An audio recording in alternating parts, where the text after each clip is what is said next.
say, too much to face down. Save face and hope it would work out. Play it safe and hope that you come around.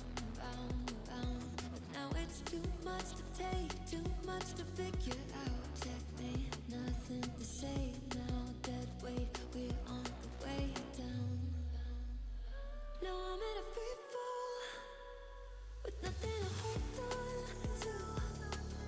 Pacing for the end, pray for the wind to slow down the feeling and let me somewhere new.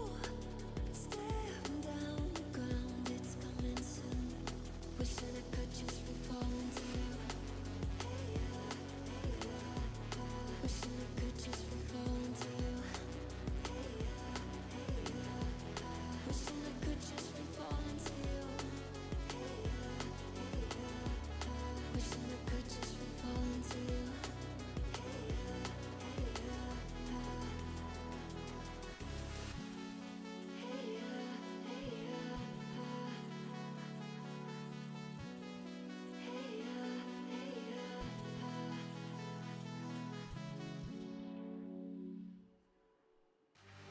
Nights like these are therapy. I feel my sorrows fading away. I close my eyes to see the light that's shining deep inside me. I just can't sleep, get lost in these moments. Can't press repeat, gotta freeze it and hold it. I'm in too deep, as deep as the ocean. No, I just can't sleep, 'cause I'm lost in these moments. Na na na na na na na na na na. Lost in these moments. Na na na na na na. Lost in these moments.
I've been thinking about your love tonight. Two hearts gonna make our worlds collide, baby. I just wanna be the one to treat you right. Two-step in me, baby, slide, slide. I've been thinking about your love tonight. Two hearts gonna make our worlds collide, baby. I just wanna be the one to treat you right. Two-step in me, baby, slide, slide. I've been thinking about your love tonight.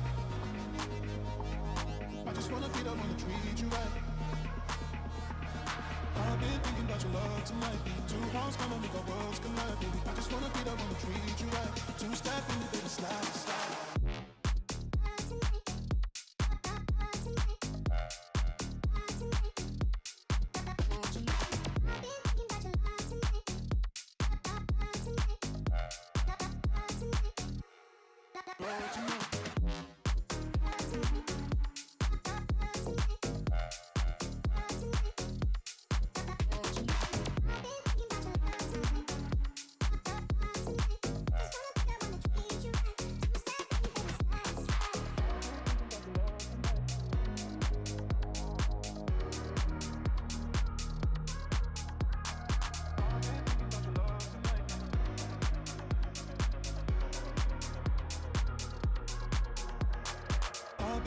Your love tonight. Two hearts gonna make our worlds collide, baby. I just wanna be the one to treat you right. Two-step in me, baby, slide, slide. I've been thinking about your love tonight. Two hearts gonna make our worlds collide, baby. I just wanna be the one to treat you right. Two-step in me, baby, slide, slide. I've been thinking about your love tonight. I just wanna be the one to treat you right. I've been thinking about your love tonight. Two hearts gonna make our worlds collide, baby. I just wanna be the one to treat you right. Two-step in me, baby, slide, slide. I've been thinking about your love tonight, love tonight, love tonight. Just wanna be the one to treat you right, treat you right, treat you right. I've been thinking about your love tonight, love tonight, love tonight. Just wanna be the one to treat you right, treat you right, treat you right.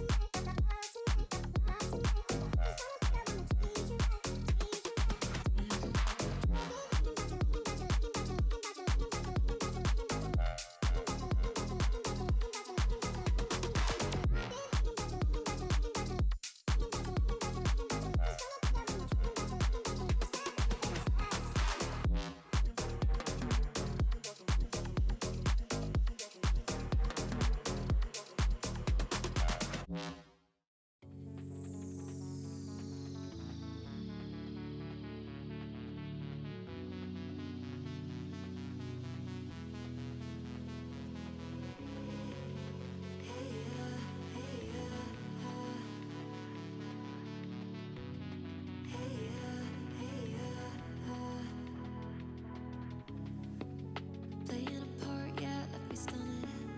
All of these things I never knew I wanted. Deep down I probably always saw it coming, but I thought I could let go, dodging echoes. Deep down I probably always saw it coming. I think I saw it coming. Now I'm in a free fall with nothing to hold on to. Racing for the end, praying for the wind to slow down the feeling and let me somewhere new. Staring down the ground, it's coming soon. Wishing I could just free fall into you. Hey yeah, wishing I could just free fall into you. Hey yeah, wishing I could just free fall into you. Hey yeah, wishing I could just free fall into you. Hey yeah. Words dripping from my lips like forbidden honey. Heart in your stomach on the verge of running. Deep down you probably always saw it coming, but I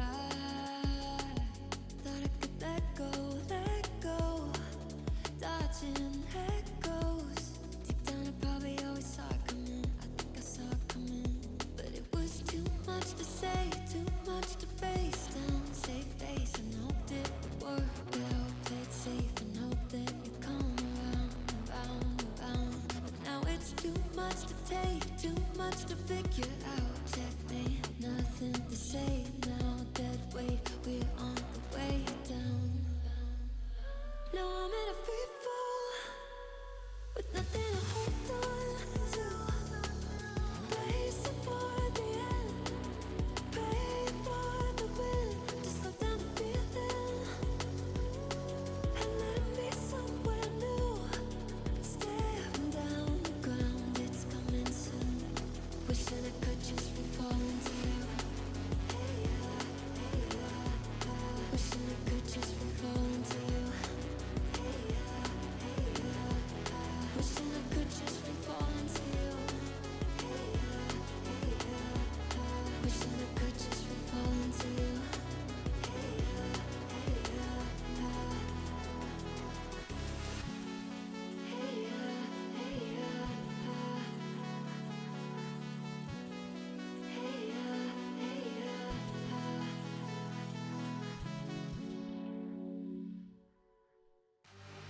Nights like these are therapy. I feel my sorrows fading, fading away. I close my eyes to see the light that's shining deep inside me. I just can't sleep, get lost in these moments. Can't press repeat, gotta freeze it and hold it. I'm in too deep, as deep as the ocean. No, I just can't sleep, cause I'm lost in these moments. Na na na na na na na na na. Lost in these moments. Na na na na na. Lost in these moments. Na na na.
I've been thinking about your love tonight. Two hearts gonna make our worlds collide, baby. I just wanna be the one to treat you right. Two-step in me, baby, slide, slide. I've been thinking about your love tonight. Two hearts gonna make our worlds collide, baby. I just wanna be the one to treat you right. Two-step in me, baby, slide, slide. I've been thinking about your love tonight.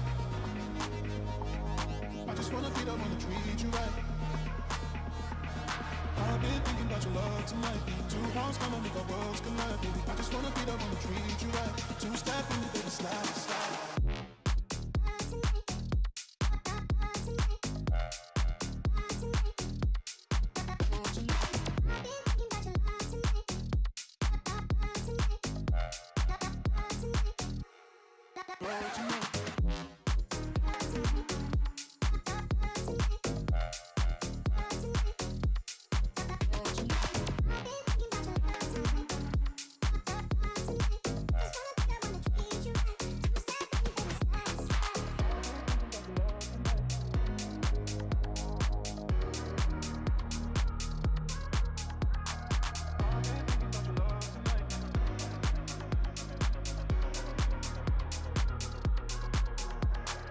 I've been thinking about your love tonight. Two hearts gonna make our worlds collide, baby. I just wanna be the one to treat you right. Two-step in me, baby, slide, slide. I've been thinking about your love tonight. Two hearts gonna make our worlds collide, baby. I just wanna be the one to treat you right. Two-step in me, baby, slide, slide. I've been thinking about your love tonight.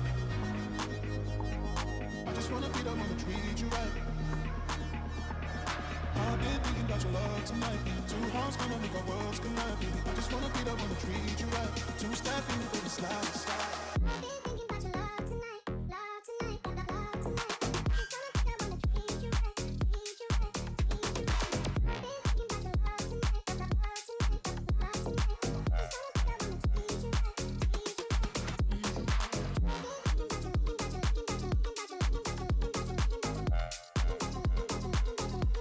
tonight, love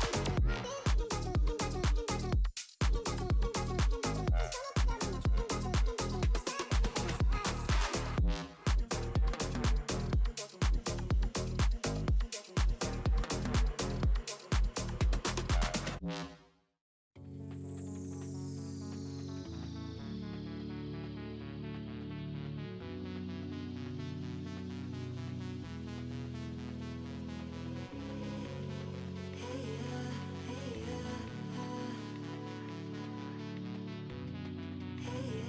right. Playing a part, yeah, left me stunning. All of these things I never knew I wanted. Deep down, I probably always saw it coming, but I thought I could let go, dodging echoes. Deep down, I probably always saw it coming. I think I saw it coming. Now I'm in a free fall with nothing to hold on to. Racing for the end.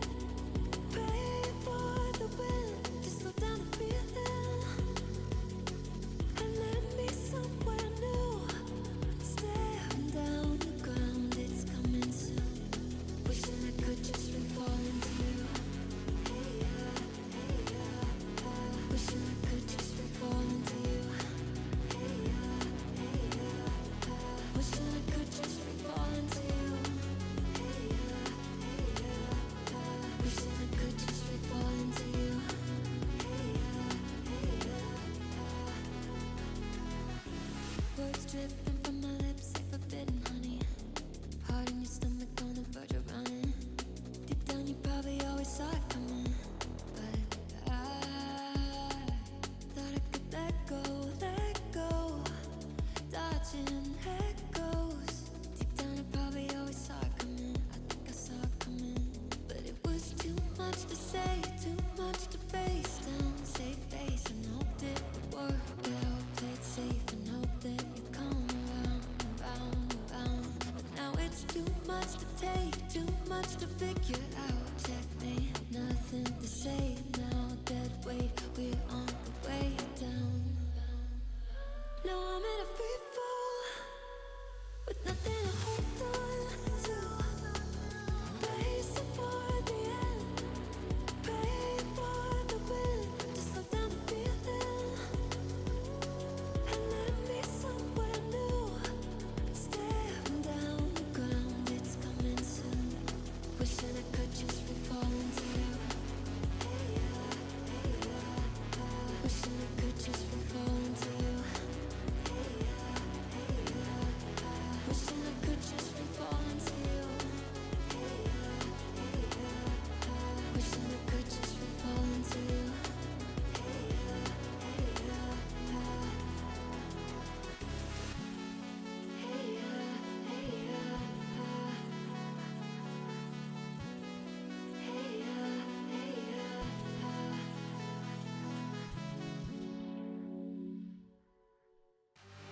Nights like these are therapy.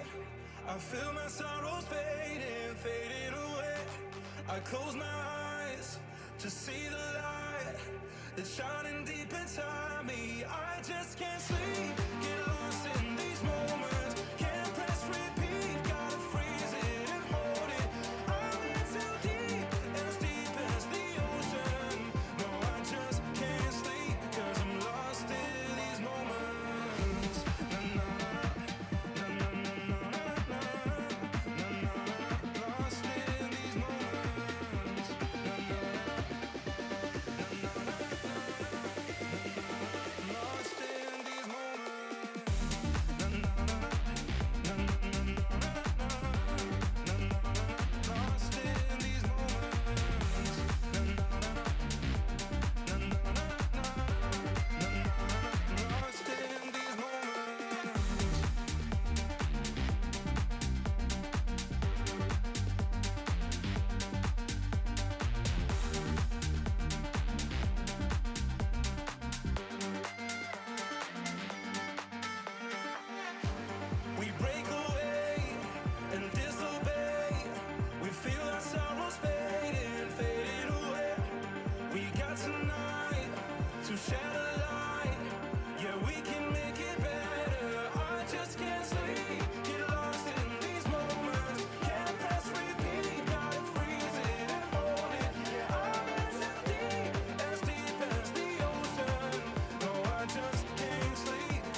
I've been thinking about your love tonight. Two hearts gonna make our worlds collide, baby. I just wanna be the one to treat you right. Two-step in me, baby, slide, slide. I've been thinking about your love tonight. Two hearts gonna make our worlds collide, baby. I just wanna be the one to treat you right. Two-step in me, baby, slide, slide. I've been thinking about your love tonight. I just wanna be the one to treat you right. I've been thinking about your love tonight. Two hearts gonna make our worlds collide, baby. I just wanna be the one to treat you right. Two-step in me, baby, slide, slide.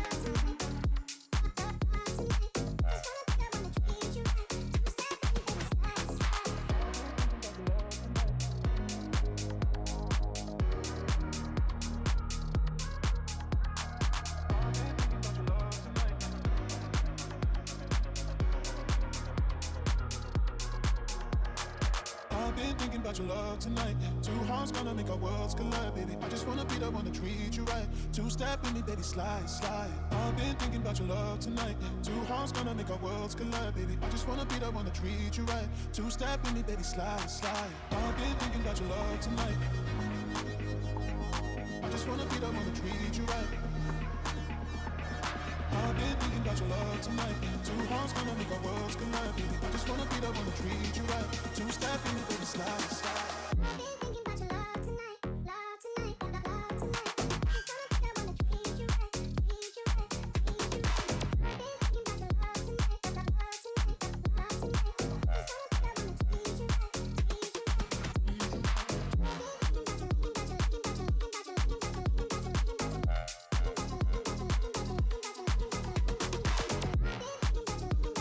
you right, treat you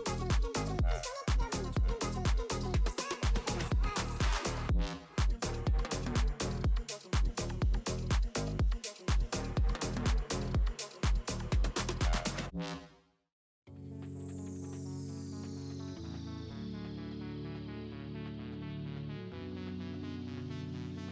been thinking about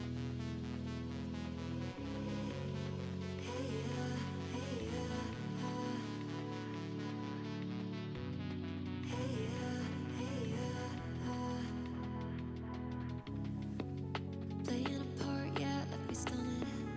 All of these things I never knew I wanted. Deep down I probably always saw it coming, but I thought I could let go, dodging echoes. Deep down I probably always saw it coming. I think I saw it coming. Now I'm in a free fall with nothing to hold on to. Racing for the end, praying for the wind to slow down the feeling and let me somewhere new. Staring down the ground, it's coming soon. Wishing I could just free fall into you. Hey yeah, wishing I could just free fall into you. Hey yeah, wishing I could just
welcome back to day 2 here of the Pacific Spotlight Series. I'm Achilles, that's Chobra, and we're going to be diving into another day of this round robin. We saw DRX and Global fall yesterday. Now we get to see a couple more teams clash, as it's going to be Global versus RRQ. See if RRQ can get a 2-0 start. Same can be said for T1. Exactly. The Korean team's going against each other. Of course, the global team's going against each other as well. And I am very curious because we saw a couple unique compositions and agent picks, especially from RRQ yesterday to wrap things up.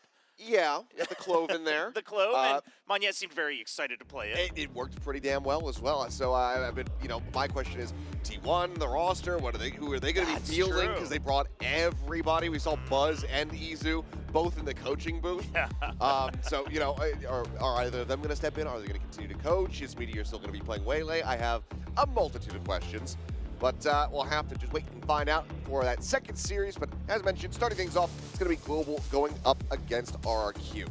Yeah, should be a fun match here. Also, I'm curious just how much better the players are going to be gelling, right? Some of them mentioning that, we didn't obviously have much time to practice, but hey, we kind of figured out how to get comfortable. We were making jokes, making sure that we could get a little bit more casual. That was something that Summer had mentioned with the T1 roster of we didn't want to step on anyone's toes in the first map, and then we got used to it, so now we're ready to call each other out as well as the game goes on, as you take a look at all the mixed rosters here. And like you mentioned, Achilles, T1, the only one kind of bringing the entire fleet. Yeah, so a lot of questions about what they're going to be doing there. I did get a DM from Buzz last night asking if I liked the timeout call that they made after they got to match point. Oh, he knew. He knows what he's doing. Yeah, it was very funny. Oh, man.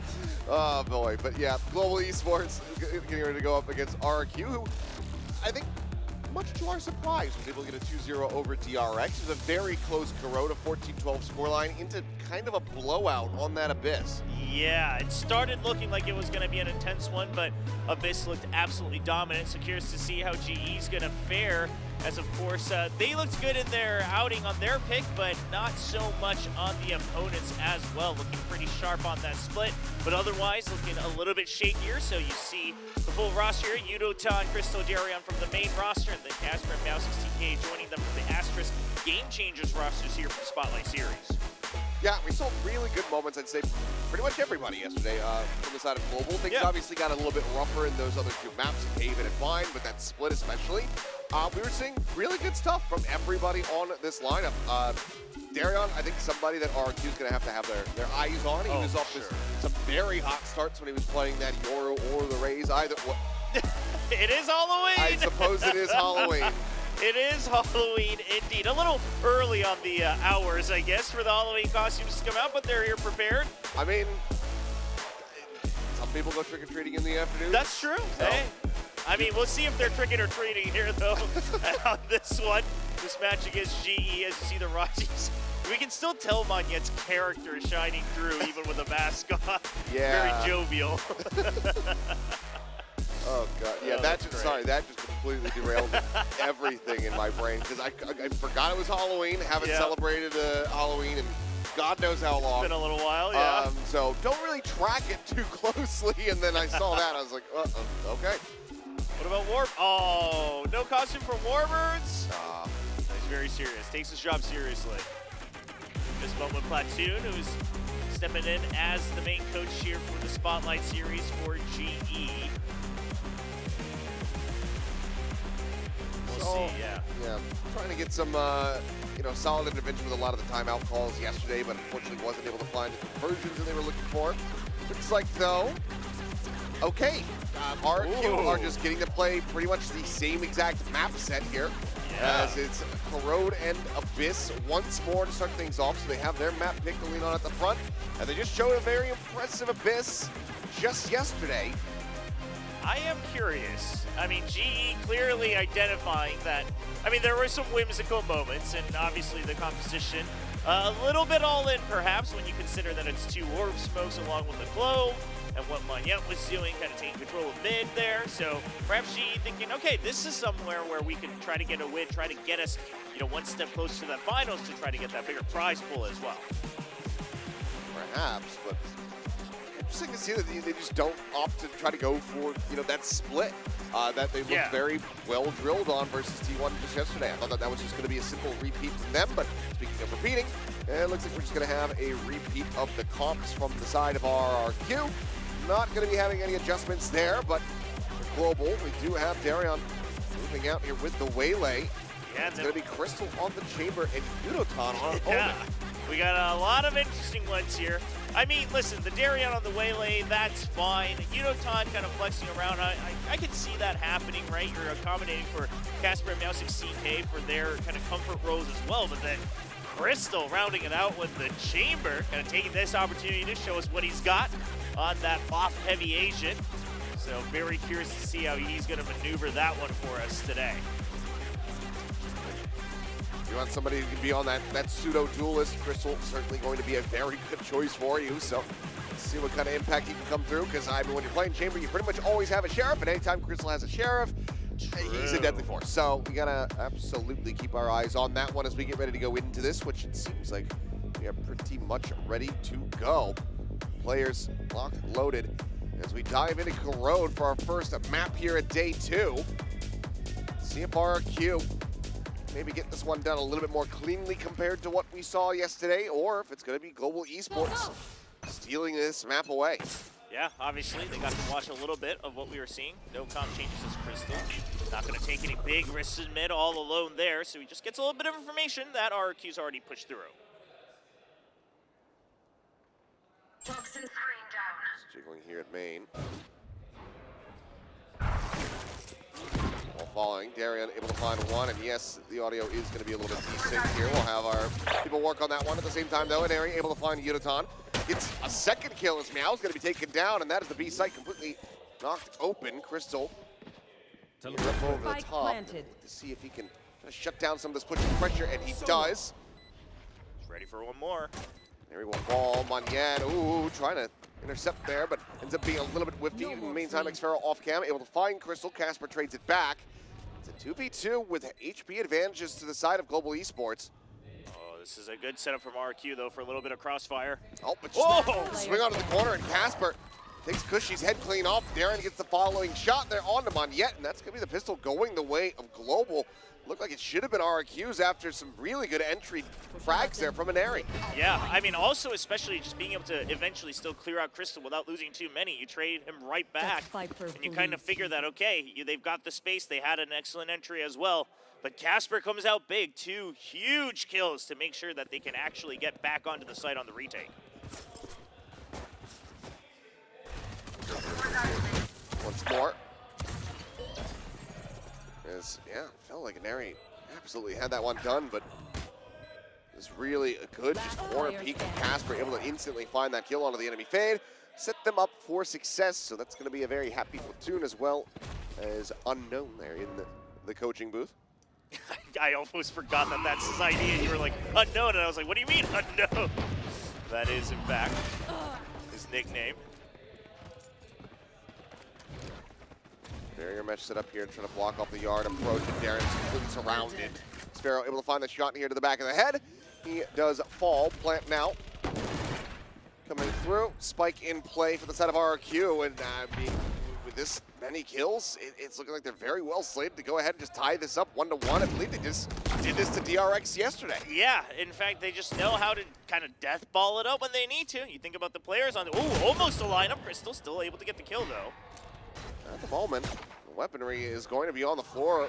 That Bulldog dropped here into the open. Crystal, however, not able to find that shot. Cushy will take him down. And, yep, that's just going to be an eco win going to the side of RQ. We're tied up 1-1. A very quick one as well. Just a full-on, don't overthink it, send it all to A. They're able to barrel through with the numbers. And then they even hold on to that Bulldog as well to make sure that they can continue pushing through. And this is, I mean, where we saw them kind of shine even on the Abyss, when they're able to just say, okay, well, we just want to take the fights. Let's just trade. Let's go in. Let's fight this out. And, of course, knowing the individuals that you have on there, on both parts of the squad, you know them for their fragging power. Toxins going up. See some the Outlaw continuing now in the hands of Xfero. You know you're going to get value out of that since she's put on their back foot. Needing to play this a bit slower here for Global. Darian with a Bucky. Gonna look to see if he can blast some people here with that shotgun. Kind of curious. You can do a lot with the Waylay, obviously right now just with the refract, but still a little bit of repositioning available. He's holding back around the corner, but no one's pushing him. Yeah, they got a little sense of it. They don't want to take the close corners. It's a good call. Yeah, looking like a very good read here overall from RRQ. Xfero now, the late lurk, still very much leaning into the snipers here this week. He's able to find the shot there with the Outlaw. Now going to be taken down. Cushy now starting to push to the spot of the elbow, swinging in a little bit deeper, joins in with Alexi. Darian, okay, the Bucky now going to be known, but immediately Xfero is there. Just counter swinging in from behind on that flank. And that should just about wrap it up. If you could get maybe two, Darian has a chance at opening things up, but otherwise should just be a nice clean cleanup. Crystal goes to the left, and he gets taken out as well by Xfero. 3 on the round. I mean, I think it's back-to-back for him. Believe with the Bulldog and Annie was able to find 3 in the previous as well. So some very good rounds off the rip here for Xferos. Finds himself 7-2-2. And RQ now get ready to go into the first effective buy round, robbing away the previous. Adjustments look like from the side of Global Esports. I think with Crystal full saving, should just about be able to afford an operator. Yes, he can. Yeah, there you go. Let's see what he can do with this one. And also just how bold he gets if you don't see anyone, right? How far are you going to push out to actually clear space rather than just holding it passively? Oh, there you go. Able to find the top fragger there, Xfero. Head off the start of the round. Looks like Alexi now starting to inch forward, potentially falling into the trap, but yes, she shall. Crystal able to find the shot, and that's going to be a very good start here for Global as they look to tie things up. Yeah, both extremes being covered by someone who can TP back. That's the power when you have something like the Waylay Yoru or the Waylay Chamber, and Aries still finds an opening in mid. Still staring up here. Yeah, oh, yep, just enough. Getting spotted out, relay bolt. Force it back away. A kill found here for the side of RRQ. Still no entry. Now starting to drift over towards this B site. Crystal trying to get a sense of where exactly this team is going to try to go, and it looks like he's leaning perhaps on A. His site's still very much honed in on mid. Darian now starting to watch over towards B main. Yeah, Darian, it'd be best if he can just stay alive, keep the numbers advantage. He'll even get a kill. That's even better. And fade away. Quick little refract. Doesn't go very far, but or enough back around the corner to avoid getting tagged up and take it down. Accelerating. And it does have, yeah, convergent paths, I should say, available. Where are you? They want to just go ahead and commit it. And it looks like that is going to be the case. Sends it out. Cushy at the same time, though, not going to be caught. Is able to find Casper. Now repositions. Swinging around to the side. The push for the instant dink to spray down. Meow. Dead. Crystal gone. And Cushy. Oh, he just finds 4. Yeah, with the Odin, doesn't get slowed down. And, I mean, he's also just got the game sense to be looking exactly where they're going to be peaking next. What, a 3v5 conversion at its peak? Yep. That's a big one here for RRQ. Cushy, of course, one of the big rookies of 2025 here in Pacific. But it was talked about a lot. He had a couple of rough games, especially in a couple of the playoffs, sometimes a little bit under the weather, but still showing why he was such a big pickup here for RRQ. I mean, he's just ready for them one by one. I can't be having that. Toxins going up.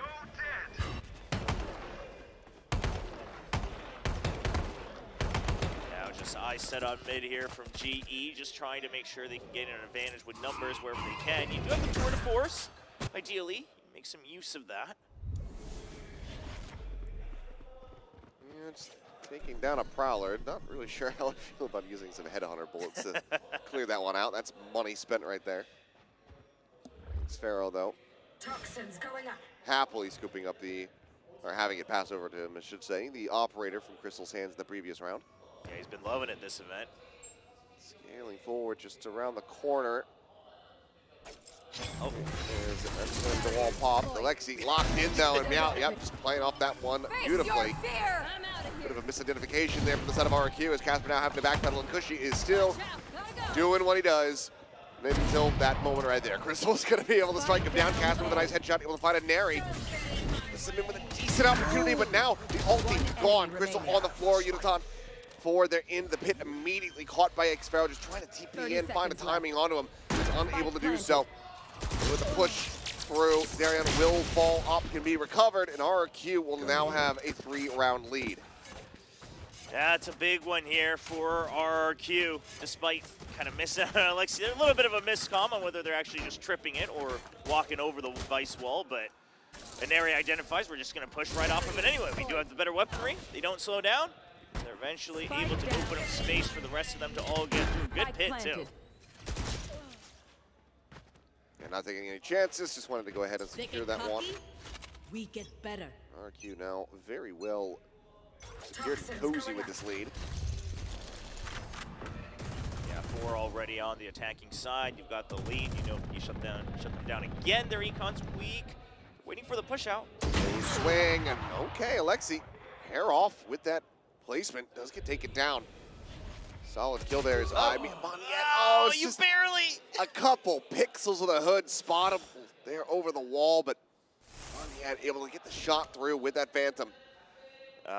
You know, Monyet loves those angles on top of elevation. That's something that they're going to have to watch for in the future. I'm pissed. Okay, well, that's going to be the overdrive now popped here from Maneri. Sprinting forward in towards that B site. Ball does go through. Xfaro going to be tagged by this one. You can tell that there's someone on the other side of the wall, but no, never mind. They just kind of miss out on the pathing there. Yeah, a little bit tricked by the Viper wall, it seems. Not entirely sure where the path actually ends up. Darian's just not thinking about it at all. Swing in though, Yukon. Decent timing, but still damage suffered. Puts Cushy on the floor. Goes down to 30 HP. Just quickly out. Needs to have that shot and does. Monyet gone, but it's Xfaro again. Another 3K. Man, and a good swing around. You're right, another 3K. He is just racking up the multi-kills here in this game. Already at 12 and 3, 4 assists to boot. And at least 3 of those coming out in 3K rounds. And it all starts here, just being able to tuck away behind his own Viper's toxic screen. Stays alive all the way to the very edge. Oh, the awareness to just swing around immediately after the kill. It's a 90-degree pivot right there, and that once again breaks the bank from Global Esports. Back onto a Sheriff purchase, this time no tour de force. Still just one charge since burning that. Can't really play around mid when your opponents are just willing to run the Odin all the time. Monyet able to find 2, and Ari with the other. And that's just going to be the spray down for a second kill for Cushy. A flawless round, and 6 now locked up for RRQ. Yeah, I mean, it's one of the troubles that G's having right now. They're hoping to rely on something like the Waylay and the Chamber just to have rifles and ops on either side, push the extremes, right? Just bait out a lot of time in util. But what that means whenever you're weaker on the guns, you don't really have much else to do. I mean, yeah, you could try the same thing with Sheriffs, but if they're just waiting for you, you're going to have a tougher time than trying to fight mid. I mean, again, they have the better weaponry. They got things like the Odin. They got the util. It's looking a lot tougher for them to take control of the map right now without the perfect arsenal. Up the op. Darian's hands rather than Crystal's. Now just on the opposite side of this wall, and I don't think he's really going to look to try to go swinging forward on this one. Then again, never mind. That every time. Yep. He gets an inkling. So, well, maybe I should, now that you mention it. Good clean shot from Darian, though. Prowler out. Yep, sorry, Unitime. You're behind a box, and there's an Odin. Therefore, you die. Able to go ahead and trade one back. That was very emotionally charged. What can I say? Yeah, just want to point that out. Casper trying to hold on. Paranoia will push her back. Yeah, been around the corner, but not realizing just how quickly they were swooping in. Crystal, though, maybe with the time to act. Okay, yes, he does find it there in the hall. Monyet dead, but needs to pump the brakes. Wait as they try to get Darian here into position. They have the player advantage. They do not want to squander this one. There's already ulti just going to be invested here. Oh, that's the big. Shorty is there. Oh, no! Cushy unable to find that kill somehow. Opens up for Meow. Just go ahead, get the pivot, and take them both down. we hopefully can try to get a glimpse at it, but I assume just far enough where he might have fired the first shot onto the waylay as well, Yeah. perhaps. Yeah, and only has one left, not able to get the clean kill. But overall, I mean, it's a nice attempt, right, with the grab net to draw the attention away, try to make Cushy really safe to get the free kills. It's just too many targets dashing in. Goodbye. It has to just be that first one going over towards Darion. Last player. Perhaps, yeah. I feel, you know, pretty much 10 times out of 10, Cushy should be having that kill right there. And if he gets it, who knows if Crystal's going to be able to clutch it out. A little lifeline extended here to Global Esports. Operator now going to be out of hand for RRQ, despite the fact that Xvero very easily could have afforded it. Yeah, you'll take the free one, but sticking with the rifle. You still have the Odin, though. Back in play. Very important. Come on, very important. Oh, okay. Oh, okay. We saw some whips yesterday. Weren't able to really get these to connect, but this time around, it's going to be dragged into their demise as Darion does get taken down. Yeah, Meow16K also dying to it, trying to save him, but doesn't realize that the opponents have already pushed through. Okay, Yonathon going to be good for one. Xvero going to be traded out. Still trying to play behind that wall in mid. Crystal susses it out. We'll catch them. Sees, however, kind of pounding off the box. Doesn't get the catch there on to Cushy.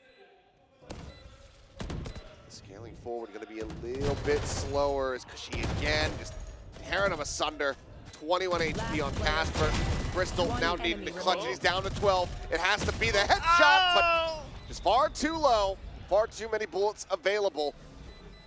Lead at the half, absolutely locked up now by the side of RRQ. That's They're a going to be nice looking for attempt. 10 too. Yeah, that's a nice attempt from Crystal, knowing that he has that low health. He doesn't actually want to walk into the bullets. But what can you do when you're up against the Odin right around a corner there? As long as the Odin player does everything by textbook, there's just no way Cushy will be losing that one. They didn't really call him a Mon yet, also just TPing in a spawn, immediately dying to Yonathon. Yes. It does feel like RQ is having a pretty comfortable time just getting onto site, right? As long as you can just dodge that first bullet on either of the extremes, either A main or B main, there's not much else to really stop him right now. 1-0 Vandal here in the hands of Darion. I think that might have to be passed over to somebody else. Chunked out 25, Meow as well, eating quite a bit of damage. Rough start to the thrifty attempt here. Yeah, it's not looking too likely. Darion still holds on to the rifle for now. I guess the best option would have been Yonathon, who was there, still the only one remaining at full health out of the three, but he's just going to reposition with his own Sheriff. I suspect they're going for this Vandal here because Crystal will have that tour de force cycled up, so we'll be able to get a drop in for his teammate. If they close out this round. Just like a four-man send now. Push coming through. That connector, now gonna be taken down, but good responding fire here as Yonathon's able to find that kill, and Darion catches Alexi off guard. Divergent path's gonna be lobbed in. Oh! Just on the edge of it. Gets slowed up, gets taken down, but Cushy, he's here. He's on the B site. He's got an Odin. He's got Means that they have a very good chance. Spike planted.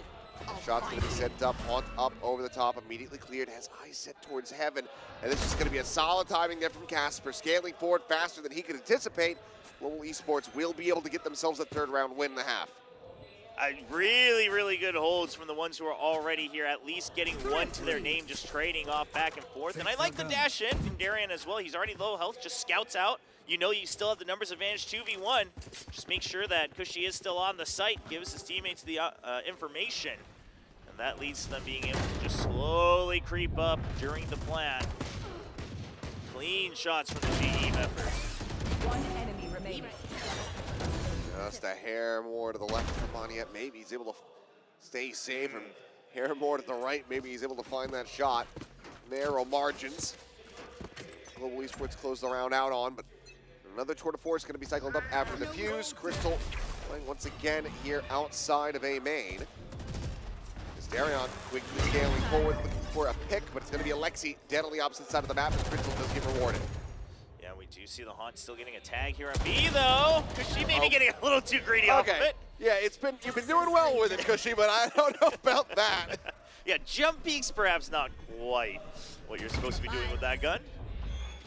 Second refract as well. Nice little refresh. It's a little bit silly, it would seem here, as Spike down B. Global, barring an ace clutch from Xfero, get themselves a 4th round win, potential to make this 5, which, considering the streak that RQ started on, would be a fantastic result for them.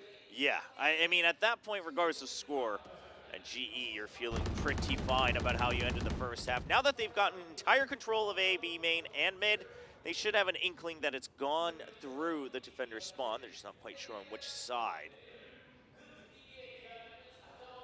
I mean, time-wise, surely not an option for Xfero to be able to barrel all the way 30 towards seconds Spike, left. but we'll see if he can get 1 or 2 kills. Yeah, it's looking like he's decently entrenched here at this point. Don't think Global can send too many bodies at him. He's only 3 charges away from having a pit. You don't want to see that become available going into the final round of the half. So I'll have to just 10 go ahead, seconds left. play back, show some respect, and not hunt too hard for this one.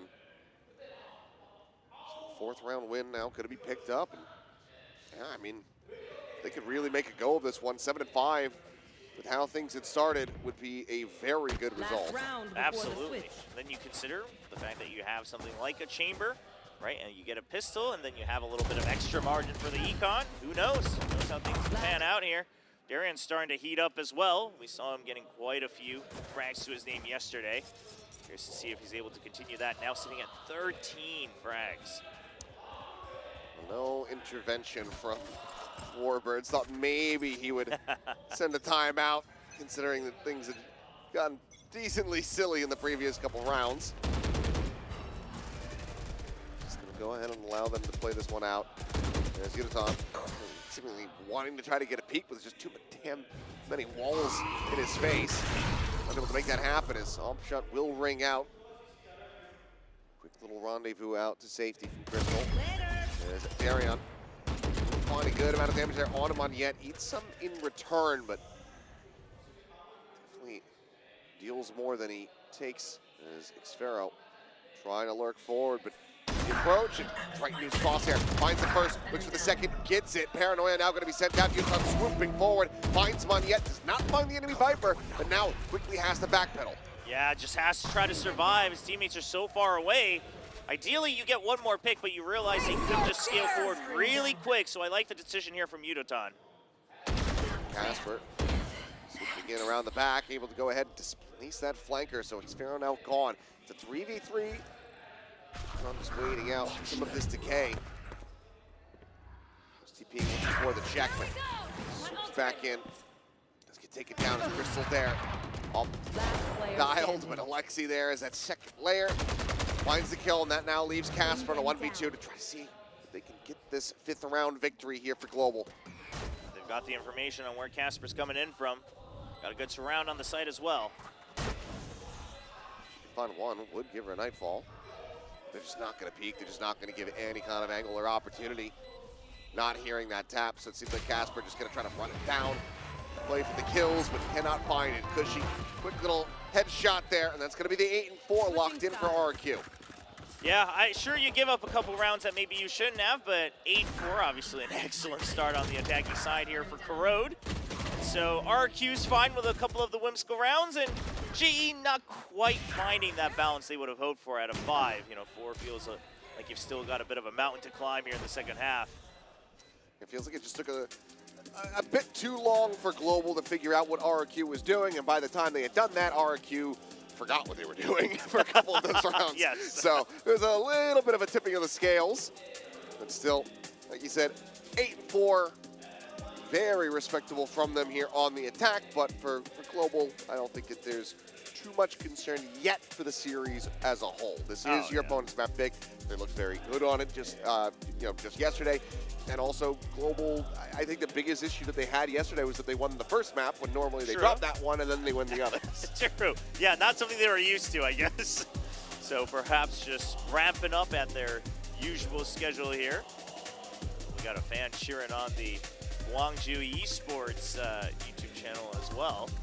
Of course, being hosted here at the Gwangju Esports Arena, so you love to see the local support.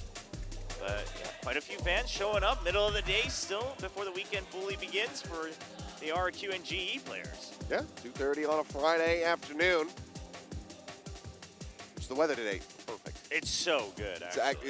It's like a little bit breezy, but when you're in the sun, it's actually it's nice. You don't need a It's jacket. quite warm, really. yeah. So that's not going to last very long. No, I mean, it wasn't even like that, you know, a couple days ago. Yeah. So people should enjoy it while they can.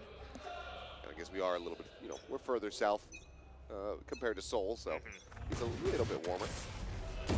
What in the world? Those wallbangs from the sheriff there, just chunking them down, but they still get the kill themselves here from GE as they dash in, create some space. Well, with the haunt revealed, Darian's going to go ahead and make his exit now. Down the crossfires, because she's able to find one. Yudotan with a trade kill back, but Moniette pushing forward, finishes the job the way they gone. Very good for RQ to pick up their first pistol win. There's Crystal and Yudotan. I mean, how are you meant to get back into this one? You know that they're going to have some kind of crossfire set up on the site. The spike is stranded. You got 3 headhunter bullets, and Crystal needs to make good use of every single one of them, feels like. But Yudotan is going to be the one to start it off. Yeah, I was about to say, if they can get an inkling on where you're hiding behind that box, do you have a sheriff? Looks like you caught a glimpse of him. Moniette pushing forward just here on the opposite side of the smoke, now doubled up. Both players here. Just jumping out of that one. It's going to be Alexi just strafing across in front of Crystal's face. It's okay. We're continuing with the silliness here, it would seem. I mean, you wouldn't have it any other way with the RQ Spotlight roster. Love to just push through and take their chances on the fight. Overall, though, a really good hold. I mean, it did look like once the Waylay dashed in, and even if they had to refract out, there was enough time and space created. Oh, but there's the mask. Yeah, still not putting it on, though. Meanwhile, Jonathan just enjoyed himself with the mask on. Something tells me he won't be able to see quite as effectively Probably as he needs not. to without that. Now, Sparrow actually just with the Marshal this time. Outlaws in the hands of Mary. Oh, there's a jump forward. There's that vulnerable. There's a second kill as it quickly dispatches Casper. Looking for a little bit more. The jump peek. Trying to find the flick there.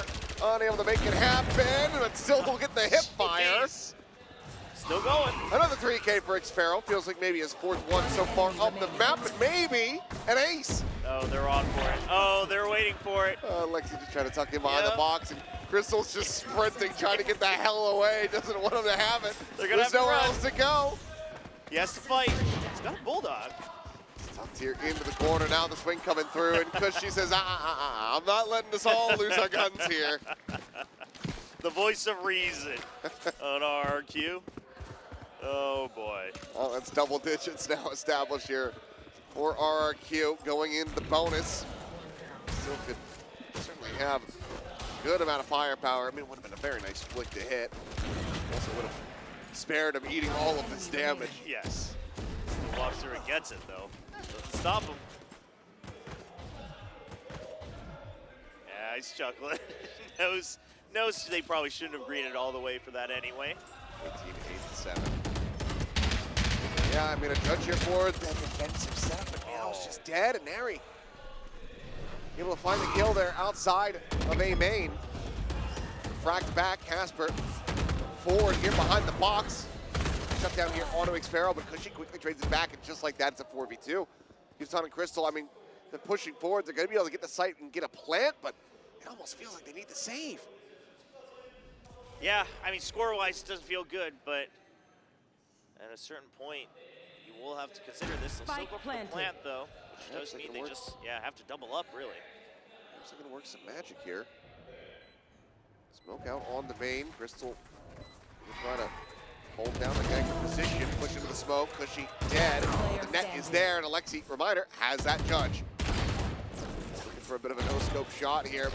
Crystal now not planted for him. Has to rush his way back over to try to stop this defuse. Gets himself the burst. It's just a hair away from being able to find the kill. They're blind.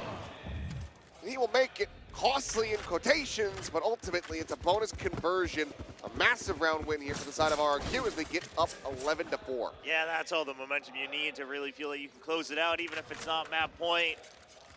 That's a rough one. It almost felt like there was a chance there for Crystal, but just not quite aware of how to make sure that he has sightlines through the smoke on the spike. And I mean, you're just caught out in mid. Obviously, you lose one of your extremities in A main with a aggressive push out from an Airy.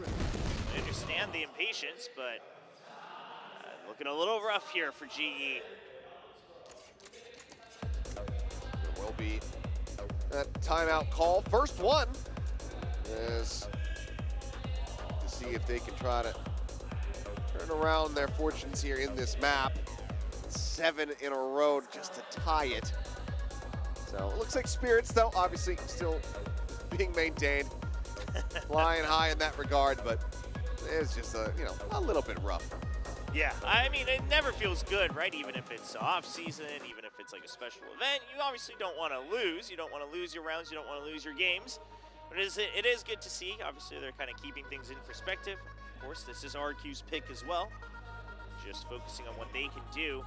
But it does feel like even compared to yesterday, it is also taking just a little bit longer for the individuals themselves to get warmed up here on GE. So perhaps something that Platoon's talking to them about of just kind of regaining that confidence before getting into the abyss. Yeah, I mean, and you also have, these further flexes that are coming through here. Well, with sure. Crystal, who's typically going to be on an initiator role rather than on the Senti. You want to play? Let's play. Tour de Force online after the previous round. Swing in, Ariana able to find Alexi and Ari tagged up just a bit. Moniette now gone. Meow. How did Moniette get there? Yeah, I'm looking at that X on the map. Not really understanding what I'm seeing, but C's gonna be chucked in, but Crystal faster on the draw. Gotta go. There's an Ari now has work cut out for them. It's tucked in, but yep, there's a trail leading right to that headshot. Just be the final shot. You have Crystal able to find Xfero, and that's going to be Global off the back of the timeout, getting a flawless win, taking that first step towards recovery. It had to have been just an absolutely bold double TP here from Moniette to jump out through mid and maybe, or no, he just walked forward. Oh yeah, he just walked out through the smoke. He just said, all right, well, I'll take the space. Paid for it dearly. I was right there with you. I thought he had just done something wild. I checked his ult charge. I was like, no, he didn't have the from the shadows. I'm not quite sure. He just never stopped moving, I guess. Doesn't need abilities to do something crazy. German yet. Paranoia at the ready though. Slide forward, practice out, but no, not far enough. Alexi gonna find that kill. Yutatana, however, pushes forward, comes up with 2. They know.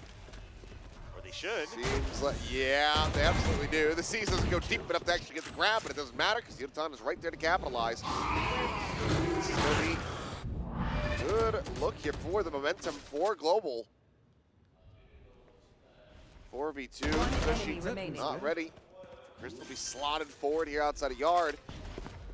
And Xfero, I mean, do you try to play with it? Do you reset the economy to join in with the rest of the team? No. No, he's just going to save. You just get tucked here towards the spawn. Yeah, just wait it out. GE going to be on the hunt, though. I mean, their economy's great. I think they should absolutely send Casper out. Yes. If they can. Casper is actually still the one kind of sitting on the spike. You still do need someone there just in case. We've seen that happen before, even at the highest levels of competition. I can't think of us having like an actual full-blown ninja diffuse in Pacific, though. In Pacific, no. Obviously, like, and I think that maybe some like newer viewers might conflate it, but like just like sticking a spike while people are spamming at you is obviously not a ninja diffuse. They have to have no idea that you're on it. Exactly. And I don't think we've ever No, had I don't think one we've in ever the had 3 it in years. Pacific, because the only one I can remember was earlier this year, and that wasn't in Pacific. So Right. Throughout VCT history, basically. But maybe in the future. Maybe with a lack of util. Maybe we'll see it happen a little bit more. If that was the only one in VCT history, then decent little year of firsts, because we had our first triple collab as well with Chronicles Guardian. Yeah. Yeah, that was a crazy one. Maybe we'll see some more stuff like that happen in 2026. But RQ now on an eco. We saw a ton of thrifties come through from pretty much everybody yesterday. Yes. Let's see if they can work some of that magic. Yeah, Crystal tried to go for the honest shot there a little thought bit. he had late. it, too. Yeah. I think it was very, very close. Might have just grazed the earlobe. Doesn't get the catch there, but there's a lot of ultimates available here as well for RQ. So a pick or two, we're going to start seeing the investment of those, and that could absolutely be Global's undoing. Hey, that's why you see this patience, but with patience, that comes a time where you just have to make a decision and run for it without the information yourself. And GE, if they choose wrongly, they will be running into a 4-man stack on B. And it looks like they're getting there. Yeah, slowly drifting in that direction. I mean, Yutan does have the ultimate, so I think it's going to be maybe this kind of double probe play here from Global, push into yard, push into main, 30 clear out the seconds traps, and then call for the pivot. But already know the pivot has been made. Liking what they're seeing thus far. This is still RQ completely clustered up on B, aside from Alexis, the only one nearby, and is likely about to get dropped. Yeah, quick scope in from Crystal, and that's the 10 sign seconds right left. there. You know, site's been empty. You pushed all the way. No further traps waiting. Now you're just going to make sure you hold on against the flood that's about to wash in towards A site.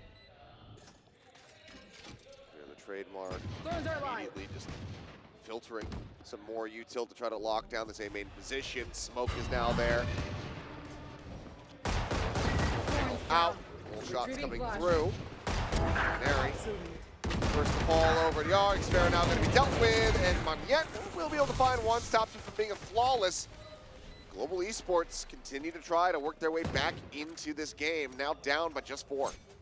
Yeah, suddenly the gap's not so big. I mean, I would assume that if GE wins this next round, or maybe even just now, that we see a timeout come out from Warbirds on the RRQ side of things, because at that point, your econ starts to feel a little shaky. You're not going to be able to, take advantage of weaponry like the Op and Odin at will.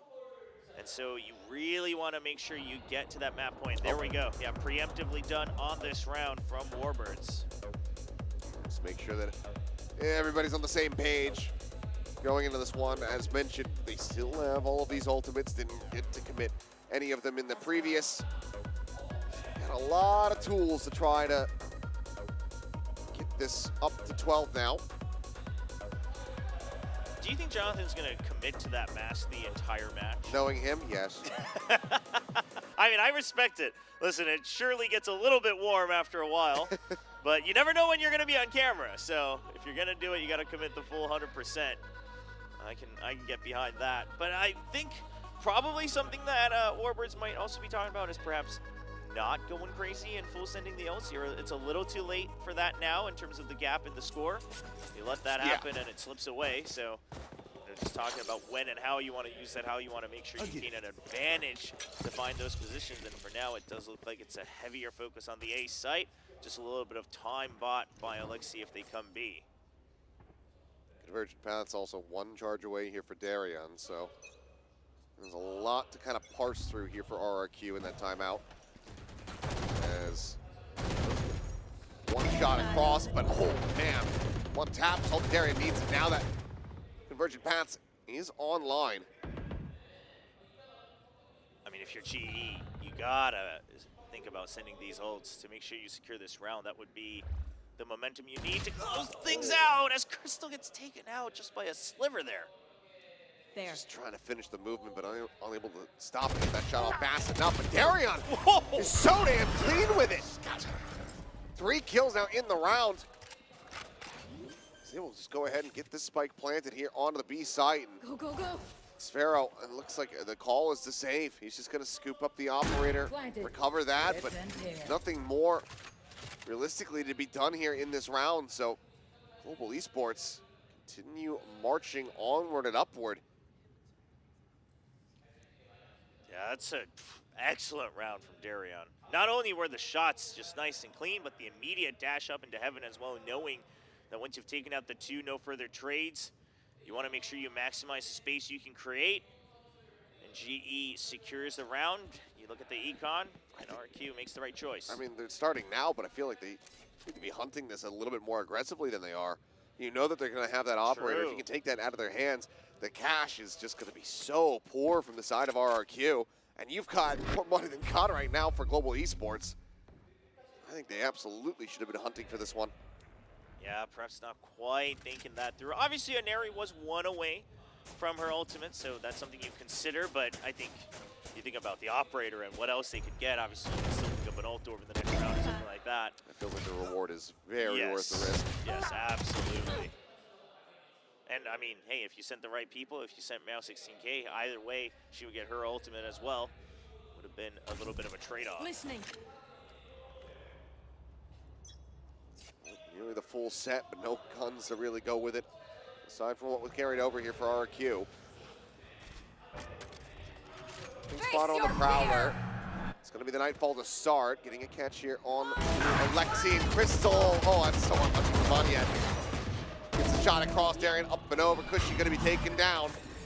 Firepower still in their hands, but they're just running out of players. And once again, have to call for this save. You would suspect is Sphero silently drifting back. And once again, it's just going to be him and Aneri trying to tuck away, but it looks like this time Global Esports a little bit feistier, a little bit more hungry for the hunt. Yeah, absolutely. You've already used a couple of your ults as well.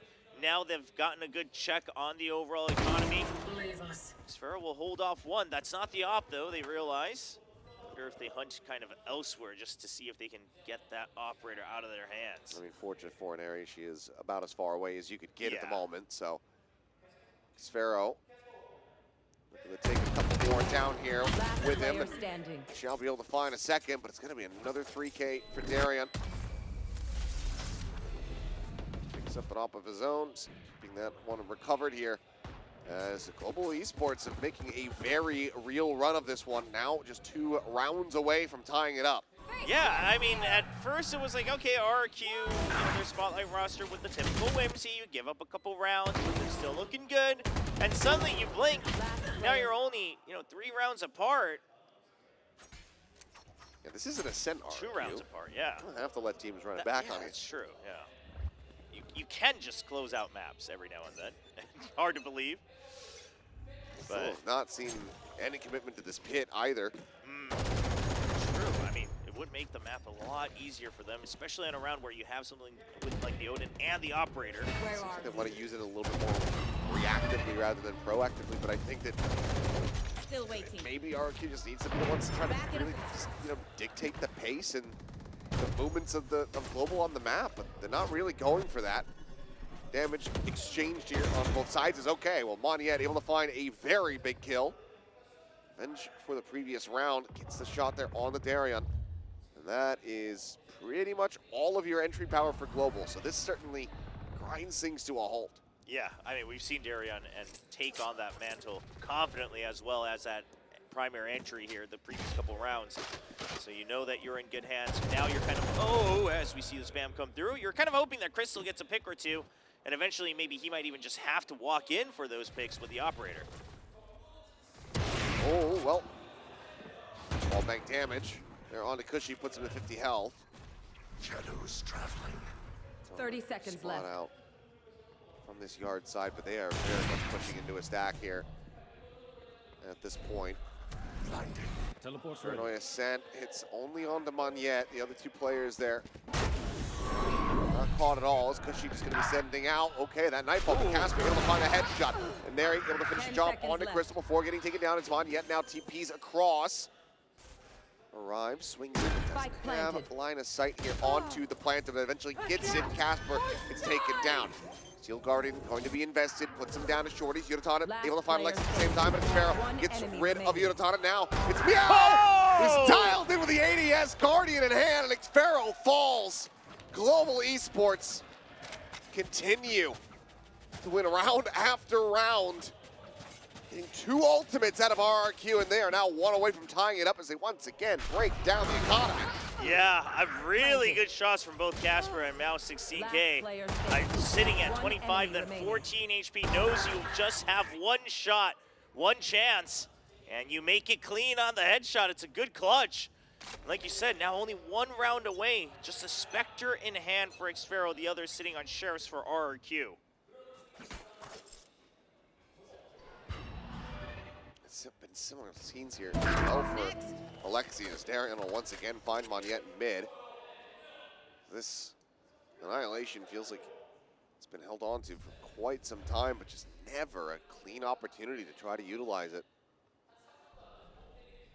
And I think maybe we're also just seeing the impact of the patch as well. Right now, the ults maybe not feeling as good using them just for space or something like that, since you don't have other util as often. Oh, yeah, he's got it. Well, we've not had an ace yet here at the Spotlight Series. He's on for it. He's healthy. Absolutely is. Looking, hunting. Xfero. And he should know it's the waylay there on the site. This range would be absolutely disadvantaged, but Spike doesn't planted. really want to hold on to the Spectre either, so he doesn't want to give the ace, but he also kind of needs to die. Yeah, he's got to find the right target. Timing might work out for him as Darian keeps hunting elsewhere. Drops the wall. Is he just going to try to make it across mid and I think so. get into spike range? Yeah, I think he's just waiting to see if someone pushes him off of the toxic screen. Okay, well, tries to find a timing. Doesn't quite get it. No, he does not, but Global Esports, they get the tie-up scoreline, 11-11. What a monstrous run back this has been, 7 in a row to get to this point, all the while denying away map point from RRQ. Yeah. We saw RRQ, you know, they had to win this one in OT just yesterday, but it was a little bit more back and forth. It wasn't quite as streaky as we're seeing right now. No, and this all starts off the back of the timeout from Platoon as well, so whatever they discussed there, you know, perhaps not just talking about bringing up the confidence, but really breaking things down for the players. No one here to try to clear that one out. And oh, the jump, but line is going to be good, so Darian on the bay there for a brief little moment. Checks and refracts out. Dust settles, and looks like the team's going to be going their separate ways on that B side of the map, so. Starting to drift in towards A and mid. Global Esports, can they gain the lead? That is everything used by Global Esports to really get into a site, right? I mean, you've got the on that's still on cooldown, you used all the waylay util, now you've lost your chamber as well. Solid kill coming through. We'll have a tour de force for the next round. That certainly has given Global Esports pause, something that they haven't had since round 15. You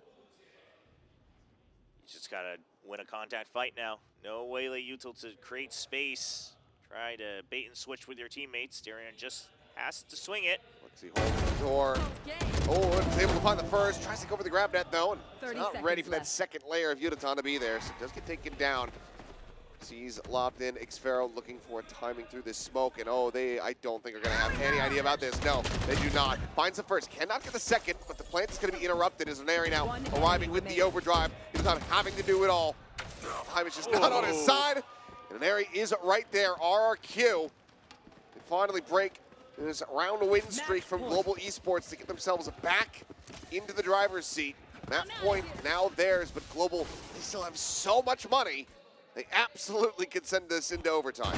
Yeah, and they'll have to play it clean. You know, they kind of go for a different pacing with the waylay ult on B site. Not able to capitalize on it because of the toxic screen. And after that, you just get slowed down. You've used everything in that arsenal to try to get your foot in the door onto the site. So curious to see what the adjustment is this You time. want to play? Let's Tour de play. force, like you mentioned, coming out for some control in mid. Big reveal once again, and Eric's backpedaling. Relay bolt to try to delay the flood onto the site. Up and over the top. Eric gets himself here in, but on the repeat, and Eric able to find one. Casper going to be thinking down. He gets a second there. Now does fall. Time getting one, getting out. TP's back away. Is Crystal trying to scale forward into mid to open up some space. It's a 2v3. TP used, arriving now in sticking this over on the A side of the enemy map, but remaining. Xfero reads it like a book. Strike down A. Crystal now completely boxed in at mid. Yeah, he's got nowhere to go. Surrounded, in fact. Here. He knew that Mary was going to be in that position, but you have to clear that. He needs to walk through there. Just hit, just go ahead, block away that main angle, force him forward. Spot onto one, but the net connects, and Alexi will find the headshot. Defenders 13-11. A very respectable comeback here from the side of Global Esports, but in the end, RRQ will close out their pick of Corrode. Yeah, they lost track of kind of how they wanted to finish off this map for a little bit. Obviously switching sides as well. GE really waking up, coming to their senses about how to make use of that waylay on their attacking side. But eventually RQ will calm things down, bring things to a halt, get a couple nice first bloods as well. They close things out, not needing that overtime. Feeling good, continuing on their map win streak. Not stopped just yet. Give the Ching excuse, saying, we wanted to be more entertaining for the people.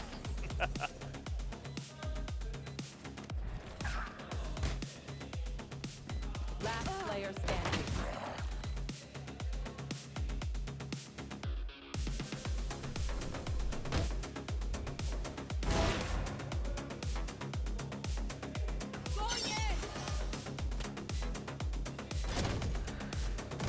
Last player standing.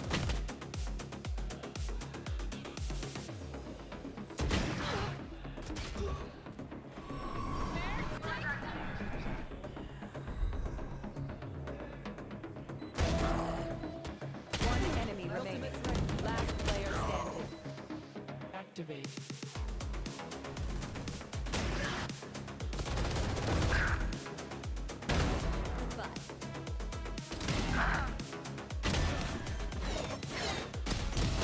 Last player standing.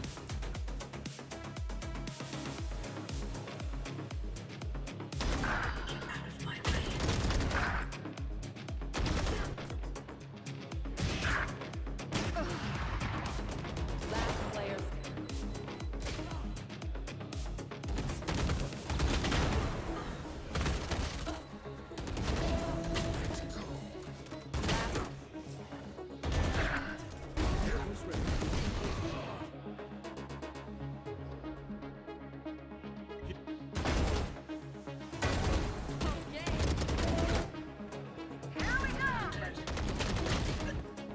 One enemy remaining.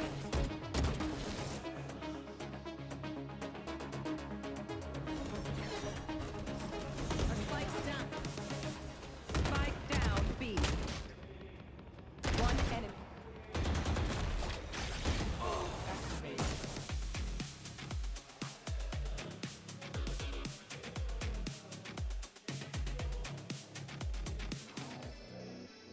Well, that was a lot of highlights, but there was plenty of action throughout that opening map. Global Esports, once again, kind of having this performance where they come up with a lot of first kills, but they just can't quite clinch out the rounds. Yeah, I mean, even without just the first skills, there are quite a few, I think, post-plan situations from both sides where GE seeming to have the numbers advantage at the start, and they're just not able to wrap it up, especially with players like Cushy and Xfero getting so many multi-kills throughout this entire map.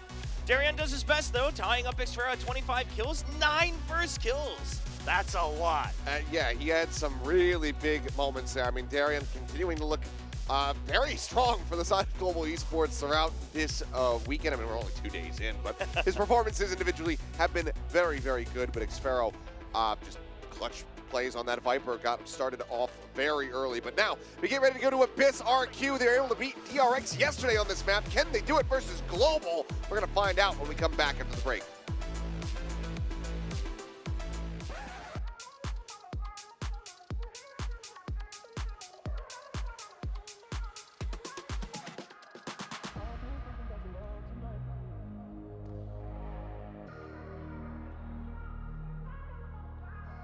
I've been thinking about your love tonight.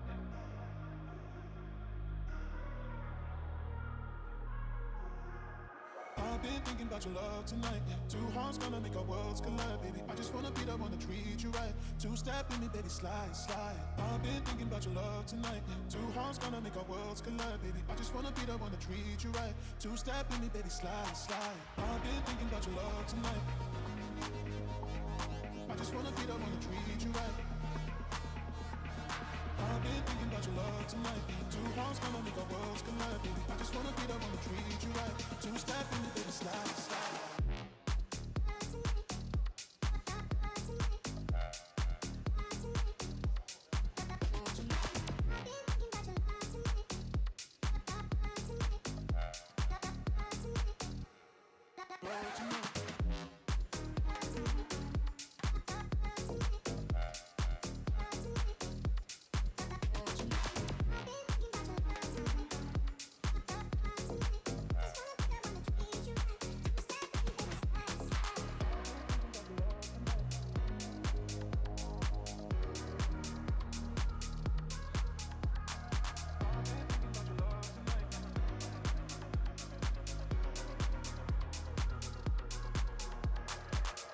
Thinking about your love tonight. Two hearts gonna make our worlds collide, baby. I just wanna be the one to treat you right. Two-step in me, baby, slide, slide. I've been thinking about your love tonight. Two hearts gonna make our worlds collide, baby. I just wanna be the one to treat you right. Two-step in me, baby, slide, slide. I've been thinking about your love tonight.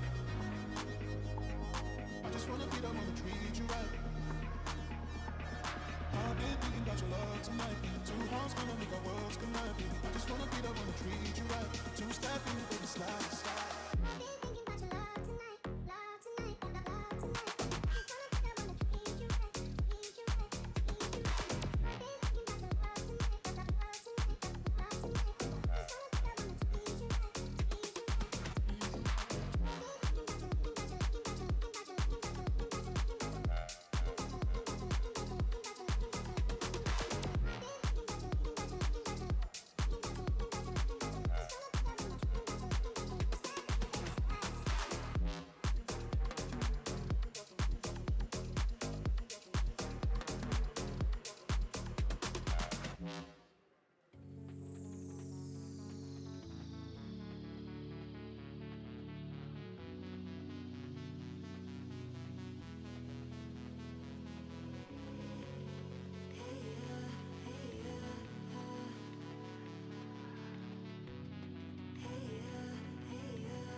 Fueled by the same passion as esports athletes, Zowie continuously develops tailored products, empowering gamers to bring their best out.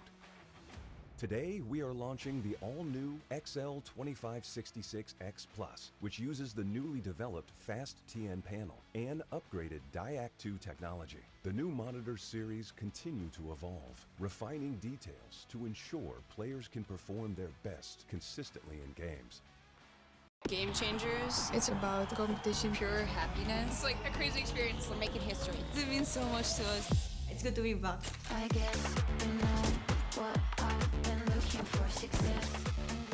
The beauty of gaming is it doesn't matter who you are. And as long as I'm good enough, Everybody's getting a 4K. I can go as far as I want. That's what I like to see, baby. 全世界都会知道我们的厉害。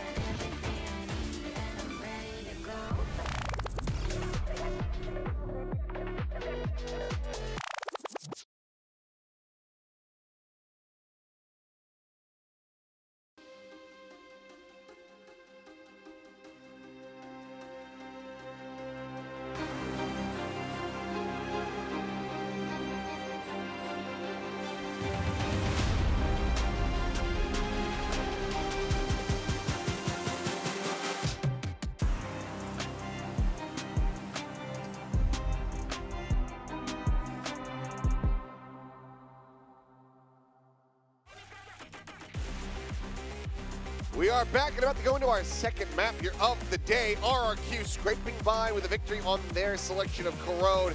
Now we look to Global's pick of Abyss to see if they can hang into this, play another 3-map set, or if RRQ are going to just go ahead and move up 2-0. Yeah, we do have RQ coming out with the same exact composition. Monyet still piloting the Clove here, and Neri on that primary duelist as that Jet. We got Sparrow over on the Yoru, definitely preferring that operator here at this event. But on the other side, we do have the Waylay Yor coming out for Global Esports. So you got to imagine that if they can figure out the timings, the synergy, comp-wise, you've got a couple more options for the Waylay and the Yoru combo. See how they do fare. But started to wake up, started to look very much alive in that second half on Corrode. Need to have a little bit of a stronger start here from the outset, though, because even though you're going to be feeling pretty comfortable here, obviously a bit of a concern for them, as I'll hide my wire behind my shoulder. Wasn't fast enough, but seems like maybe a slight little delay before we get into the action here. But yeah, need to have a stronger start, because we saw RRQ were very, very good. But like when I said slight delay, I thought it was going to be longer than that. Me too. That's what I thought, because we Pleasant came to surprises. us. Yes, we'll take this. We'll take this. No worries. RRQ starting off with a couple ghosts. Sheriff's on the side of GE, so looking to really dominate mid-fight here, and they'll get the first one. Solid kill. Monyet dead now, obviously. Can not really do much, because his corpse is quite far away from where he would like to be smoking. On the site, Xpharaoh able to scale forward, checking up and over the top. So they know that they've got control of the site itself, but the immediate extremities, very much a mystery. But Lexi getting a spot, but now swinging the corner. This is going to be a double stack setup here. Xpharaoh only able to find the one, but Uniton is just going ahead and picking up exactly where Darius had left off, it would seem. Refracts back down to 14 health, but it will not matter. Cushy surrounded. The spike is planted, but the round is Global's. Yeah, starting off the way they started on Corrode as well. Nice pistol round win. You love the call over in mid as well to make sure they take control of that. We saw how much Monyet was preferring to push up that space, both on the offense and defense. So good adjustment for GE. The spirits are high. Crystal's having the time of his life again now that they've won the pistol. We'll see how they carry it forward with the next buy. Good early pressure there. Catching Monyet completely out in the open. Solid start, but I mean, you mentioned it. Winning the opening pistol. They need to not drop this follow-up round. Yeah, yes. They don't really want to stick to the Corrode plan too closely. Oh no, don't mimic it. Do have a healthy array of buys, including a Vandal. Have more than enough firepower with this one. Shock dart forward. Well, okay. as they clear out the vines, wall as well going to get popped, and surprisingly, there is no damage suffered by Sparrow, but just on the edge there of the box there, and able to find two, gets the third with the Sheriff. And okay, Xfero and Alexi will be able to find two reply kills of their own. Oh no. Flash into the base, and oh my god. I just want to be clear, Xfero just casually walked onto the site after knowing that Darion was there with his knife out, just trying to get some space and maybe catch him off guard after a TP, and now he's gotten full control of the site. Gap there in the smoke, but Dash now, rather Rack going to be expiring. Casper will find the one, and Xfero, okay, swings back in, and Casper will be able to have it to get them over the line. Last two kills secured. And that is going to be Global, not dropping the anti-eco, but getting pretty damn close. We were all scared. We were all thinking it as soon as the site went over the other way. But like you said, thankfully they'll keep it. They'll keep the more important weapons, the Outlaw and the Vandal carried over. So that's the bulk of that investment. But yeah, if you want Cherry, obviously great pick off from Darion. But then yeah, Xfero just sneaks into the smoke with his knife out, just keeps on walking forward, then he gets 2 kills with the Classic. One enemy. Interesting scenes. Sometimes you just take the opportunity, seize the day. Yeah, just run at them. Well, solid enough damage dealt there by RRQ. And knowing the Outlaw is going to be recycled into this round, everybody goes for the full armor. Able to get those purchases, given the double plants here, so are going to be in a very good position to deny this bonus conversion. Moniette steadying the spray. Eventually he's able to find Yudotan. I think this is like the first time I've looked from this angle, and not seeing the connector in towards B main is so bizarre. Yes, it takes a little while to get used to. It's also really awkward when you break out events and then suddenly there's just a tunnel staring you in the eye on the other side. But a big push out from Crystal. He's not quite ready for more, but he will tuck away. Doesn't want to take his chances. Yeah, only minor damage suffered there, so not too bad, but okay, shoulder does get seen. Moniette firing off a shot. I'll just go ahead and back away, but at the same time, Sparrow playing around here nicely off the pressure, and now finding himself another elimination. Meow going to be taken down, and that is this A site completely open, primed for the taking. Is Darion and Casper going to try to have to make something happen? Spike plant. Sheriff and Outlaw. And they're ready for the cross too. They know, right? The site's already been taken over. You haven't seen them all this round. That's one. Now just the Outlaw. I mean, you know, land 2 good shots, you'll get a kill, but doesn't look too likely to get more than maximum 1 here on the board. It would have to be a headshot or the double pump, as you say. No damage suffered, so. Gun here. Pings that out, but weapon is being watched. So no real great options of recourse here for Darion, so I think he's going to try to make a go of this. Sprinting forward, but suspected footsteps are going to be heard here. But, okay, he's actually just kind of allowed to recover that. I think Moniette just assumed it wasn't happening, heard it a little too late, and the call comes in, but the Vandal's already in his hands. Maybe he thought he was going to run through the connector towards me. Perhaps, I don't know. A little bit strange. Either way, Darion will be certainly grateful for that, but RRQ put themselves on the board in very clean fashion. One enemy remaining. Yeah, RRQ will be fine with just that. Obviously, you know, Vandal given over. You would have liked to block it, but it's not like it's hurting you anymore. You would have already dropped that weapon. You still all got full armor, and GE's going to have to deal with a couple half armor still on their side. 2 away from Yudotan's conversion paths. Ooh, well. 1 away from... Yep, but it'll take a little longer. Solid shutdown there. Moniette trying to maintain control and dominance here in mid.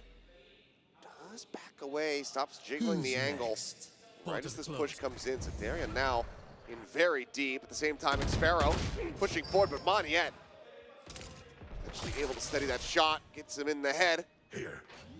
And Global Esports might have to be considering a save right as the spike gets planted, unless Casper can find an opening. And Lexi just around that corner, almost getting timinged, but you'll have to just go ahead and back away, and it seems like the retreat has been sounded. Yeah, I mean, if you had gotten that pick, whether it was on Alexi, or if it was on to Cushy. You know, you make the call, you still go for it, right? You would have evened out the numbers a little bit, but otherwise a 3v5 with so much time lost on the rotate. GE just saying, hey, 3 rifles, we can still work with these, right? Doesn't set us too far back here. We still got creds rest, you know, on the rest of our teammates. We can make do with it. And something they're gonna have to discuss is obviously we saw what Magnet can do here in mid, so you don't want to give that up for free, but now he's ready for them to push out. Try to hold on to these if you're gonna save. Yeah, but unable to do so, only able to take down Cushy in the process. Crystal's still going to be 2 charges away from the Hunter's Fury. Cushy has his online.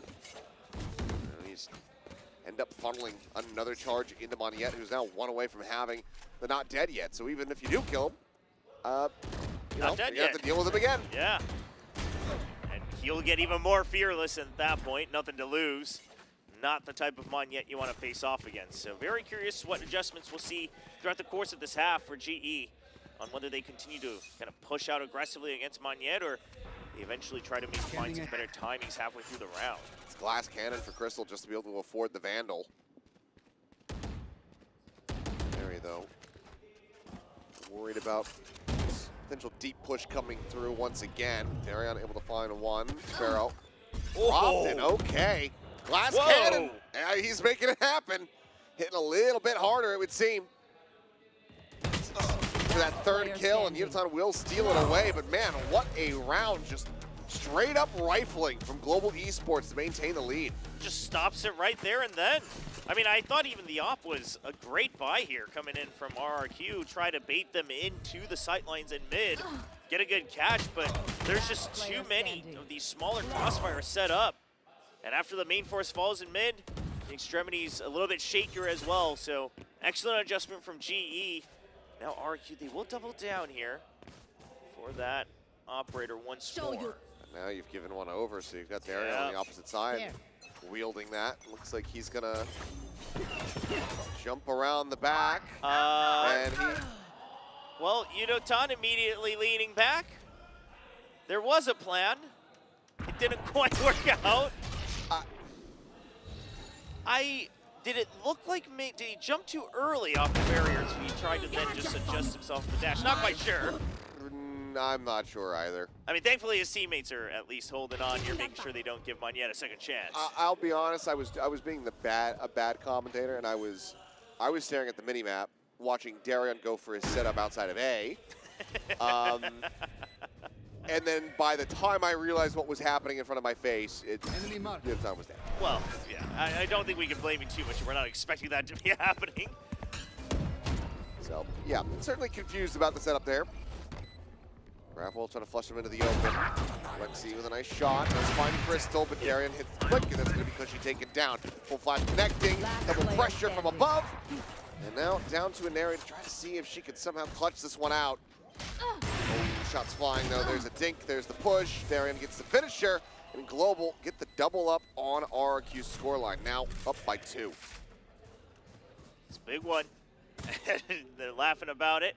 They'll still get the round win, so Yutan doesn't have to feel too bad. It did look like he wanted to push aggressively through that ledge, but he just missed the jump. He was trying to walk over, but he wasn't on the ledge, so he doesn't get the walk, and he realizes it's too late. That's even better. Yeah, you don't get that much verticality from the waylay dash. No. Well, what can you do? You lean back, you enjoy the round, your teammates bring up the win, you're happy about it. I mean, it's an intimidation tactic. That's true. You know, they don't even need me to win. Yeah, exactly. I took the bet and my teammates still won. I mean, when Jeremy capped off the side of the map, they won that round. Casper, though, looking to try to win this round almost single-handedly. Comes away with 2. Yutan now. No, back in it. Able to find an area before getting tricked by Cushy, but it's still a player advantage to the side of Global Esports. Portal closed. Spike being brought around the back. The plant to come through. It's going to be masked on. Darion just going on a scouting mission. And out into the open goes Cushy, and now he's able to find it, but quick little exit into the shorty. Global Esports going to be expounding upon this lead. Yeah, I love the immediate decision for the mask as well. Not only do you have the op, but when the geometry changes, the op is even tougher here on the retake on B, even if you have an extra member. So just go in, scout things out for your team. Every piece of And yeah, you can't use, you know, all your util while you're in the dimensional drift anymore, but you can still wrap around them in the back, get a quick little surprise kill with Shorty.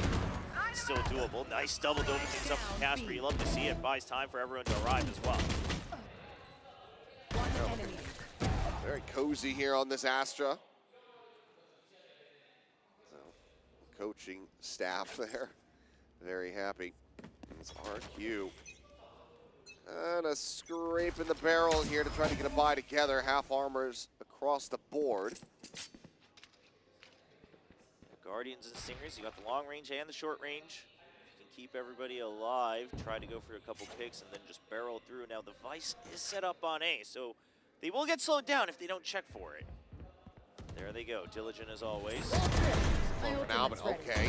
I was going to say Crystal pinned in this corner might absolutely destroy them, but no, it's just being out from backside. Down A. Snipes an area out of the air and just cleans up house now. Cushy to try to see if he can make any kind of impact here in the round. Finds one. Does manage to get a second shot with Darian before getting it taken down here for the end of the round, but that is still overall very good and very clean for Global, who are now up to 6-round wins. Yeah, and this is all because that shear wall is a little bit further in the site. It looks like they waited for the clone and they said, okay, nothing tripped. You start dashing in, the Jet surely would have gotten over, but gets picked off. The Omen's already mid-shrouded step, but just lands on top of the shear wall. It's just a disaster here for RRQ. That calls for a timeout. You know, you're getting a precious buy round coming in here. Looking for another operator to expend all of your credits. And if they can't get this one, that just about wraps up the half. No, it really does. And I mean, it's another commitment onto an operator, but Inari just hasn't really found her footing quite just yet here. 0-7-0 on the Jet. Impact has been very much lacking in this half. As it's a bad sign, Jonathan's given up on the mask, so. Oh, that's true. He's not smiling through the pain anymore. Yeah, they're trying to get dialed in now, focus up. Try to get the players to very much do the same.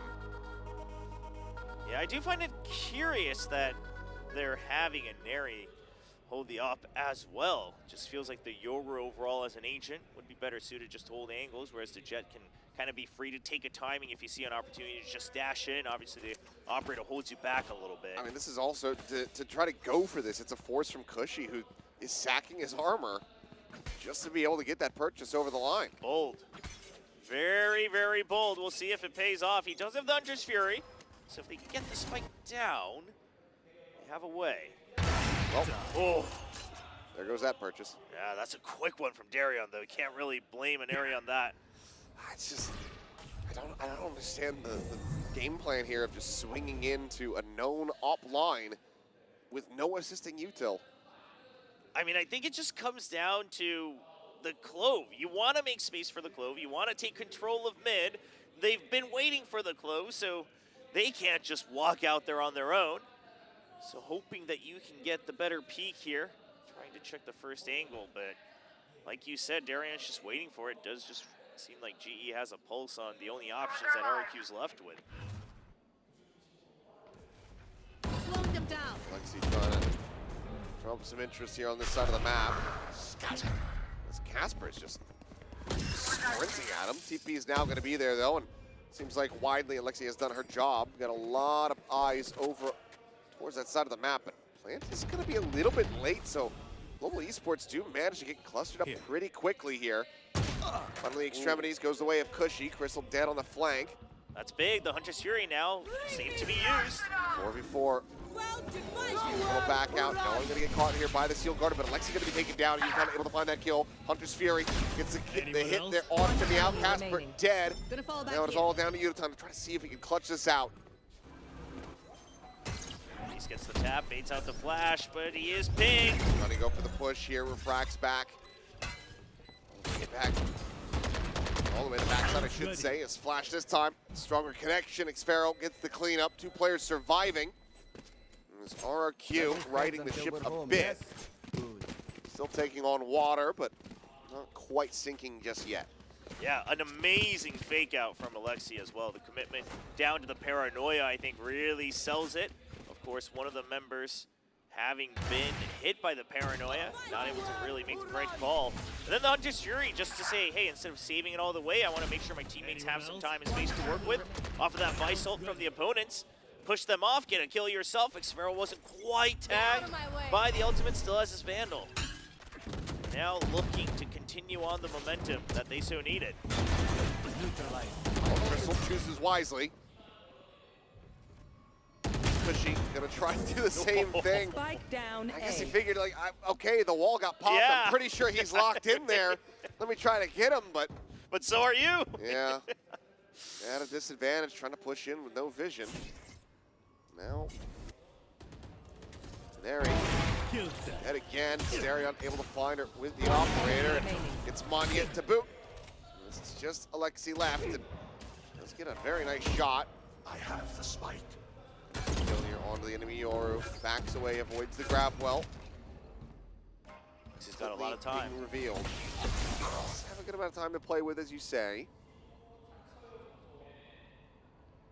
Paranoia through, TP to the bridge.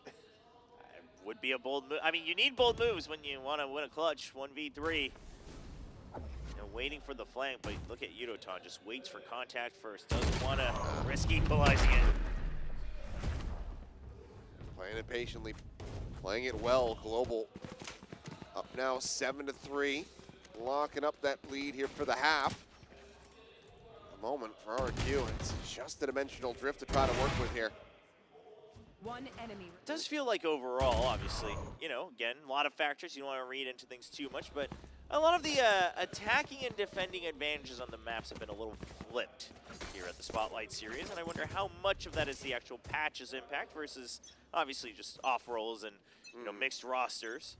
I'm curious to see how that'll pan out throughout the offseason. Obviously, the perfect time to experiment, and then we'll probably get a couple more changes going into the season. Oh, wow. Push is able to find Denari. Just cannot catch a break.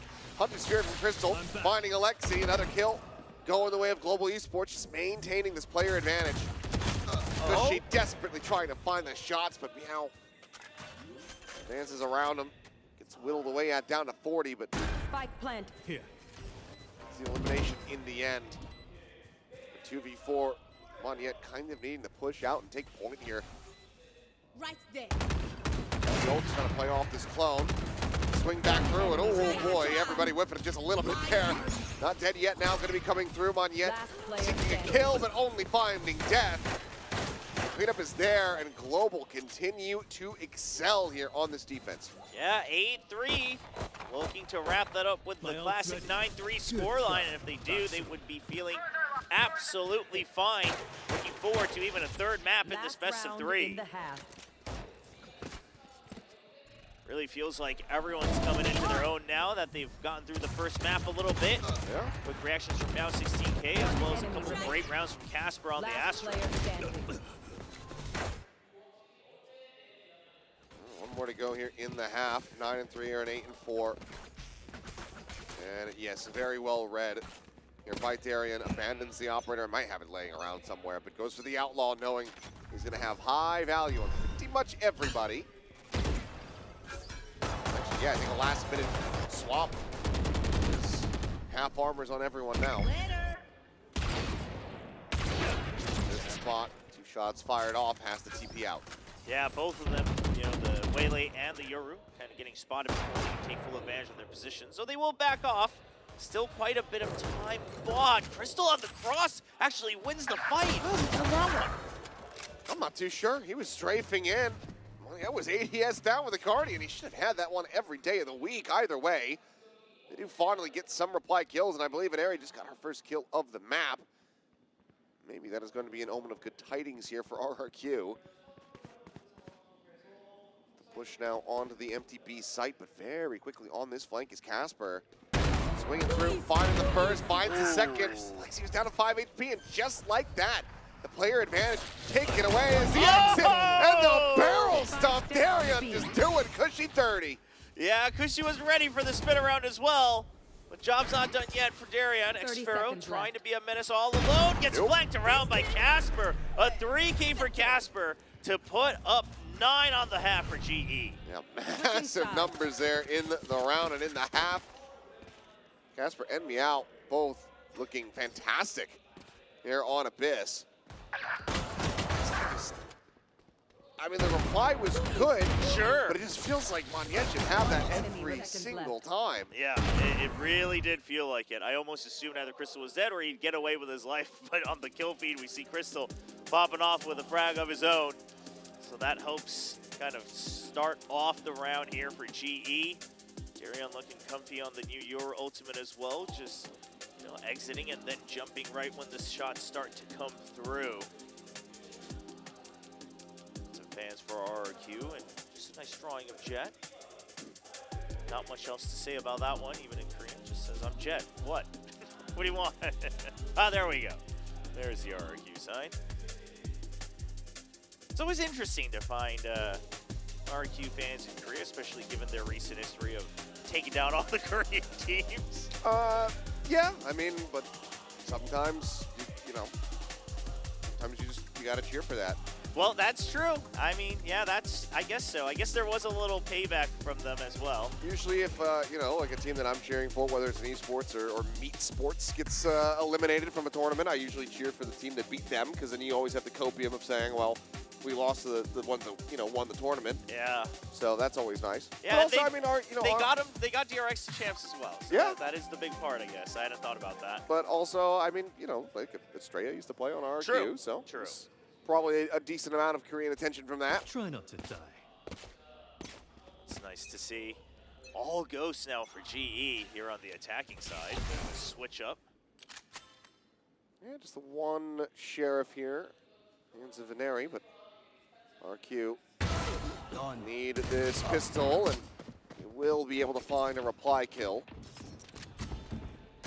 Pistol dead, Cushy now. Trying to save him off. Oh, that is a very nice shock dart. Yeah, Darion just hanging by a thread here, considering the pistol round. Udaton's just pushed up into tower. Double push here, in fact. Yeah, they don't quite know that it's two people just said. Only heard one gun. Paranoia sent, swing coming in. Alexi gonna be good for one, but Casper up and over the top. Oh, dropping down, tries to plant a feet, but not gonna be fast enough. Meow now. Begin also arriving here at tower. As the Ghost Cushy holding the defuse, but Veneri holding it down that angle. RQ able to find the pistol here in the second half that they so desperately need to try to work a run back. Yeah, the shock dart really comes out in big value, right? Making two people weak gets them to have to take some risk going aggressive in heaven. Doesn't quite pay off, and at the end of the day, I mean, Mouse 16's position, in theory wasn't bad, but your team just falls a little too quick, and you don't really have time to hide your footsteps for much longer. Gets caught off guard by Aneri. That's a pistol round win for RRQ. Keep that they needed to try to claw back in, and look at this. Double outlaws here for RRQ. They really want to snowball this. They're not going for the outlaw Marshall like we had been seeing, but speaking of Marshall, there is one in the hands of Darion, but it's very quickly left on the floor now. They're looking at it. They want it. Crystal Rio. Oh, okay. Smooth criminal. Takes it, slides back around the corner. Potentially is even going to try to fight this out, but still quite risky. So it seems like Crystal just going to slowly drift back, join in with the rest of the team here at A main. How are you meant to get into the sites from here? Yeah, no util on the way, Lay. The Yoru's gone. Just gotta hope. I mean, you gotta wait out a timing in between the smokes. That's all you can do, really. Oh, there's Meow gone. Sphero with a double check back in towards mid. Yeah, that should signify that it is coming to A. They'll be correct. Good tags as well. That delays it even further. Good shots from Sphero on for the ace. Essentially, haven't had that ace yet, but it's just the classic versus the sheriff. Sends it, and Casper immediately picks the one target. I mean, she had one job and she accomplished it. She knew exactly who the priority target was on that one. They gave her so many options and she went, no, the Yoru. Still no aces. Nice and calm, double pick there. That's just great. Yeah, the disappointment. Oh, man. That was very funny. But still, yeah, with the double outlaw, only Yudotan with the half armor. Sphero, a very aggressive push. He met with death. Darian able to find the headshot there as Yudotan goes on the entry. Swings out, gets a dink there. Onto Monette. He's going to be lucky that he's still alive. In fact, only goes down to 76. Yeah, Darian. Mostly low from the early hit. Well, there's the cleanup. Yeah. Planted. He's off having 2 outlaws. This, yeah, but now puts Yudotan as well at risk. Similarly vulnerable, but sends some shots through. It's counter-sprayed by Cushy with the Stinger. 3v3, the Cosmic Divide very much working against them here as Casper playing around this wall gorgeously. Swing in from Cushy, he's able to find one, but now trying to just hold the defuse. Sat here within the smoke. The rush forward. Now take it down, 1 bullet left in this Stinger. The shot done, but Cushy right on top of him with a ghost. Gets the 4K for the clutch, and RRQ, they convert the bonus. An incredible reposition. I thought he might have actually made a footstep, but perhaps he just didn't hear it and missed the chaos. Still run in to check, and at that point, you know the half is done. He taps it again, and you have to check. I mean, you're trying to take the better chance with the shock dart to force him off of it, trying to make him move while you're going in for the peek, but he's already way past. Unbelievable. 4 kills for Cushy, picks up another Odin. Why not? Now you've got an operator back into the hands of an Airy. Should be having a much easier time on defender lineups, I should say, but they're good for 1. The Odin immediately on the floor where it belongs, as Xfero will be able to trade it back. Yeah, I mean, sure, the Odin's dropped. Obviously, still not many more options here. Attackers on an eco. You do have that Hero Vandal, though. Well, as soon as we mention it, it also drops as it goes. He's flashing himself forward, Xfero. Ooh, a good amount of space. Quick little tuck back, and it looks like it's just going to be 3-player swing face in towards main here. Yeah. Unfortunately, they are absolutely outgunned and out-aimed here at the moment as Xfero. He liked what Cushy did in the previous round. Said, hey, I can do that too. Yeah, 4 to himself. Brings him right up to 7 rounds. Only 2 rounds apart now. GE, you got to imagine that you're starting to consider a potential timeout. Perhaps let him go through another 2 if it ties up. That's when Pursuit will be calling it. But overall, I mean, there's good attempts at trades, but once you're already down on numbers and the weaponry, a hold like this, not many teams will be able to break through it. It's going to be difficult, but now into the next buy. Global, can they keep things separated from here, get themselves up to double digits? Will RRQ be able to close out? That is a huge reveal. Shot's not really coming through for the Hunter's Fury. Never mind. I mean, it was a tag on the Yudotan, but the op shot kills all the same. Darian hit as well, down to 45. Irrelevant. Dion with a nice little lurk. Catches the timing onto Xfero. Hero of the previous round now gone. Dimensional drift, not something that they have to be concerned with either. It's an immediate pivot call from RRQ, so they're getting a decent idea of this, but still have an area left back just in case it was a counter swing back over to the A side of the map. Defeated. Spam out of the corner, finds himself a second. Spike down B. And this is what happens if you don't kill off the Odin nice and early. RQ completing this run back now, just 1 away from tying it up. Yeah, 5 in a row here on the defense. Really taking advantage of that double outlaw snowball that they wanted on the anti-eco, and it's paying off great dividends. Odin also on that retake over on the B side. Sure, lots of new geometry, most of them. You'll at least cut through the corners, if not the entire box. Defeated. So Cushy with the correct weapon of choice. A bit of relief here, it would seem, for the side of Warbirds and Jonathan, as there is the timeout call. GE now wanting to push this all the way to bind. It looked like they would be on good track to make it all the way, but haven't really found an opening at all here in the second half. So they're going to have to rack their brains on just how to break through. I talked about on paper how you imagine that Waylay Euro might prove to have a couple more options in the bank, but at the end of the day, if you're not even able to get to the line of scrimmage right at the site, doesn't quite matter how many times you can bounce back and forth. Yeah, I mean, you know, some new options for the ways that you can approach the sites. We just saw that from Darian trying to teleport forward into that, you know, cubby under heaven. But if you haven't cleared out the box, yes, you can just get spammed out. Exactly. There's evidence there. A lot more that you have to put into to take over B site now. Last cannon and gold ball. Hey. Weaponry, but they know that everyone on RQ is going to have full armor. I mean, it is with sheriffs, so there is the potential of that combo. Obviously, you know, obviously, if you're looking for the combo, you could do it with other weapons as well. Kind of curious. Could just be a matter of, you know, you have the tread saved up anyway. Well, I mean, Crystal just needs a sheriff. Finds one. Outlaw now down on the floor, but Crystal gets himself a second kill. Oh boy. Well, that might have been a mistake, and it absolutely was. Shot out of the air. Yunaton able to find an Airy. And that timeout call from Global is looking fantastic. Want to wait to time this one up, and Crystal is still continuing. Will not be denied, will not be dissuaded. As a Thrifty is confirmed. Unbelievable shots from Crystal and Yunaton. Get them the round win as they maintain the lead. The Outlaw was just a fake. It was just to draw our attention away. The true weapon was the Sheriff here for Crystal.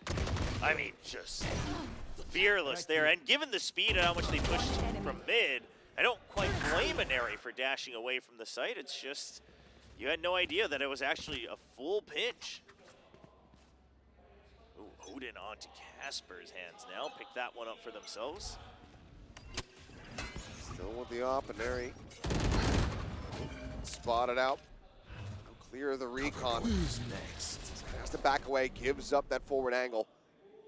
Convergent paths at the ready, but not pulling the trigger on it quite just yet. They haven't seen anything with the dimensional drift, but there's a reveal, and it's a nice push timing there from Alexi, able to find the punish. So Darian does get taken down. Fury from Crystal just fishing for some tags. Doesn't find anything, and so far, all of RQ completely unscathed. There's a dash into the back of Airy. They're ready, waiting. Yunaton going to be taken down now. Casper gone. Crystal dead. As RQ are looking to try to make this one a flawless, and they shall. Great patience and great utility. RQ just kind of ducking and dodging around everything that Global sent at them. Yeah, just really good timings from RQ, and on the flip side for GE, you gotta feel that there was a bit of a miss. I mean, you wanted to go for the Waylay ult off of the Euro ult, but everybody's just hiding right outside. That means GE has no idea that there is actually a stack waiting for them to flood back in. Then the Hunter's Fury, not getting as much value as he wants. Waylay ult completely misses in a panic to just try to create space for himself. That's what I'm saying. They dodged everything. They don't get hit by the Convergent Paths. They don't get hit by the Steel Guard, and they don't get hit by the Hunter's Fury. They don't get seen by the Dimensional Drift. It's 4 ultimates committed into that round. And RQ are once again one away from tying it up. All you have to do is just hide away. Wait for the spike to go down and to get the perfect retake. The only fortunate thing really is that Global Esports still could afford a full purchase. They don't have an operator or anything like that to try to contend with Aneri in that regard, but they do have full armors, at least on all of the players, so still in an okay position to try to maintain control of this one, especially given that there is no one on this B side of the map for RQ. Fully gamble. Ooh. From the shadows completes. Oh, and it goes decently well read, but Alexi's still able to find one. Nice reply kill from Meow. Manages to upgrade the Guardian over to a Vandal now. Cosmic Divide Wall getting ready to expire now. RQ. Go for the push. Clear the recon. Check on the clone. The saturate expended here from Yunaton though. Slow push across, and Moniette, oh, he's got the op in hand, finds Darian, and Neri though covering fire. Cleans it up, and now it's all down to Meow, who really made me a believer for just a fraction of a second. It was a solid third kill, but RRQ not to be denied here. They tie it up 10-10. Yeah, the G's just not able to really hold on to it, right? Just one round after the timeout. Can't really connect it to more. They do have another timeout if they so choose, but not full buys coming out of this next round.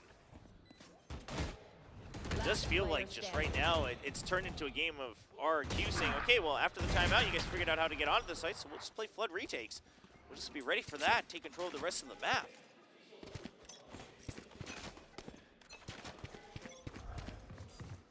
We'll be able to go forward a bit, but now the half armor is starting to come in. Clone is out. I mean, sees that one getting spawned effectively, and well, tries to go for a wallbang shot, but it's too much movement, so it goes down into the floor, and Darian at the same time. Oh, it's just sprinting forward, but yeah, no! Trying to drag it across, but and there he peeks in. Uniton's dead, and suddenly, I mean, he's gonna go sprinting. He's gonna try to find a kill. Yeah, I mean, he might not find a kill, but he at least made sure the trade was there, created some more space as well. Incredible bait with the ultimate coming in from the Clove. And when a round happens like that, you imagine RRQ kind of has the advantage. I mean, the Chaos, they thrive in it. GE trying to recollect themselves here, try to group up as a 3. Oh boy. I mean, Alexi would have to break this. Oh, she's considering it. Okay, she backs off. Silently just back away. Sphero holding forward. It's very much, I mean, he is just at risk. 30 seconds left. Slots back over here towards the cubby. Just tucking away for the moment. Might just swing as soon as he hears some movement. But no, finds a timing. Flash gonna be sent, but Crystal still able to strike. 2v2 now. Gonna be locked in, is still in there, having to rotate around. Doesn't have a great path to try to recover a weapon, so might just have to try to make this retake happen with the operator. So it will be the case. And right as she gets to heaven, Nebula gets popped, but oh, there's a spot out. Alexi just noticing that pixel. Finds one, there he gets a shot onto Casper, and just like that, RRQ now in the lead. Yeah, the duo coming in strong on this retake, and that little cubby right below Evan. It's not quite perfectly flushed in that you're covered from all angles. You will get spotted there, depending on how you're holding it, so you gotta watch out. They will be able to spam through, maybe catch an elbow, get a couple wall bangs through. Doing Manya dirty with this one. we didn't stick through the whole thing. At least, I mean, he at least got yes, the kill, yes. It could have been a lot worse. It could have been a lot worse.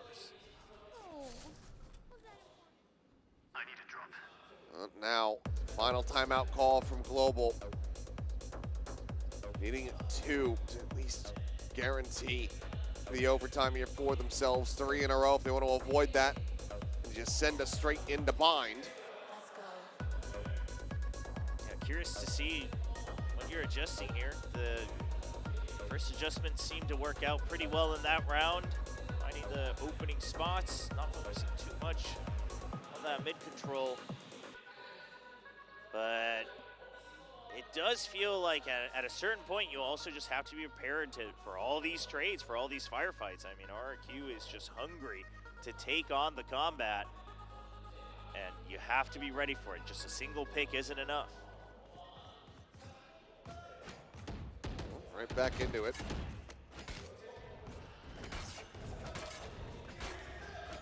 Otherwise, RRQ, I mean, this is the point with which they struggled on the first map, getting to round 11, not quite being able to get up to that map point. We'll see if that's going to be a similar pain point for them here. Deploying drone. As it seems like very quick pivots, but very quick attack coming in here from Global. Dash forward, teleport going to be taking Xfero, able to find Darian before getting traded out by Uniton. In the end, a 1-for-1 ping reveal. Some damage here onto the waylay. Seem to try to push forward. Take flight. RQ now. Spike planted. Everybody clustered together. There he's swinging from heaven, off still in hand, looking for a target, but Tucked away here behind corners, behind smoke. To jump up over the top of the box. Monyet loses his life, and Ari is able to find the trade back as Alexi finds Yudotan. Push forward, Casper looking for the kill. It's going to be taken by Meow. Shorty in hand, not going to cut it. As Meow is able to find the final shot, and it's 11-11. We are once again tied up. What a hold on the site from Meow, because that's what's changed now. You can't just comfortably hold it all from away with long range util and weaponry. Sure, you can have a couple more lineups depending on the agents you have, but the lineup that we have on GE, you still needed a couple members to just hold on. Here on the site, Meow and Casper doing it perfectly as a duo there. Well, a chance to turn the momentum around once again here, Global. One away from the Hunter's Fury, have the Steel Garden here at the moment. Now one away from the Dimensional Drift as that orb gets taken. I don't think this B orb's been contested. No, it has not. Mary eyes on it, gonna try to deny this if possible. There's the swing out though to Yudotan's demise. Not quite sure the angle, but the Your ult immediately to try to still scale off of this, try to get some space. There's two people on the site. Oh, ooh. The dash right as the shot comes through. Bit of a mistiming there, but shoulder spotted by Xfero. Swinging out a little bit wider now, clears the Razor Vines. The Steel Guard is going to be invested, and that is going to catch onto at least 3 players, I believe, on the side of RQ, but right before it does, Crystal gets taken down by Monyet. So now it's a 2-player advantage. Hunter's Fury, not a concern at all here. And they're all here. Already on the site, Cushy pushing through, finds one Gary, it's all alone, he's just surrounded. It's just a sudden flood in from RRQ. It's completely turned around, not sure which way to be looking.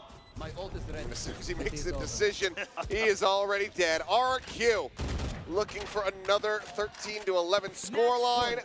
If one more, we'll be able to close things out here on this Abyss. And as you can see, the money's not great for Global Esports. No, you don't have too much to work with. It's not looking too hot here. Yudotan not quite clear of that angle there. Obviously, Darion, not much you can do when there's 3-4 people swarming you from all sides. And the actual Abyss behind your back. RQ looking to close things out in another 2-0 fashion if they win this. Maybe Crystal just sends Hunter's Fury and kills, like, 2. That could work. Well, he's gonna need to do it now. Gonna absolutely need it as an area looking for the peak, and there's the Hunter's Fury trying to track the jet though. It's gonna prove to be a little bit difficult, but he's managed it. Taken down. There's Dimensional Drift out from Xfero.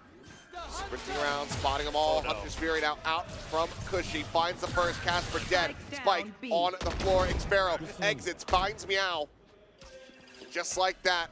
It's a 3v2. Crystal and Darion worlds apart. Here on the site, wanting to try to go for that swing to get the kill here on Xfero, but instead will settle for Alexi. Takes it down. Cushy dead. And Darion gets all 3! I did not see a world where he was getting all 3. I mean, 2 maybe after you saw the first kill. But somehow he is able to just bounce and juggle every single target. Crystal buying the attention of Xfero as well. This was so good by Xfero, by the way, not chasing down Darion, but turning the other way. But look at this isolation from Darion. Absolutely insane heroics from him. Sends us now into an overtime here on Abyss. Well, he certainly felt made like it. Yeah, interesting. It felt like it was over from the moment that Cushy had Yes. pulled. That Hunter's Fury gets a kill. Surely that should have been it done, but perseverance from Darion looking incredible. Now back over onto the defending side. Flashing in around the corner, looks for the transfer, cannot manage to make it happen. An area going to be taken down by Monyet there with a trade. Keeps it at a 4v4 as Xfero trying to reset, but a little bit lopsided there with the aim, and eventually he's able to find Yudotan, but not before Alexi falls. Yeah, but this is such a fast flank here from Crystal. I don't think you expect this at all if you're RRQ. You do not. Finds the first. Last player Shot standing. from Cushy, now gone. It's all on Xfero. And he is just not tracking me out on that swing. Global able to find the opening round of OT for themselves and now have map point. They really want to take us all the way to that third map. It would be Pearl, all did our which we part. haven't quite seen this event, obviously coming with its own map changes as well. Switching sides. So I'm was all it down Pearl? for it. That is I thought what it was. says. I thought it was mine, so that's just me probably misremembering. Oh, okay. I mean, double check. we'll have to double check, but the UI, yes, is Pearl. Last player standing. Would be a nice little change of pace here. You are correct. I wasn't checking the UI. All good, all good.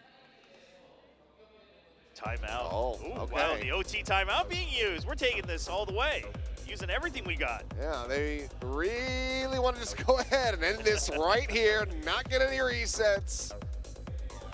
Put together a solid game plan for this attacking side. They haven't been very successful on the A side throughout the attacking half, never quite finding an opening to even get in successfully. Wonder if that's just the curveball you try to throw, knowing that they've been leaving the B side open, ready for the flood. Do you send out a bit of a fake TP out, and then just flood in as 5 onto that A site? Something similar in those veins. I mean, you've both given up 9-3 halves from this side of the map, It's so true. you True. need to have a sound strategy going into this one. Let's see, though. Looks like, yeah, op v op. Darian's going to be sticking with this one. What? Double up Double op. in OT. Double glass cannon op in OT. It's a bold strategy. It absolutely is. One that we probably will not see ever again, regardless of the type of event. But they're sticking with it. One on A, one on B. All right, but none on mid. She is going to be rotating over. Drone sent out. Just gets a spot here onto Yuditan. Try to use him effectively as bait to try to draw somebody into the line of sight of Darian with that op. Ooh, they did hide the op on A as well, away from Crystal's drone. So GE a little bit lost right now. They're wondering, I mean, is there a trap play in mid? Where's the rest of the forces? We're not seeing anything anywhere. Honestly, I wouldn't mind him just blind sending some shots with that operator on this other side of the map. But Cushy, what a shot to be found. Takes out Darren, gets the ping reveal as well off the recon, but Xpero, he's in transit, he's moving. It's something about these Sovas, they're just able to hit yours with operators. Oh, Yuditan's still waiting. One gets the timing, Monyet gonna be taken down, and now it's gonna be the 2v4. Alexi out into the open, takes a shot to the shoulder. Could certainly be worse for wear, but Yuditan has just got all attention on him as the spike now gets 30 ushered seconds over left. here towards this B side of the map, and Neri trying to shift back over. Gets in towards Heaven looking for the shot, but it goes wide. Caspers, however, does not, and Alexi now has to get a 1v4 and cannot get it started. 14-12 Global narrowly managed to close out their map pick of Abyss, and that sends us the distance. We are going to Pearl. We are going to Pearl indeed. First look at it here at the Spotlight Series Pacific, being held at GES Asia. And you love to see it from GE, bringing it back, locking in, and all credit to Darian really with that clutch towards the end as well. Being able to, not quite a clutch, but that 3K to able to bring us into overtime. The heroics paying off, and we'll see how they look moving forward to the third map. Spike down A. One enemy.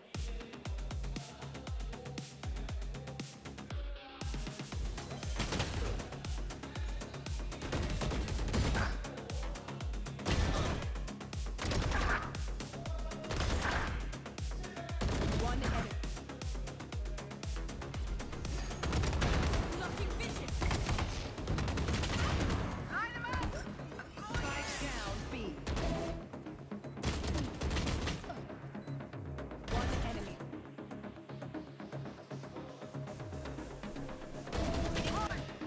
Activate.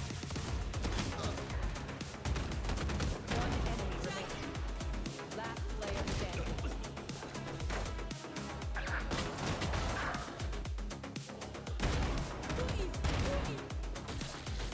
One enemy remaining left.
Well, a very long one, a back and forth, 9-3 half into an overtime, into a 14-12 victory for Global Esports to push us the distance over to Pearl.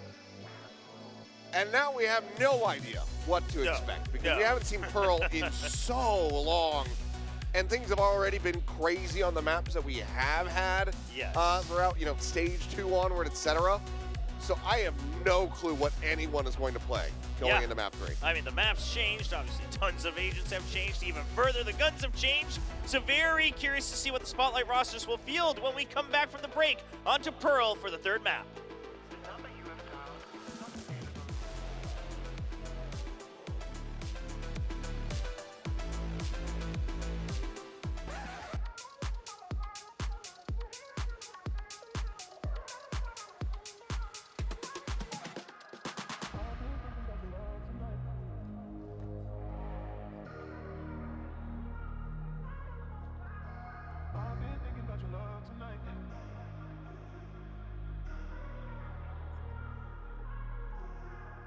I've been thinking about your love tonight. Two hearts gonna make our worlds collide, baby. I just wanna be the one to treat you right. Two-step in me, baby, slide, slide. I've been thinking about your love tonight. Two hearts gonna make our worlds collide, baby. I just wanna be the one to treat you right. Two-step in me, baby, slide, slide. I've been thinking about your love tonight.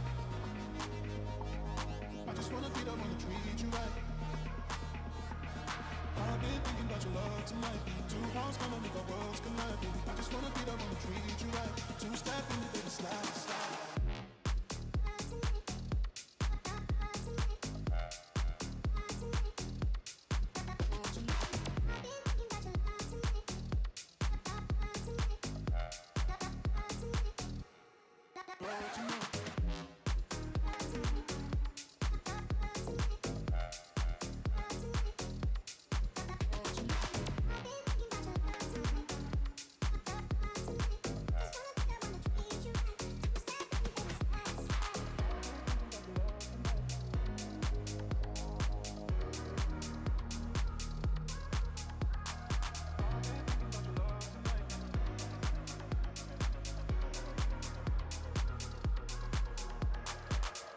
Thinking about your love tonight. Two hearts gonna make our worlds collide, baby. I just wanna be the one to treat you right. Two-step in me, baby, slide, slide. I've been thinking about your love tonight. Two hearts gonna make our worlds collide, baby. I just wanna be the one to treat you right. Two-step in me, baby, slide, slide. I've been thinking about your love tonight.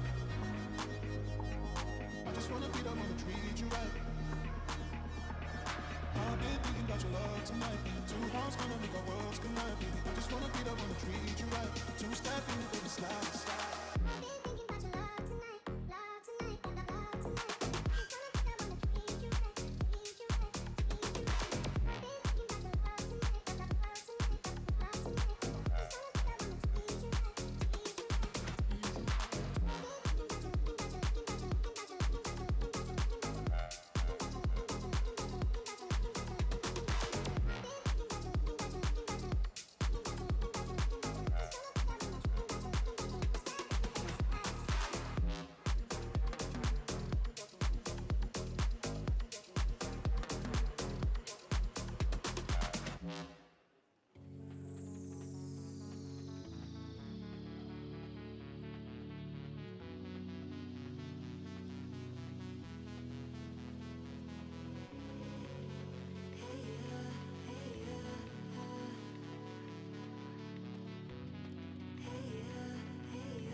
much to take, too much to figure out. Check me, nothing to say now. Dead weight, we're on the way down.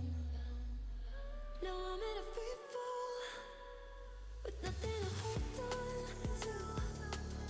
Racing for the end, praying for the wind to slow down the feeling and let me somewhere new.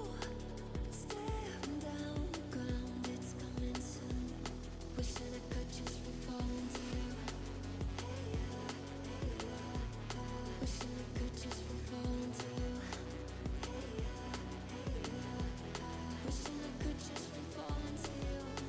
Hey yeah, hey yeah. Wishing I could just fall into you.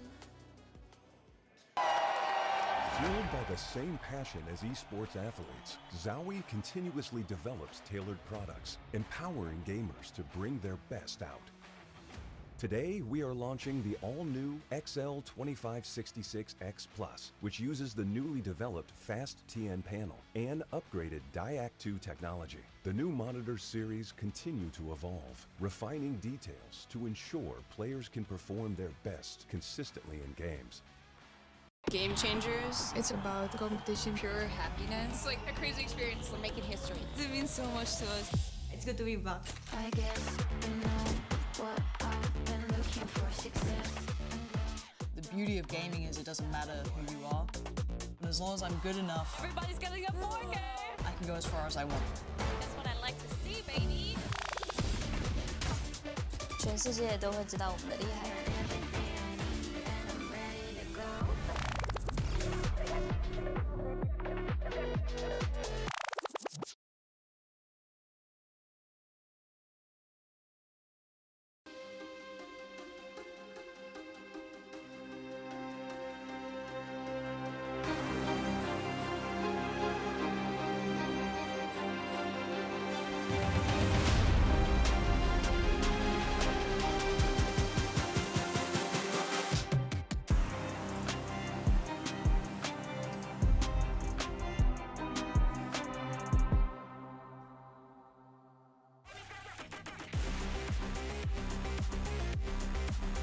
Map 3, Pearl, coming up now as we take a look at the comps. And, well, no Waylay there for Global. It's going to be Yudotan on that jet, but Xfero coming out with the chamber. Yep, and we get to see Monyet back on that Neon. He can go wild on that duelist. Going to be paired up with a Neri on the Yoru. Nothing too crazy in terms of overall composition itself, but a couple of these roles should be interesting to watch. We do also see a Killjoy returning now on Pearl. It's been quite some time since we've seen Killjoy regularly on most of the maps that have been in the pool recently. We'll be making a little repeat appearance here, I suppose, but double Astra for both sides as well.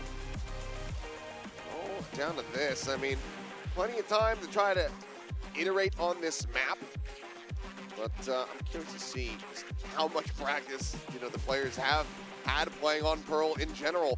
I mean, obviously, I don't expect them to be that much together, with the mixed rosters, yeah. But, how much of it have they been playing in the off-season? Yeah. It's probably a pretty similar amount. I would guess it's close to done. Yeah, I mean, I would assume so, right? Obviously, some of these players also having to spend some time briefly at Champions as well, so there's going to be a little bit of time off, a little bit of recovery. Some of them might have been still discussing things with their org.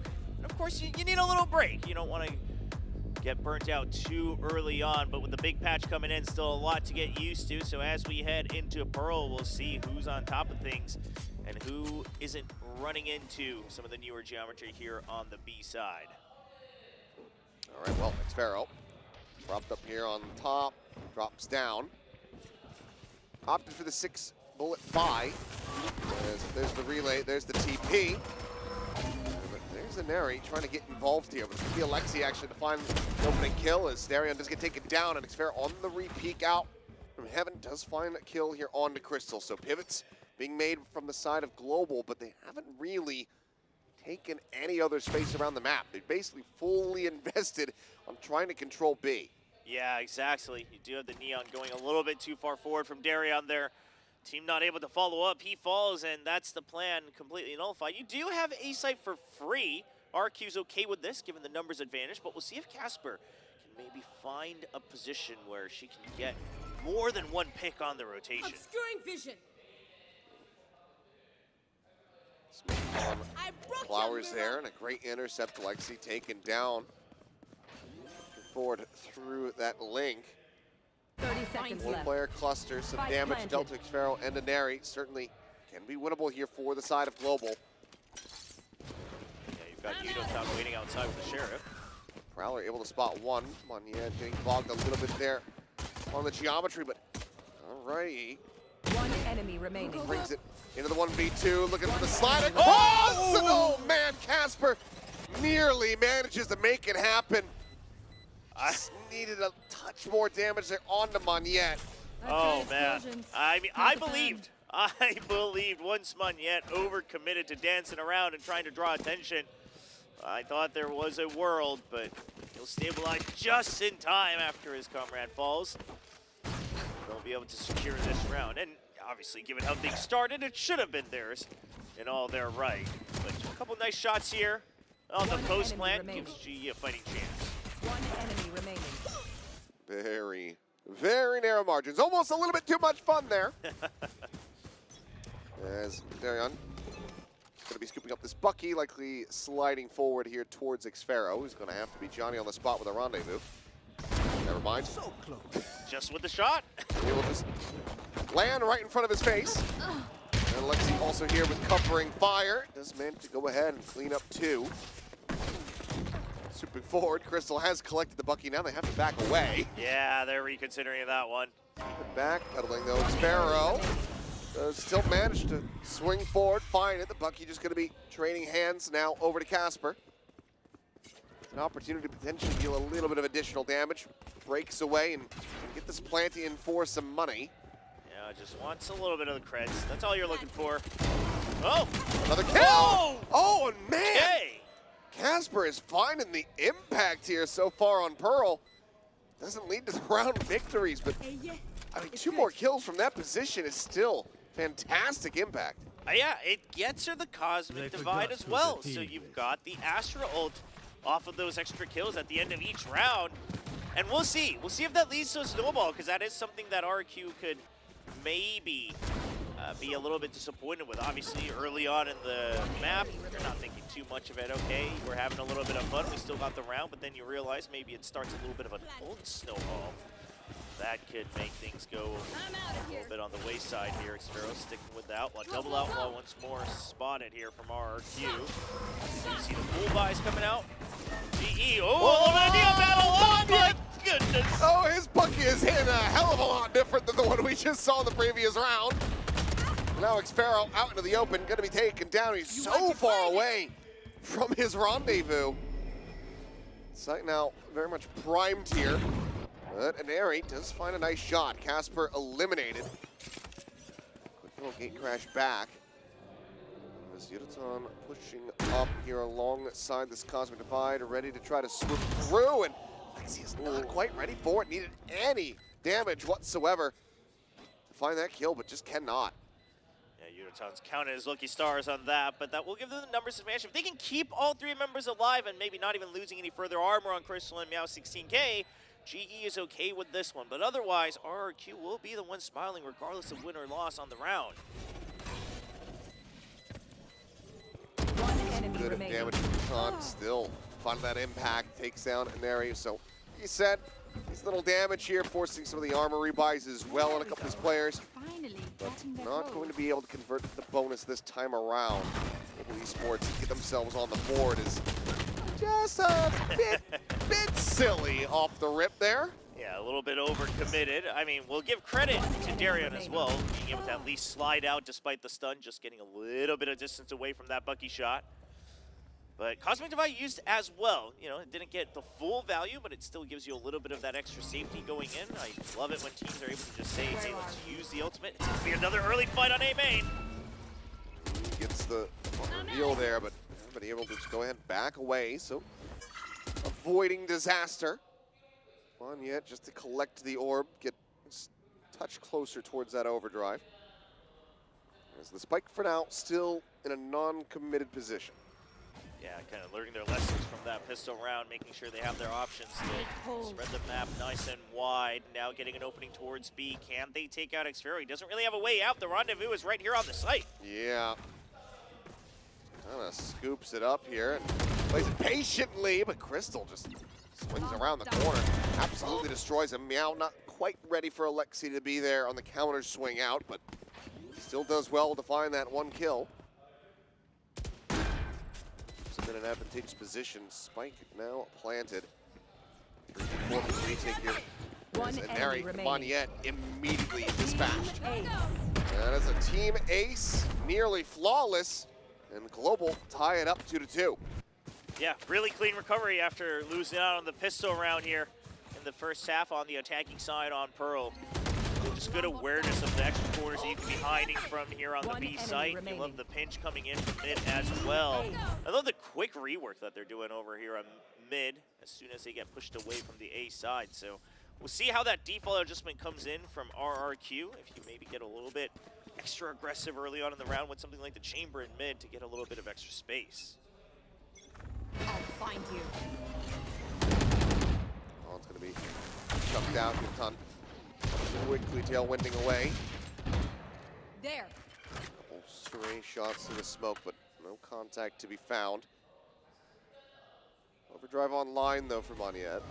Yeah, that's the big one. And a couple other ults as well. So you give over one death, maybe an extra weapon upgrade as well. Suddenly that's RRQ on the board to try to win this round over with the extra ultimates. She was really trying to bait them forward. Not falling into the Bucky trap, though. Xfero he's been holding his angle for so long, I'm starting to get worried that he might just not have the reaction. There it is, as soon as he moves, they pop out. Timing, but does manage to escape. 2 bullets is all that he's got left, though, in this headhunter. See if he can make it lead to 2 kills. Still a little bit of fake going on A as well with the fade here. Odd dancing that was happening there, but an area with a nice shot. Looking for a little bit more, finds a lick of damage, but not much of anything there, as Moniette is not going to be having the tracking coming through. Spike recovered. Timing there as the alarm bucket's placed, and now the spike dropped on the floor. Alexi scoops up a weapon, and Crystal just has to try to run for this one. Left. I have the spike. Grabs it, gets around the corner, gets out around to safety. So let's see, trying to set up for that star, but not quite placed properly there, and Crystal hits a hell of a headshot to keep them in the lead. Yeah, things got a little crazy as soon as the fight started happening on B side. Everyone firing on all cylinders, even the duel going on A. Crystal wins that one, and that really was the winning point as he's able to rotate just in time to save the round. Starts Xfero just committing to the Neon, though. You love to see it. Slows things down considerably. One enemy remaining. Using one of the RRQ classics as well, able to clean up that kill. So they're happy about how it went down, but not quite the ending of that round. Up and over. Nothing to be seen here.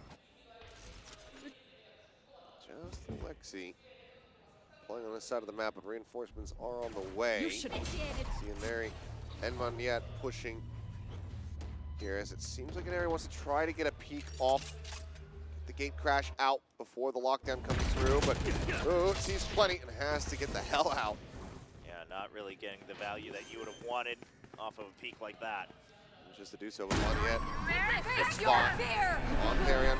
Gets the relay bolt out. Xfero, patient, waiting for that flight to come through. Eventually he's able to find his Casper to get taken down off screen, but Moniette finding 2 here on the site. It's a quick cleanup, a very nice flood retake.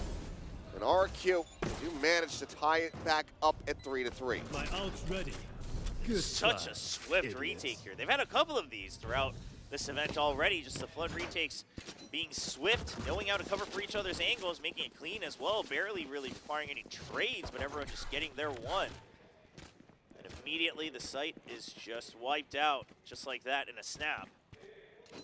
See the Odin returning for Cushy as well, continuing to enjoy that weapon. Sparrow now picking up the operator. Yeah, toward the force of the previous, able to find the 1 kill on a Casper, so now the full-fledged off. Here's your on the haunts, but good time. Good shutdown, able to find Mary here in mid. Cushy now dead. This is Crystal. Roden not finding much value at all. Seems like only Darren really getting hit at all. Even then, still quite healthy. So now a 3v5. Hefty investments on the round. RRQ in a very rocky spot. Gonna have to try to find a pick through the smoke. It's back here, a bit of damage found, but Darion just able to get the full turn. Yeah, that's a rough one. I mean, I don't blame him. He needs to dwindle the number. Oh, a whiff! That could be a colossal one. Yeah, standing. okay, I was gonna say Meow doesn't even need the help. He's able to just shut down Xfero, but even if she had been able to get that, there was 2 players ready to push in towards Art to trade it out. Ensure that the operator cannot be retained. We'll see, just looking to hopefully save. I was gonna say, is she gonna get pushed or are we just gonna sit on this? They are on the hunt, just not quite thinking about this corner. I imagine that Darion will eventually make his Checking in way around here. water. Doesn't have a slide. Making plenty of noise, seems like, yeah. A little bit of an afterthought there as far as considering this position goes. Does lose his life, but that is still a huge impact round for the side of Global as they once again gain the lead. Yeah. See, the money here is pretty non-existent for RQ. Yeah, they just scrape by with the rifles this time around, not able to win those first duels. And then, again, Monette, you're 3v5. You feel you need to lower the numbers. If not, the round is gone anyway.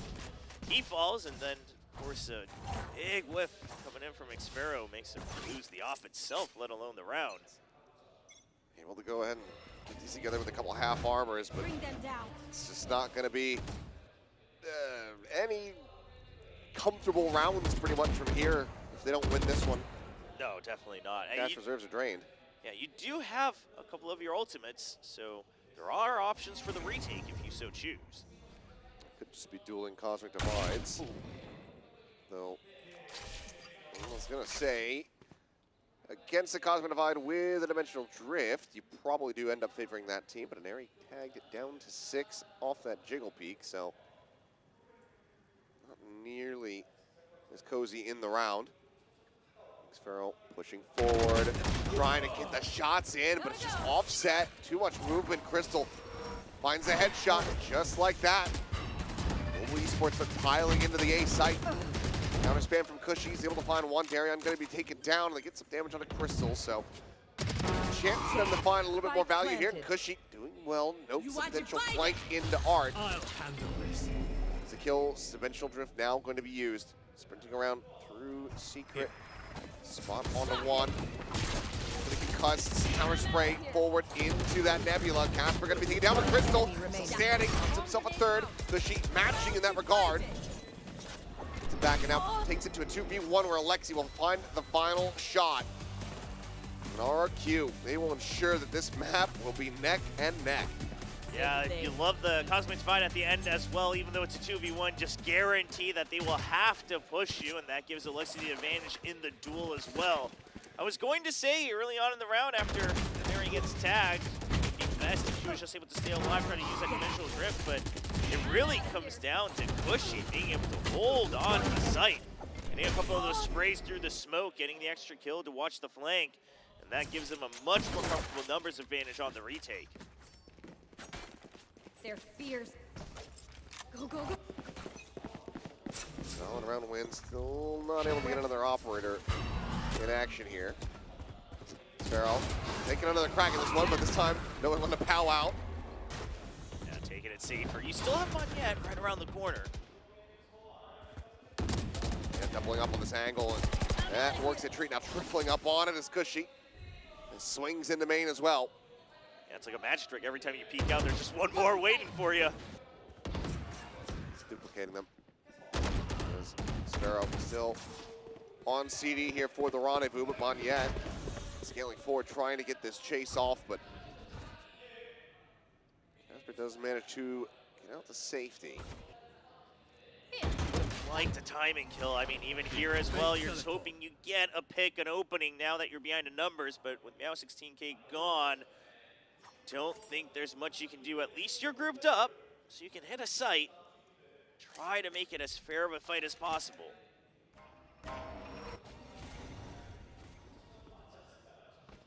Here. Forward tap, trying to see One what enemy response they remaining. get, but just 30 on seconds high. left. Dumping there on Unaton with that headshot. And there's the trade back, so just the one casualty. RQ now gain the lead. Yeah, bringing it back after taking the pistol. They lose 3 in a row after the anti-eco. Gave up the lead over to GE, but fighting for it tooth and nail, and now they seize the lead back right near the end of the half. Feeling pretty good about it, whereas for GE, your credits are definitely rumbling. He switched his mask. Changing it around. Yeah, a little different vibe. Need a bit of a new vibe check here. The Temu Pennywise. GE, they'll scrape by a bit of a half buy next round if they so choose, but it's not looking too good if they lose this again. Lots of ping-ponging back and forth. Swing around to the back of Hall, push forward out of the Nebula. Alexi going to be taken down. Not much damage offered up either. Oh, then, yeah, Decay on Meow. Will recover, swing out.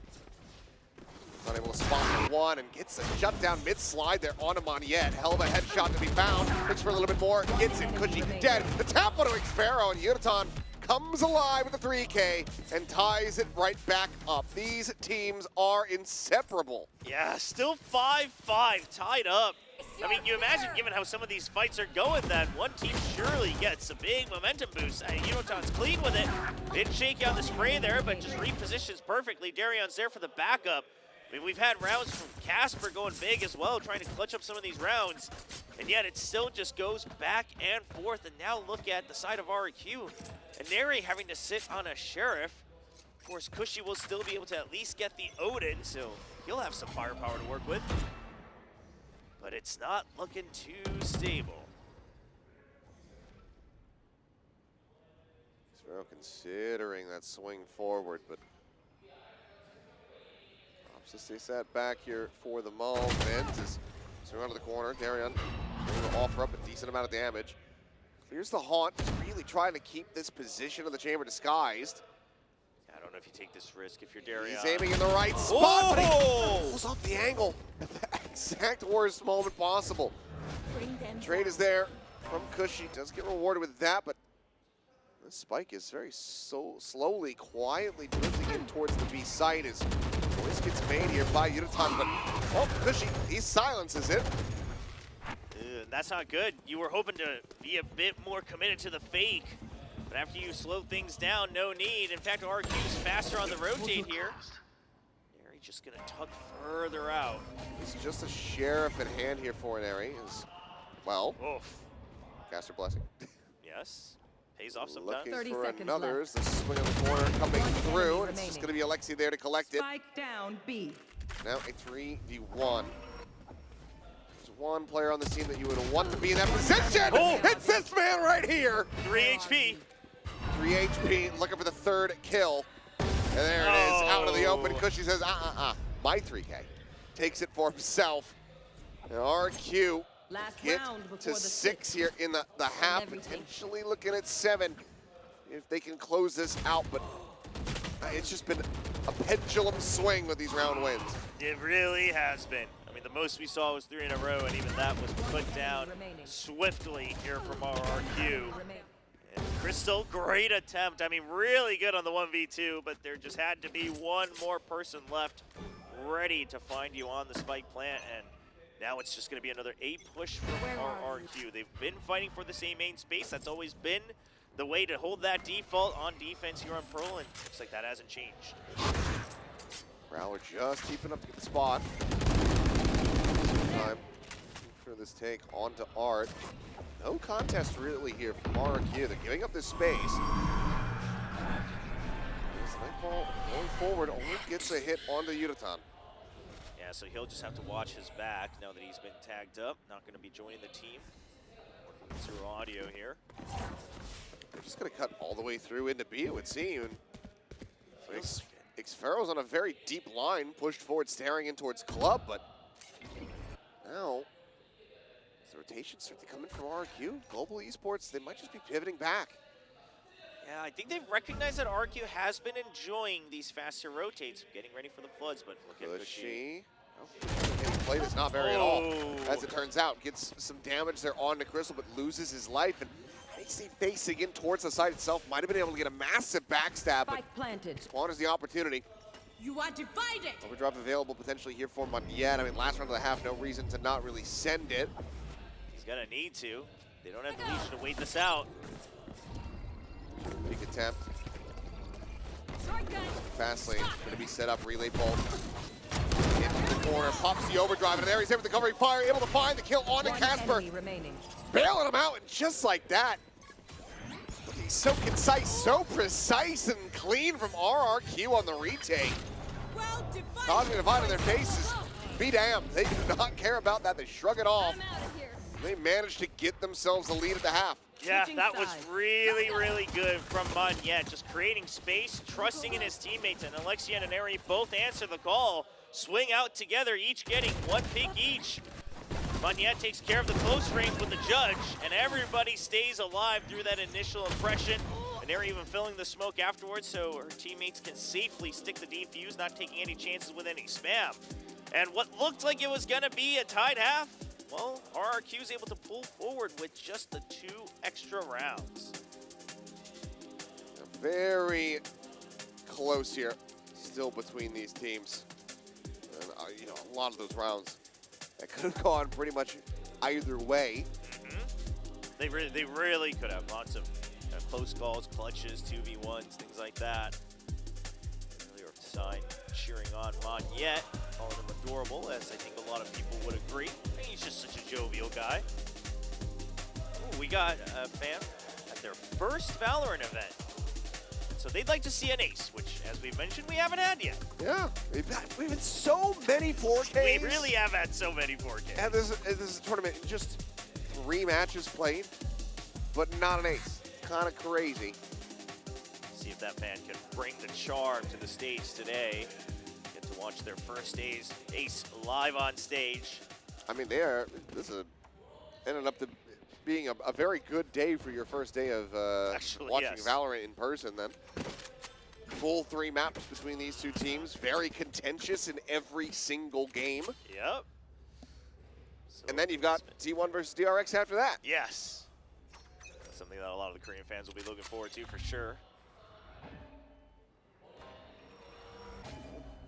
Now on to the attack here, RRQ. Unable to find the opening pistol here on Pearl is, oh man, I think she was going to be able to get the counter swing off as the turret was getting cleared, but always that second layer player ready to trade here for RRQ. They keep Mondiet alive. Oh no. Yudotan considering and now thinking better of it, will quickly start backing away, but does he go cubby or just back pillar? Seems like it's going to be the latter as Marion get up and over the top of the box. Now Yudotan's presence known, but dealt with. Xfero comes up with another kill. 2v5, Crystal around the back, trying to push out of Club.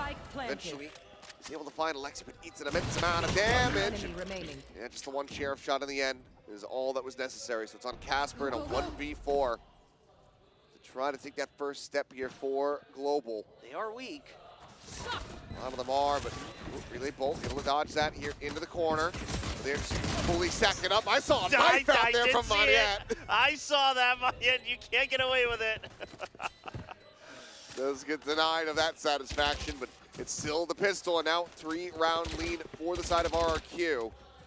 Marshall again going to be in hand, it looks like, for Global, unless they change it up after the replay. Chance to maybe find some impact.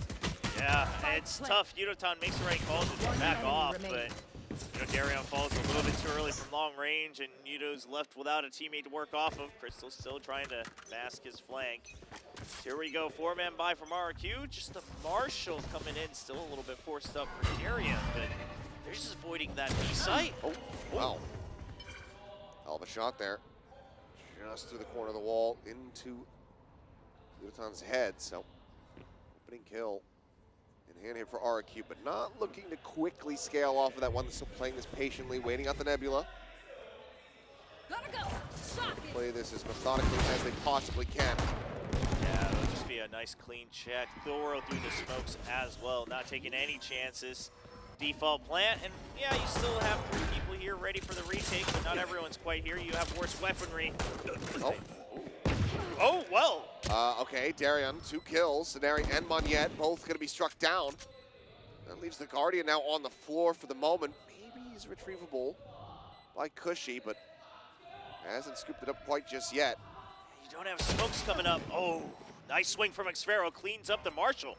Hold one from him, but Cushy's still here forward on the side, able to catch, off guard. Crystal, though, finding one. Prowler in, tries to just run down Xfero, but won't be able to make that one happen. Still good damage dealt from Global Esports, but RRQ, they get up to 9.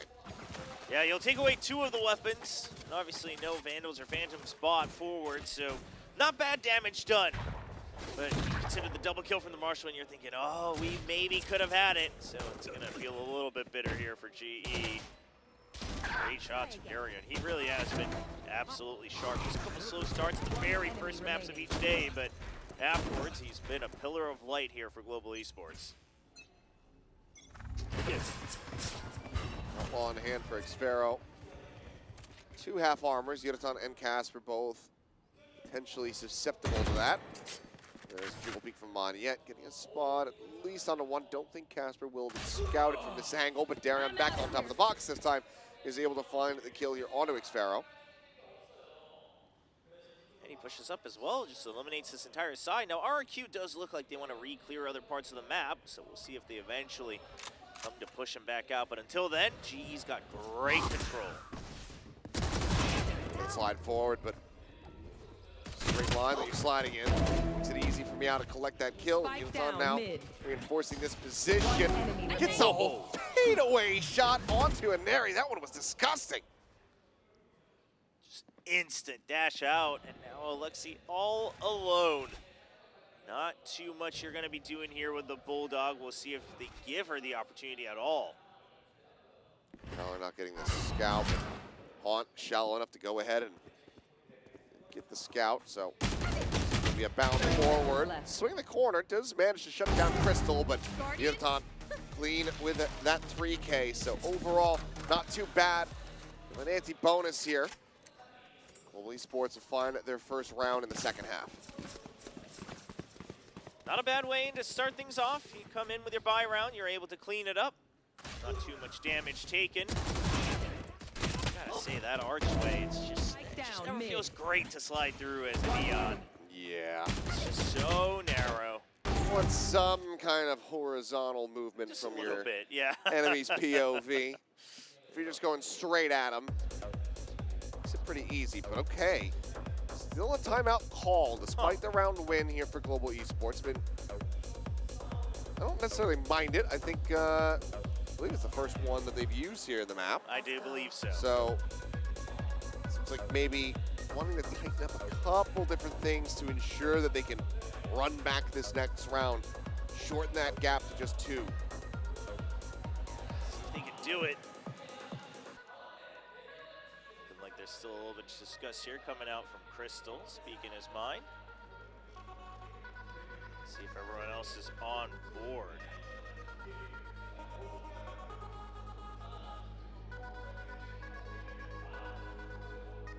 It's making curious is something that I'll probably have to ask a couple of the teams today after they win about if they even have anyone specifically making calls. I mean, you imagine that on the GE side, perhaps it is still Crystal, but you know, especially on the side of RRQ, is it Alexi, bringing on the IGLing as she's done within Game Changers, or is it a bit more of a, old Paper X-esque hive mind? find you. Develop a high line that quickly. That would be damn impressive, but good opening shot here from Xfero on the repeat. Able to get a spot on the Crystal. Could just go ahead and back away, but mid space is being taken here by Casper, but Cushy just able to counter spam. His window position finds him.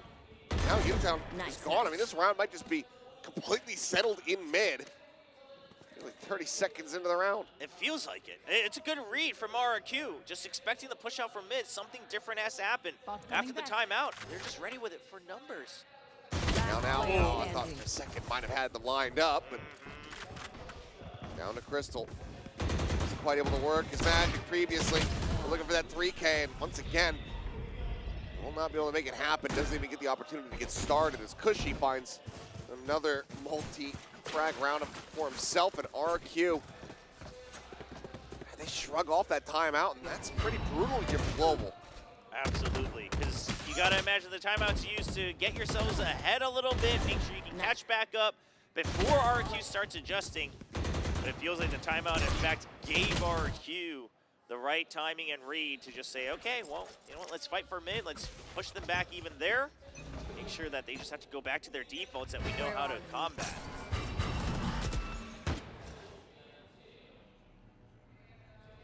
Free reign of the A main area here for the attacking side as they try to avoid the long sight lines early on. It's a quick take of space, but an immediate back off as well. Once again, they're just going to focus in towards mid. Yeah, it just seems like it's been kind of the 1-2-3, right? Push down A main, recheck mid, and then you see if there's full rotates on B. If you have space, you push in. If not, you still got a little bit of mid to work with.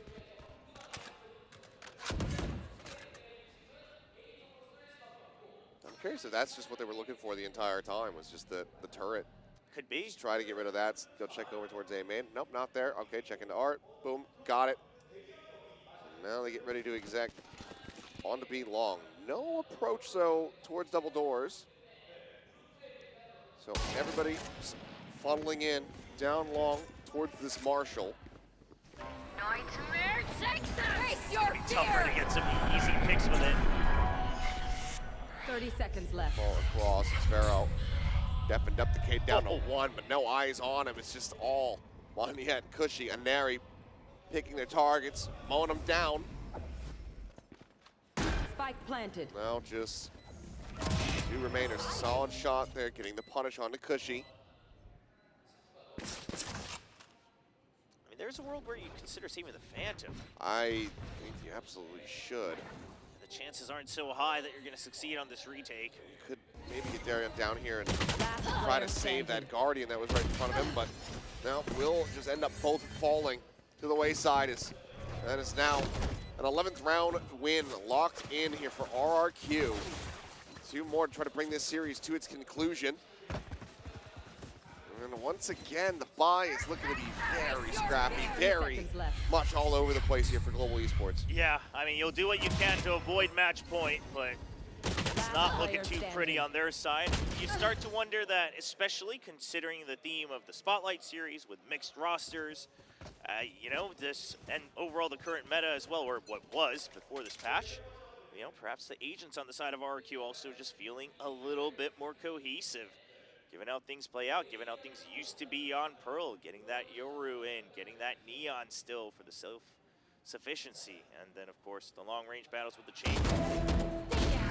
Tour de force, shot goes wide. Yutan not going to be clipped by that one, but Moniette able to swing the back of the box. To kill here onto the enemy jet.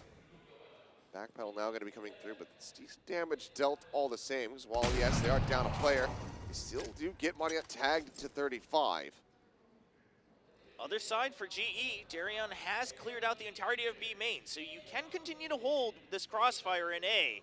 The turret's still alive in Art.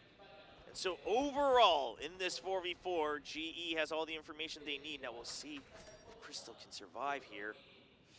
Do you go for the pre-fire? No, they're just going to avoid it. Looks like maybe thinking better of it. There's Moniette still hovering in and around this A site, but there's the spot now. Monyet just going to go for maybe try to late linger and swing. Ends up getting taken down, and Xpero just cannot get these shots to connect. He's down 5 HP.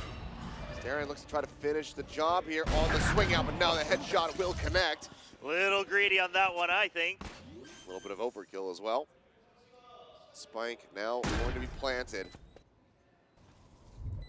Behind the newer boxes is Nebula's setup. Just the one though, trying to get the retake started. Push through, Alexi able to find one, but Crystal up above, able to find the kill. One enemy remaining. Spam in, and Xpero down to 5 HP. The spray to try to keep them in this one. Trying to get RQ up to match point. Great little swing on the back of the pillar.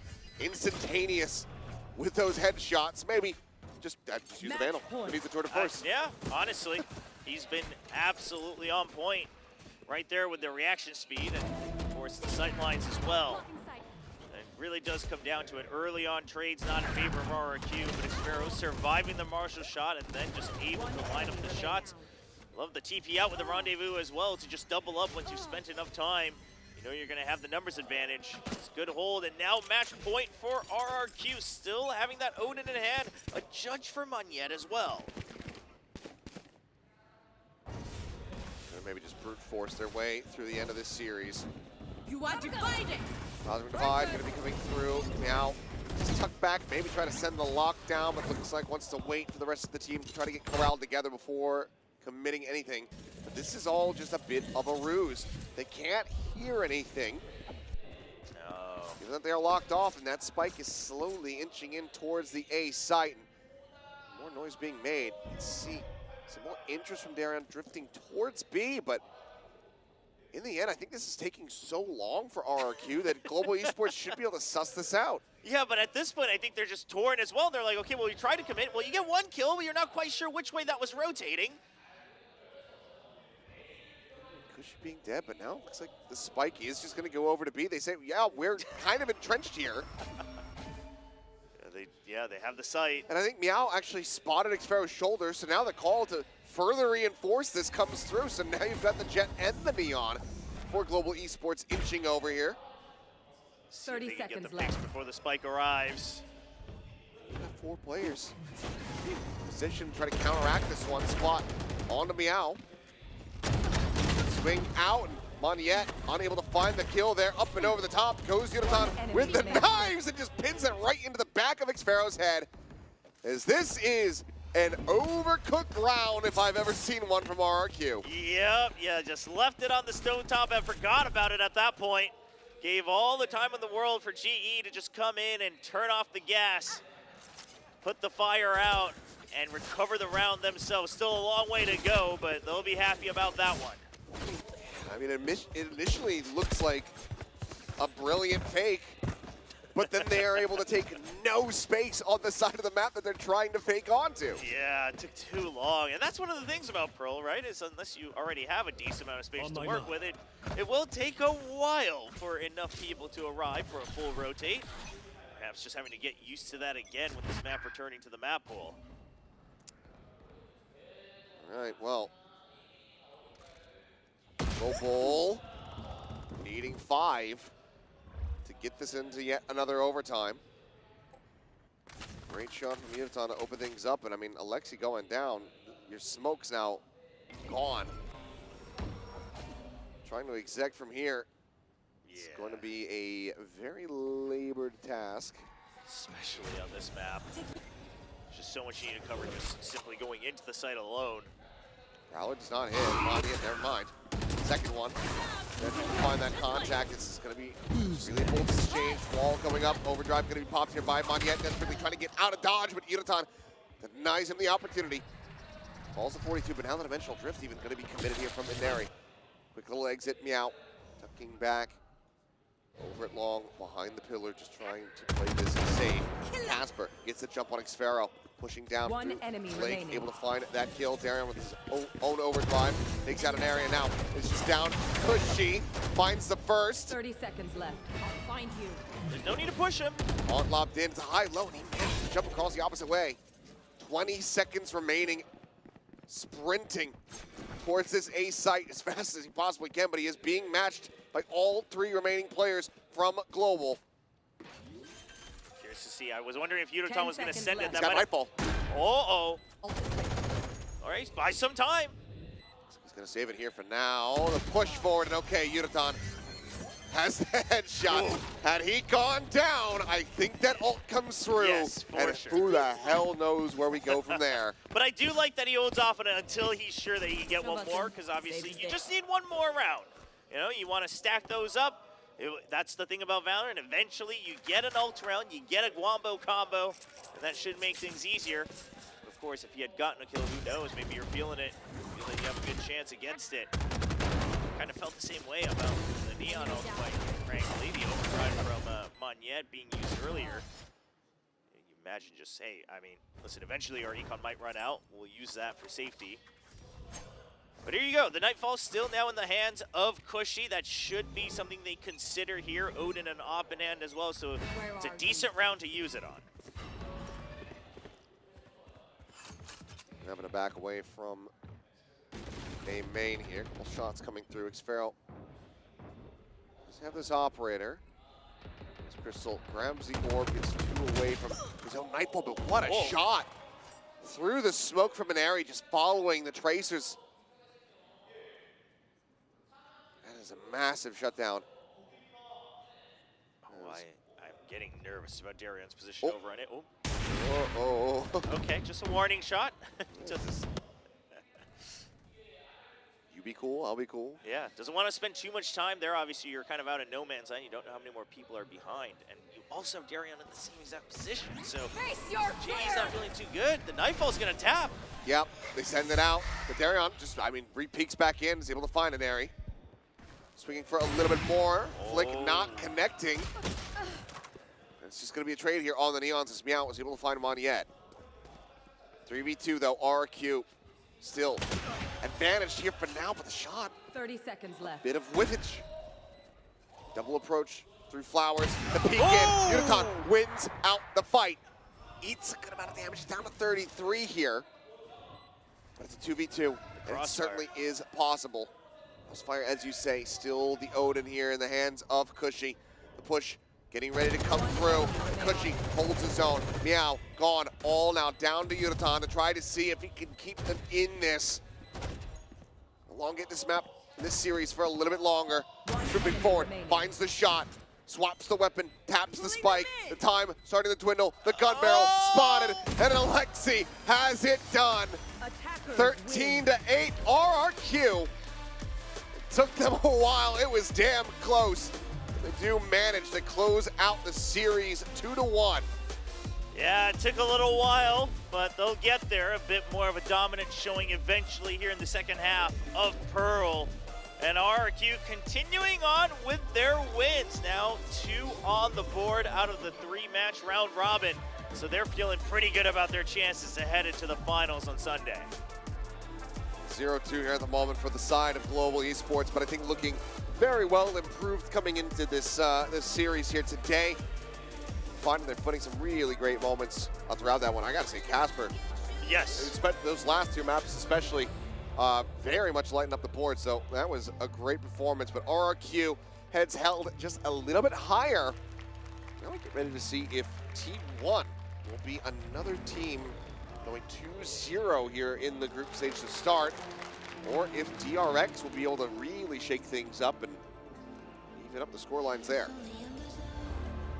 So just wait and see for that one, but for now, we'll go ahead and relive some of the moments here from Pearl.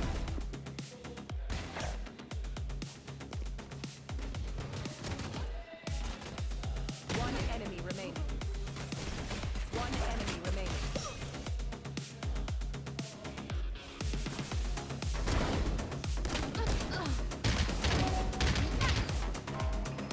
One enemy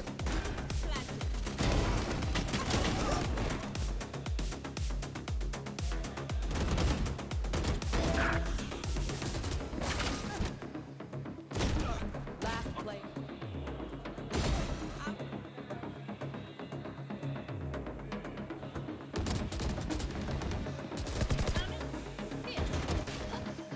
One enemy remaining.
자, 오늘 두 번째 승리를 거머쥔 RRQ 스포트라이트 로스터의 쿠시 선수와 알렉시 선수에게 큰 박수 부탁드립니다.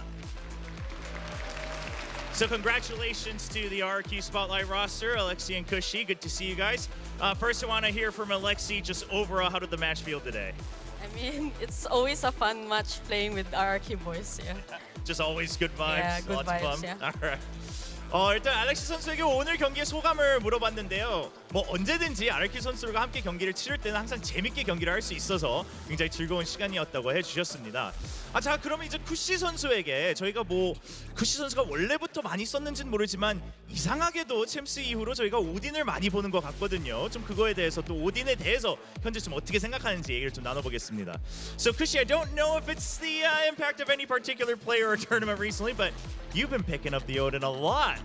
Tell me, is that because of Brock? And also, how do you feel about the Odin right now? To be honest, I feel it's pretty broken, the Odin. That's why I'm starting to pick it up. Because at the beginning of Valorant, I used to play the Odin a lot because I used to watch Sinatra, if you know. Yeah. And then I stopped using the Odin because of the Vandal, and then now I'm picking it up again, and it's pretty fun, you know? Like a way to refresh, like having a motivation to play the game again. Okay, alright. Good to hear. 일단 솔직히 말씀드리면 오딘은 너무나 지금 OP라고 생각하고요. 좀 바뀌어야 된다고 생각은 하지만 그래서 그만큼 강하면 저도 써야 되지 않겠습니까?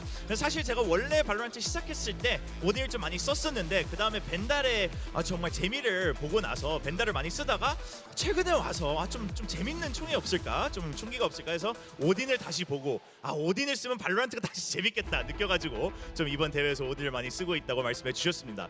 저희는 그리고 솔직히 이번 로스터에서 과연 콜은 누가 맡아서 하고 있는지가 좀 궁금했는데요. 알렉시 선수에게 물어보겠습니다. So Alexi, I was actually kind of curious, especially for the RRQ Spotlight roster, how's the calling working? Are you IGLing the team or is it kind of a mixed call? No, it's Kush calling. It's Kush calling. Yeah. So how do you like Kush's calling? He's a good IGL actually. He's a good Yeah, IGL? yeah. Okay, we got your approval. Yeah. Okay.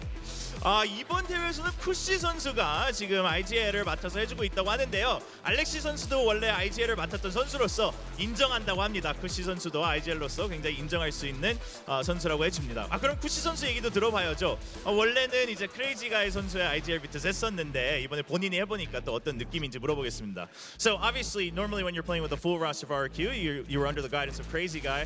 How are you feeling about your IGLing this time around? You're like, maybe I'll take it back here on the main roster? I feel like my AGL is mid. Maybe Crazy Guy is better, but I definitely get a lot of help from Xfire also, like mid rounds and stuff. Yeah, so credits to that guy. Okay. 저는 뭐 크레이지가이에 비해서는 아직 부족하다고 생각하지만 엑스페로 선수도 도움을 많이 줘서 좀 수월하게 하고 있다고 생각을 한다고 합니다. 자, 그럼 이렇게 2승을 챙긴 후에 지금 결승에 유력 후보로 올라왔는데요. 앞으로 남은 경기에 대한 소감도 알렉시 선수에게 마지막으로 물어보겠습니다. So last but not least, obviously you guys now 2 wins, looking pretty good for the finals. What are you looking forward to for the remaining matches? I don't expect any teams because I'm just here to have fun with them.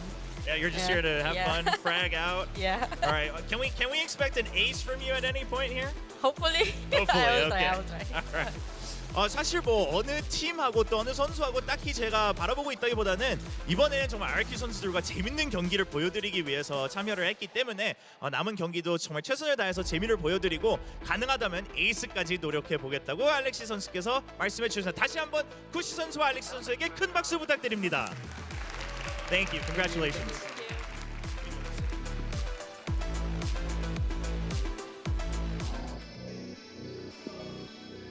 Alrighty, well, lovely to hear from them, and interesting to hear that it's Cushy IGLing the squad here throughout the event, but I think that this is maybe the best series that we've had so far, and in fact, I think that it's hard to argue against that one. Close maps the whole way throughout between these squads. Unfortunately for Global, does leave them currently 0-2 overall in this round robin, but still will have another opportunity to try to pick up a win versus DRX tomorrow. So, see how they do fare, given the way that some of the players, or most of them, were starting to really pop off. I think that absolutely is a winnable one for them, especially Butan is going to be able to continue to put up performances like that. Went to the Jet, a bit of a classic flavor for Pearl, and ended up looking pretty damn good. But Cushy, I think, probably player of the day, maybe even player of the tournament, as he has continued to just put up incredible performances and have just multi-frag rounds after multi-frag rounds, just over and over again, Chobra. Yeah, while making the calls himself as well. It's great to see. That it is. Well, we've got one more series for you today, and it's going to be a banger. It's going to be DRX versus T1, so do not go anywhere.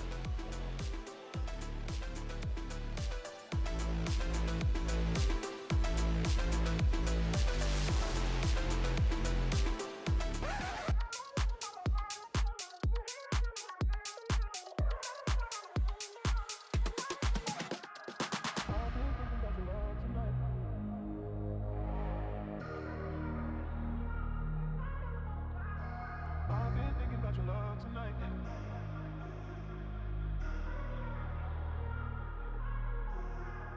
I've been thinking about your love tonight. Two hearts gonna make our worlds collide, baby. I just wanna be the one to treat you right. Two-step in me, baby, slide, slide. I've been thinking about your love tonight. Two hearts gonna make our worlds collide, baby. I just wanna be the one to treat you right. Two-step in me, baby, slide, slide. I've been thinking about your love tonight. I just wanna be the one to treat you right. I've been thinking about your love tonight. Two hearts gonna make our worlds collide, baby. I just wanna be the one to treat you right. Two-step in me, baby, slide, slide.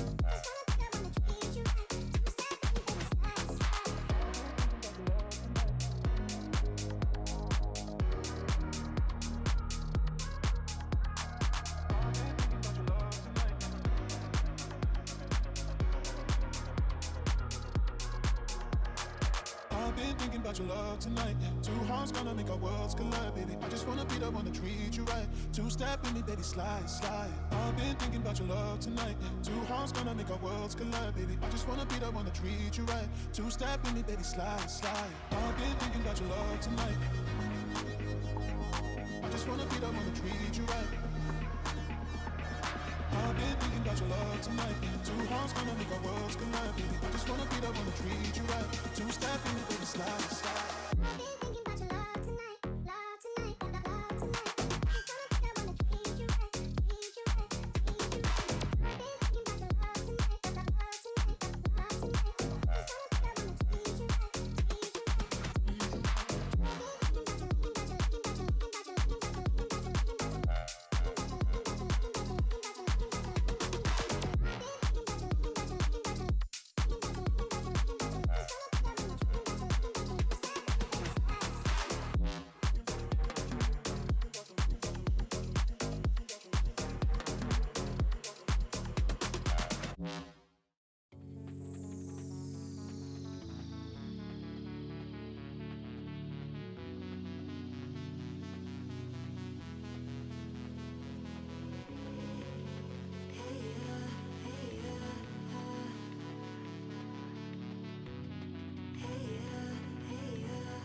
to figure out. Checkmate, nothing to say now. Dead weight, we're on the way down.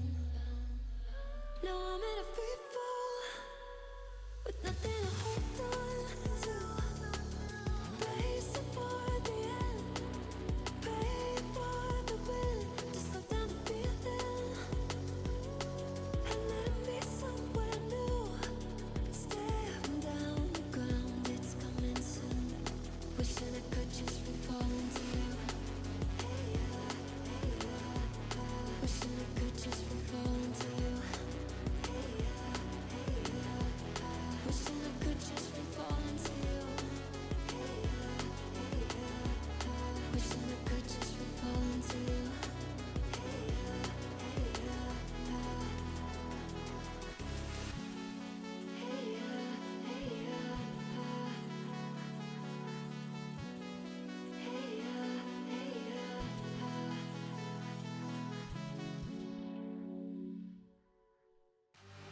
Nights like these are therapy.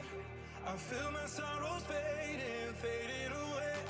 I close my eyes to see the light that's shining deep inside me. I just can't sleep, get lost in these moments. Can't press repeat, gotta freeze it and hold it. I'm in too deep, as deep as the ocean. No, I just can't sleep, cause I'm lost in these moments. Na na na na na na na na na. Lost in these moments. Na na na na na na. Lost in these moments.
I've been thinking about your love tonight. Two hearts gonna make our worlds collide, baby. I just wanna be the one to treat you right. Two-step in me, baby, slide, slide. I've been thinking about your love tonight. Two hearts gonna make our worlds collide, baby. I just wanna be the one to treat you right. Two-step in me, baby, slide, slide. I've been thinking about your love tonight.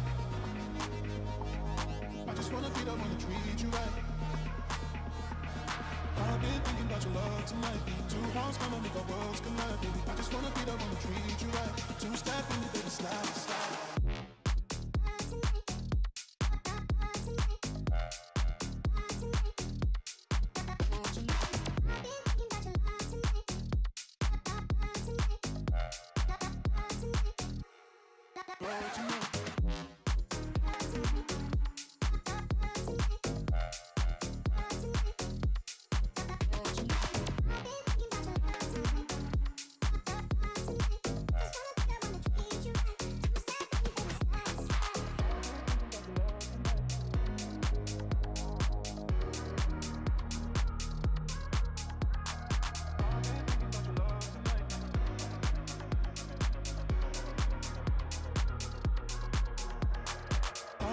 About your love tonight. Two hearts gonna make our worlds collide, baby. I just wanna be the one to treat you right. Two-step in me, baby, slide, slide. I've been thinking about your love tonight. Two hearts gonna make our worlds collide, baby. I just wanna be the one to treat you right. Two-step in me, baby, slide, slide. I've been thinking about your love tonight.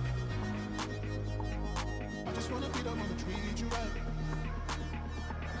I've been thinking about your love tonight. Two hearts gonna make our worlds collide, baby. I just wanna be the one to treat you right. Two-step in me, baby, slide, slide.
Playing a part, yeah, left me stunning. All of these things I never knew I wanted. Deep down, I probably always saw it coming. But I thought I could let go, dodging echoes. Deep down, I probably always saw it coming. I think I saw it coming. Now I'm in a free fall with nothing to hold on to. Racing for the end. Pray for the wind to slow down the feeling and let me somewhere new. Staring down the ground, it's coming soon. Wishing I could just free fall into you. Hey yeah, hey yeah, wishing I could just free fall into you. Hey yeah, hey yeah, wishing I could just free fall into you. Hey yeah, hey yeah, wishing I could just free fall into you. Hey yeah, hey yeah, words dripping from my lips like forbidden honey. Heart in your stomach on the verge of running. Deep down you probably always saw it coming. But I thought I could let go, dodging echoes. Deep down I probably always saw it coming. I think I saw it coming. But it was too much to say, too much to face. Down, save face and hoped it would work out. Played safe and hoped that you come around. But now it's too much to take, too much to figure out. Checkmate, nothing to say now. Dead weight, we're on the way down. Now I'm in a free fall with nothing to hold on to. Racing for the end. Pray for the wind to slow down the feeling and let me somewhere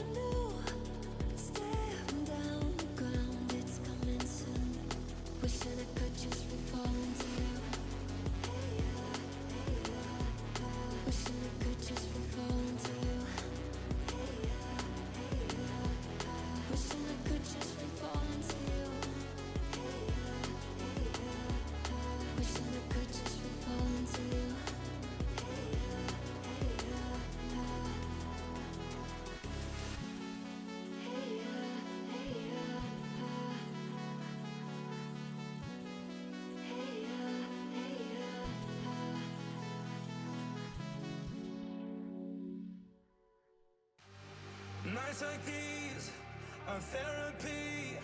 I feel my sorrows fading, fading away.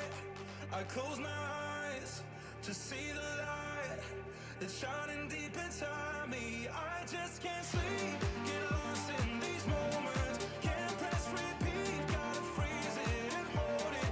I'm in too deep, as deep as the ocean. No, I just can't sleep, cause I'm lost in these moments. Na na na na na na na na na. Lost in these moments. Na na na na na na. Lost in these moments.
I've been thinking about your love tonight. Yeah. Two hearts gonna make our worlds collide, baby. I just wanna be the one to treat you right. Two-step in me, baby, slide, slide. I've been thinking about your love tonight. Yeah. Two hearts gonna make our worlds collide, baby. I just wanna be the one to treat you right. Two-step in me, baby, slide, slide. I've been thinking.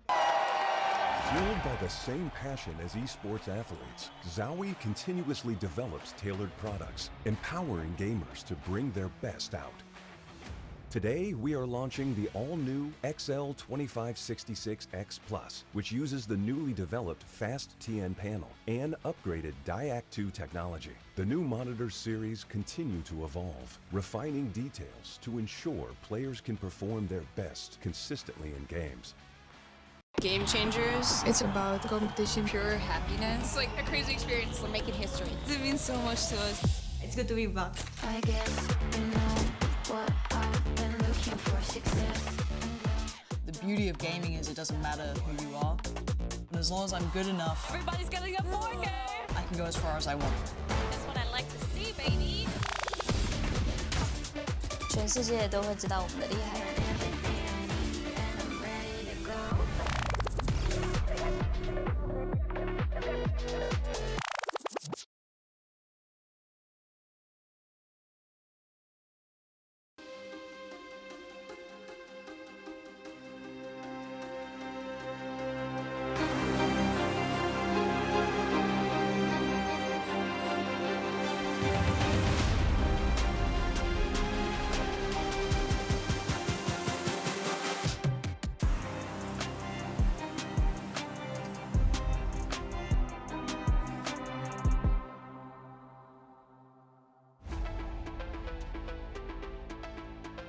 We are back and going into our second series here of the day, and this one's going to be a Korean showdown as we have T1 going up against DRX.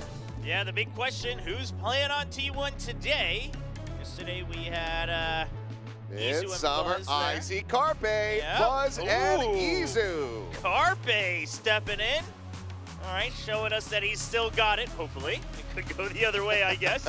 But Buzz and Izu stepping out of the coaching booth, stepping onto the stage today. So we'll see if both Meteor and Stacks perhaps both stepping in over there with DH or just taking turns in the coaching booth. But of course, they've brought in Mint and Summer as well as the Game Changers players to join in the Spotlight roster.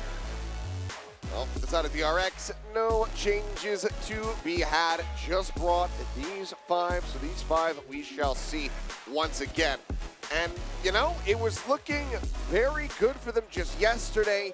A very close Corrode versus RRQ. Narrowly lost that in overtime, but then kind of got blown out of the water on their pick of Abyss. So I think we're going to have to see a little bit of a level up on the DRX front if they're going to look to try to take down T1. Yeah, exactly. I mean, we already see different teams kind of picking up on what they saw from yesterday as well, as we just witnessed GE trying to bring it back. Okay, it's going to be Coach DH today. OD on the other side, the head coach of DRX. Oh my God! Oh, that caught me off guard. Oh, that caught me off guard. I mean, he so perfectly mimicked it. It was actually very well done. I got to give DH props. He's got the showmanship. Down to the clapping. Yeah. Like the little nod. Yeah. It was good. It was good. Oh, man, that is so funny. Oh, man. Well, as I was saying, I just want to say OD he is the head coach of DRX Academy, but he's stepping in for this event. Oh, man. A little extra scuffle with Bane as well. Yeah. A little kick over to, I believe it was Buzz there. Yeah. Oh, man. This is why I love off-season stuff. It's so good. Well, it's going to be Heyman and Bind coming through here. Bind the selection from DRX. Now, both of these maps played by T1, and both of them looked pretty convincing, at least over Global Esports yesterday. So we'll see how that ends up faring for them. Obviously, the Haven in its own right, a map that, you know, over at Champs in the lead up to playoffs in Stage 2, etc., would have been a very big map that DRX would regularly pick. Well, definitely not with this composition. Bring on the Reyna. Meanwhile, we have Carpe on the waylay. All right. Well. All right, we are getting, we're definitely getting weird with it. Yeah, well, yeah, we got a couple people on their rolls, so, you know, Bane on the Sova, Izu still playing Initiator. They'll also make this adjustment so that Serena's playing the Senti role here. Yes, so, exactly. But yeah, Reyna Jet, not something that I thought we were going to be witnessing at all coming into today, but I'm here for it. You know, it can pop off. Freeing is a very good player, as it turns out. So that's true. I mean, he is an absolute aim demon, and you consider the fact that you're going to have less util to deal with. Might not be a bad idea here for Freeing. Of course, a lot of eyes on Mint here, coming over from the Fennel Game Changers team, stepping in for the Spotlight Series on T1. A lot of people already quite aware of the hype around her, but she's still proved that she can hang with some of the best yesterday. We'll see if she can continue on that fragging spree today against the DRX squad. Yeah, I mean, yesterday her performances were awesome. I mean, moving over onto the Rays there for that final map was very clean from Mint. Let's see how they fare as we go ahead and jump into Haven. Interesting comps across the board. Yeah, Jet's coming out as well on both sides. Jet on Haven, something we don't see too terribly often, as that is an enormous shock dart, about as big of one as you could possibly get from Bane. Everybody is tagged. That's crazy. A 5-man and another one! Okay, well, at least it's only one kill. I mean, it's only one kill, sure, but look at the HP bars. I mean, you're almost better off without the Sheriff at this point. I mean, Bane's just surged his damage per round. Buzz on the Omen, flashback in the corner. Able to find one, but Bane will find three. Can't quite get that fourth. It's going to be Serena to take it. DRX have the opening pistol. You know, Bane's chuckling about that to himself. He's checking the stats afterwards, the damage records. Yeah, I wonder if he realized. Yeah, probably not in the beginning. He's looking at it now, he's like, oh, good lord. Insane. Still hits 3, gets 1 kill. Off of just the util. Spike down. Excellent start. That's exactly what you want to see from your Sova. Yeah, there's a smile. Well, T1's just going to have to reset after that. Just classic saved up, waiting for the 3rd round, really. Flashback just going to be situated here, top of B. Peak getting ready to come through. He's able to flick down. Once again, Min first to fall. This flashback looking like it's going to scale. Looking for a little bit more here. There's a push coming through. The headshot. And the push, but Buzz will be able to get the right click, but Izu tagged down to 15. And via the frantic blind spray through with the judge will be able to connect. As Freeing gets the flank off. So 2-0 start here for the side of the DRX. Yeah, that's something that someone's going to have to watch out for, that Reyna being able to just sneak forward if you don't keep her at bay. And then Freeing, you know, gets 1 kill and starts just pushing forward. Get things a little bit dicey. But, you know, all classics saved up. T1, they'll just be able to reset on the buy round here. See what they've actually been able to work up with this mixed roster. 3-0 start for Bane. Carpe with the waylay, needing to see some fancy movement here. See how much practice he's had on this. Well, it's good damage off the rip here. Mia down to 15, or 17 rather. There's a regen shield behind. Yeah, quite low, so has to call for that backup. The drone being used to help clear off Garage. Whoa, I was going to see full control of mid, but you get one taken out, and there's no real way out of it. That's both duelists for DRX now on the floor. Bane just with a ghost would like to try to push out and recover one of these weapons, and it seems like they will be able to get that opportunity here.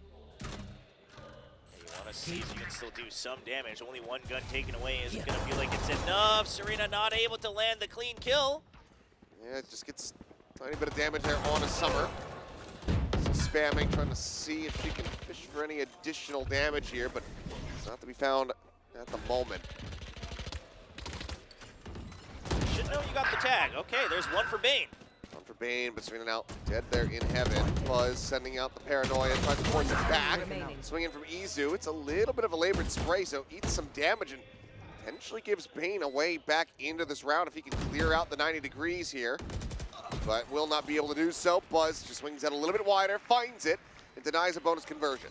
Yeah, nice try from Bane, but got at the end what he would have wanted minimum, right? Which is just a couple extra kills, taking down 3 weapons out of the 5 bot here on the full buy round from Team 1. Bonus for DRX, so overall, sitting pretty happy with it. Team 1, of course, you get the round win, you got the spike plant, you're okay with it. You just have to reset. You just kind of have to think of the 4th round like it was the 3rd round. Make sure that you can build up slowly but surely. 1 away from the Hunter's Fury for Bane. Same for Flashback on the blades. Starting to get those cycles up and ready. Buzz going to be struck down. His former teammate does find the headshot, so there for Flashback. Looks like he wants to push a little bit more. Ooh, narrowly manages to isolate that one. Comes up with the kill, makes the quick little exit, survives with 7 health. Yeah, that's so big. Not only do you take the Omen out, and then you take out the Jet as well, so getting rid of any type of obfuscation on the entries here. T1 not going to have much to work with on this. Carpe's got some magic up his sleeves with the Waylay. Sometimes well, at least in the past, and it's been a while since we've seen Carpe play. He has, but this time, no avail, and not the way that you wanted to go. Flashback, dashing forward. I mean, granted, it's been a while since he's probably played Jet, at least on a stage. He does get taken down. Izu also able to find a kill, but now the spike is going to be dropped. Bane perfectly timed on the push. Now, we did see Summer clutch up yesterday on Haven. Yeah. 30 seconds left. It wasn't a pistol, though. Yeah, can't counter out just yet. Ooh, Mia with a quick swing out. Nice timing, Red. Cleans up the round and puts DRX up to 3. 3-1. And, I mean, I assume it's Carpe, but I mean, we keep having this question, like, who we calling, you know, for the different teams. Obviously, with Stacks in the roster yesterday, he's the one doing the calling for Team 1. I'd assume that it's Carpe today, but who really knows? Yeah, I'm thinking it might be Buzz. Maybe they're like, hey, Izu, you can take a shot at it on the initiator. We'll have to see. Maybe if we get a chance, that same question will be asked here.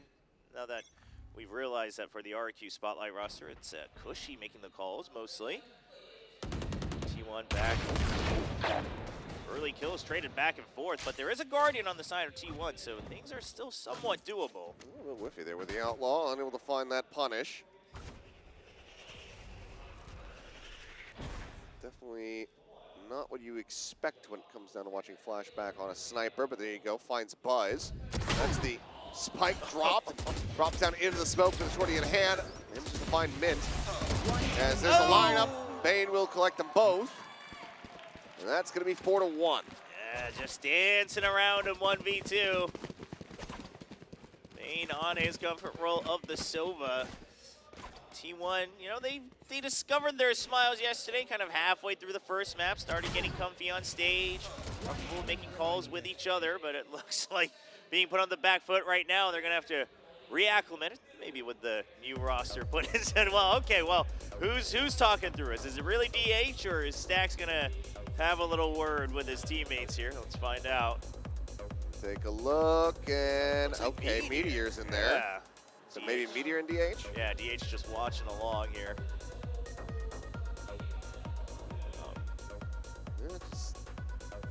Seeing what they can get fixed here.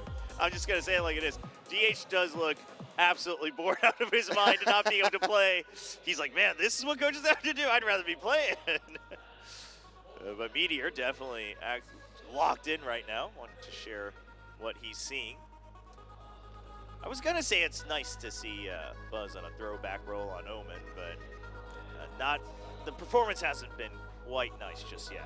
Yeah, I mean, that's many 5 years yeah. Since he was playing around that role. So, yeah, it's been quite some time for him.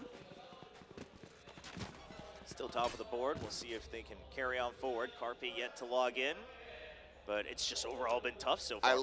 I love the sync though. 4-3-2-1-0. Yeah. Just counting down. There you go. Much better cohesion, one might say. Hunter's Fury is available here for Izu. Let's see if that comes into play. Deploying drone. Bane just checking out the drone, but won't be able to spot anything on this side of the map. Everybody else from T1 getting clustered, pushing in the garage as well as through long. Here. For the moment, Cage trigger. Serena quietly alone. Nearby enough though. Here's Mia trying to reinforce, push forward. Mint going to be taken down. Carpe dead as well. So 2 kills, just the 1 death as Fury comes in, trying to interrupt this plant. And Bane has the shot. Izu taken down. Buzz with a nice timing though. Pushes forward. Mia caught off guard. It's falling to the wayside as freeing. This wrap here onto Zangle at long. Plant can now get stuck. Freeing's kind of regretting not bringing that trip earlier. Was hoping they would rotate out. Somewhere's trying to find a timing, gets sprayed through, only down to 5 health already. He's able to go ahead and get that shot to connect through. Buzz now needing the clutch. Kind of see that little additional nearsightedness that you can get, but just too many eyes flying his way. Freeing, go ahead and get them over this line, and that's a timeout. Not really working in T1's favor. Yeah, not entirely. They do avoid a bit of a death trap over on A, but not able to really take advantage of it. And it all starts with Serena just dancing around the cyber cage well enough that she's still able to get her 1 before going down and getting traded. Mia with the excellent decision to try to refill, still buy some time. As soon as you get 1, you say, okay, we got the numbers advantage, I'm going to back out. And then the Hunter's Fury comes in as well. Coach OD with a big smile on that one. Good read off the timeout. Should be knives popped here from Mint. Try to get things moving in T1's favor here. I mean, you kind of mentioned it in the previous series. We have seen a couple maps maybe flip-flopping a little bit as far as which side we anticipate to be advantaged. But attacker side Haven, definitely one that I would still expect to be able to have some impact on. I would agree. Regardless of the, gun and util changes, the map itself kind of lends itself so strongly to that side. We'll see. I mean, it definitely feels like, we've got a couple players still having to get used to their roles a little bit, find their footing here on the T1 squad. But Mint, this is an opportunity to try to solo carry the round here on a comfort roll with the Blade Storm. Well, speaking of which, gonna have now knives popped here for flashback. Mint struck down, up and over, and all of the knives go wide. Buzz will eventually be able to find the headshot there. TP's in the corner, but his position is read, noted, and dealt with as freeing. Unable to find the follow-ups. Good shutdown from Izu, but nothing more to be found. Operator to be carried over. That's DRX now 4 rounds in a row, now up to 6 overall. Yeah, Flashback just having a little chuckle to himself, Probably 12, 1, and 4. Wow. Okay. I mean, started off strong, but continued on even stronger. And that was a great timing push, though, right? Just understanding that it has to be kind of a sandwich here if you're going to do it on an eco. Bane completely catches Mint off guard before she can even do anything at all. Well, pretty much do or die round, really. You've already given up 6 rounds to DRX. Yeah, feels like it. And you've got 4 ultimates to try to utilize here. Hunter's Fury let's get a tag on the Bane, but launches the 3rd and final pulse. TP there for Buzz, dropping down out of heaven, but Serena able to dispatch him. There's Freeing now finding Mint once again. Shutting him down as Carpe just cannot get a kill to save his life.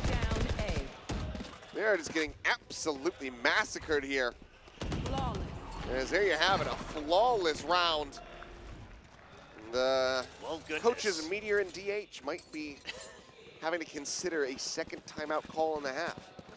Yeah, it's not always easy to come up with a solution. See if Meteor is up for the task here on a 2nd timeout at some point. But it's looking tough. I mean, for one thing, they are also just mostly losing their aim duels individually, but a big part of that is, of course, the positions being taken by DRX, just having good reads, having each other covered, knowing that they can trust their teammates. Serena's still always holding her own on any of these initial fights on the site. Well, drone spotting plenty. Bane just quietly slotting away down in towards sewers now as Flashback rotates around to reinforce the angle at long. Yeah, same with Freeing as well, just knowing that there haven't been big rotates from T1. got some passive info installed over on B and C with the Cypher and Omen. Keeping it quiet now, but DRX. Right here. Players widely in the right position now as they try to go on the swing, but nice kill there from Mint. Freeing his head off. Easy. Oh, with a solid readjustment. Finds a second kill as Bane will fall. Operator still here from Flashback, playing down on the low ground, but it looks like with these kills coming through, T1 reassessing the rotate out. Now we're looking to commit into A. Yeah, overall, it looked like DRX had a decent read as well, just trusting the Cypher util. But they are going to get red. They'll have to rotate back, knowing that the Cypher... No! The catch on the dash! Oh, man. Oh, the corpse physics are great, but Flashback! One enemy remaining. He runs down two, the shorty in the smoke. What? No, no, no, no, no! That was the side, draws the attention. Buzz gets picked by Serena, and how has he done that? Oh my gosh! One shorty burst per person? It had to have been. They were quick. How's he getting those kills? Just quick decision making. I mean, what a shot on Carpe, first of all. Just trying to go for the jump dash. Yeah, I can't wait to see this one again. Oh, just flies out into the air. And then he's just in the smoke, just runs him down both. That's insane. I mean, creating space for Serena as well. And yeah, all they can do is chuckle. I mean, you know what it feels like sometimes in the server. Not much you can say from outside of it. That would have been a hell of a flick. But looking for quick entry onto the site here is T1, but Serena with a headshot on a min, able to shut it down. It's Carpe. He tucked away here at back site. Spike planted. Drone trying to lead the charge. Flashback, updrafts around the corner. Serena is able to find two more kills. Carpe's dead. I think he still has no eliminations. As Bane just multi-bounces the recon to distract and draw the attention so he can just entry and pick off Summer. Well, well, well. I mean, Flashback is getting so much value in the past couple rounds. Spamming the DRX logo. There's any and all type of friendly banter here from DRX. I mean, Mint is just trying to create space, but the support just isn't quite there yet. One enemy. Flashback is just relatively unkillable. Yes. I mean, it'll always be good for two on the trade at the very least. 14 and 7 now. Bane still only 2 deaths himself, and you said it, Carpe. I mean, we gotta say it. Yeah, we gotta say it. A rough return for my king here. Heavy is the crown. Yeah, the fish is out of water at the Yes, moment. it absolutely Summer is. up. It's going to be a pixel spotted, pixel taken, free. Finding the kill, and it's just early advantage after early advantage garnered here. And something tells me that DRX not going to replicate their Haven performance versus Fnatic, where they go 10 and 2 and then throw. Carpe trying to go for the entry, but Mint similarly going to be taken down there towards the back side. He just can't catch a break, man. That wasn't even meant for him. None of them can. Oh my goodness. You're already beating the piss out of them. You're gonna bring in Odin into this as well? Oh man. You know, I feel like if this was, you know, RRQ or GE, perhaps DRX wouldn't go as hard on the snowballing, but they'll take any chance they can for a little friendly rivalry. Especially with a couple ex-teammates on the other side as well. I do wish we had the setups facing each other for this. That'd be so great. I think they'd go way more wild if that was true. Okay, Flashback. He's got another shot in the chamber here with the Outlaw, and they say, okay. Yeah, run away. Yeah. Run away. We know what this guy can do. But where do you go? I mean... you got 2 other choices. Back to the lobby. Yep. Oh, wow. Okay. Wasn't going to go that far. Summer not even getting to start the lurk, really. Was just meant to hold some positions before going to A, but look at this. I mean, we will also give credit to DRX that their movement around the map is as crisp as it ever should be with any type of comp on A, but you get some space, you push it in. Map's cut in half. Yeah, it's been very impressive. I mean, this quick movement already here on the flank. Izu not going to find a timing necessarily there. It's freeing. Well, he'll get it. Hot Santa's flashback, arriving up top at Heaven. Slow drip down, but they're already all dead. 11-1. DRX just steamrolling.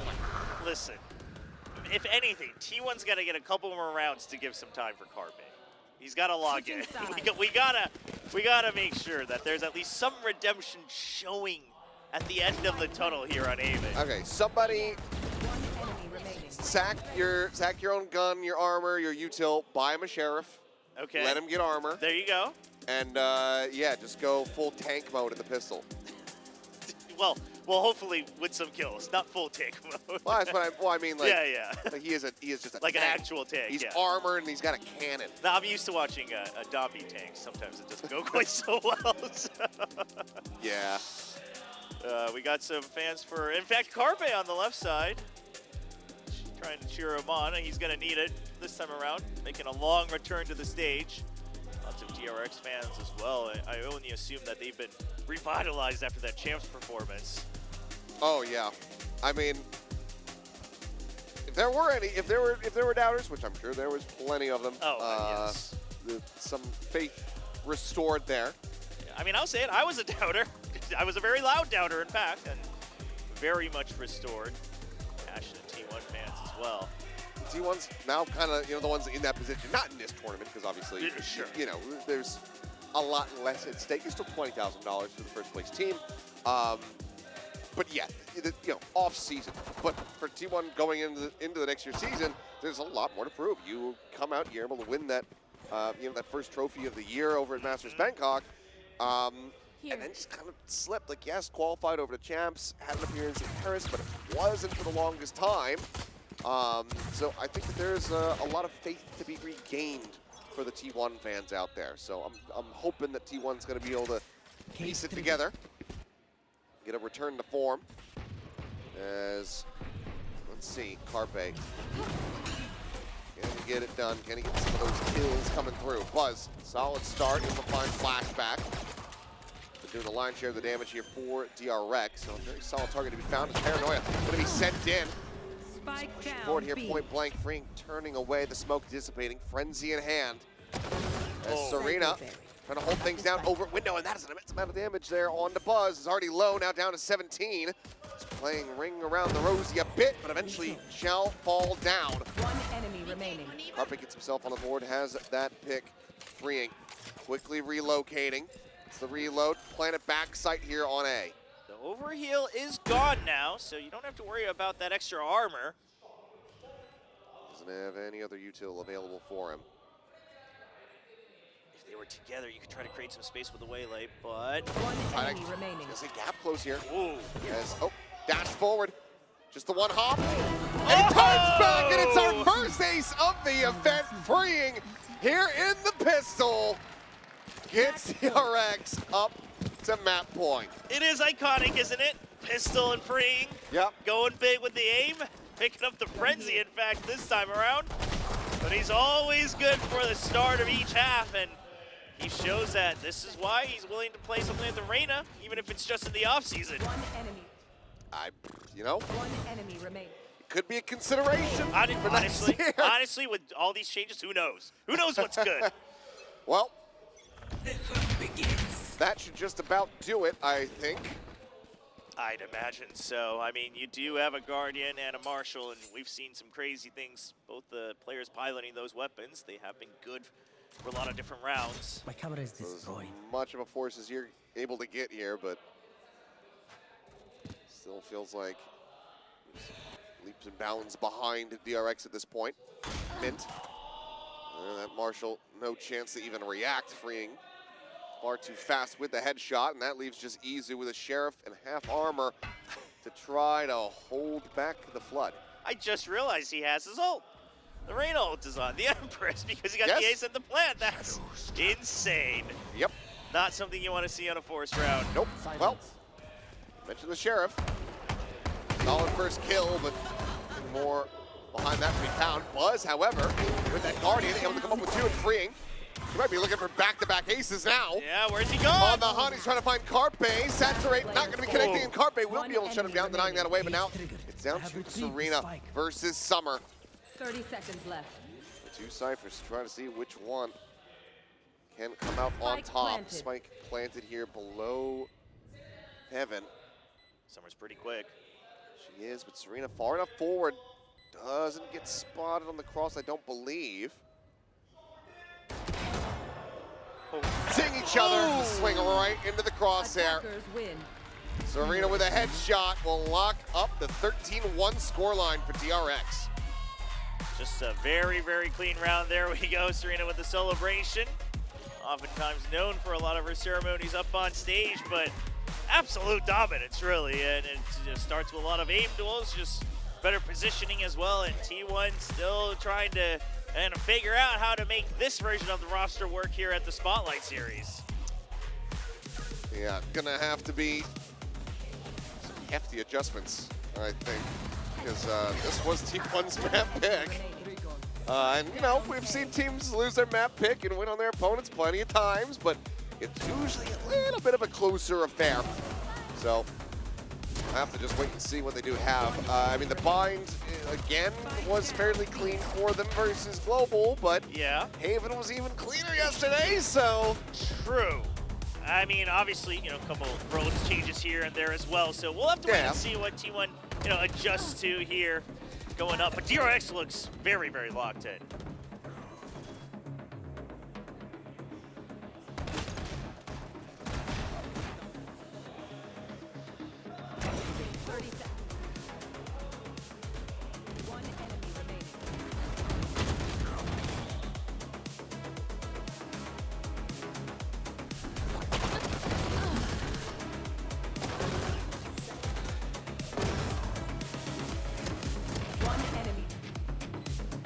One enemy remaining.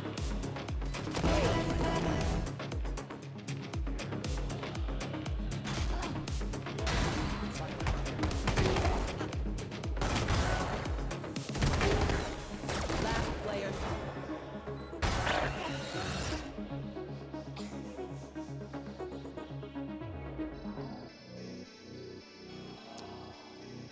I mean, what more is there to say? The numbers tell it all. Yeah, pretty much just across the board every single time. DRX, doesn't matter, you know, first kills or not. They're pretty much just winning everything.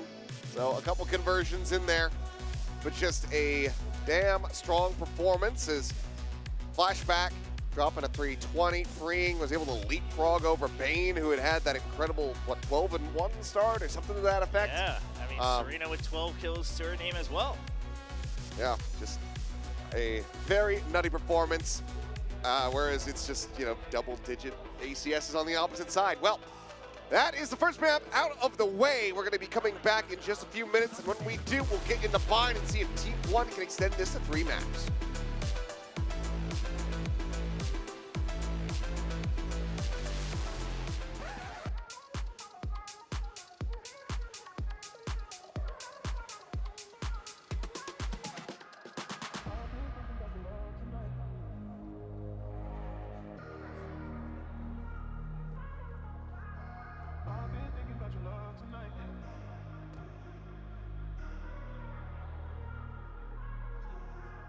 I've been thinking about your love tonight. Two hearts gonna make our worlds collide, baby. I just wanna be the one to treat you right. Two-step in me, baby, slide, slide. I've been thinking about your love tonight. Two hearts gonna make our worlds collide, baby. I just wanna be the one to treat you right. Two-step in me, baby, slide, slide. I've been thinking about your love tonight.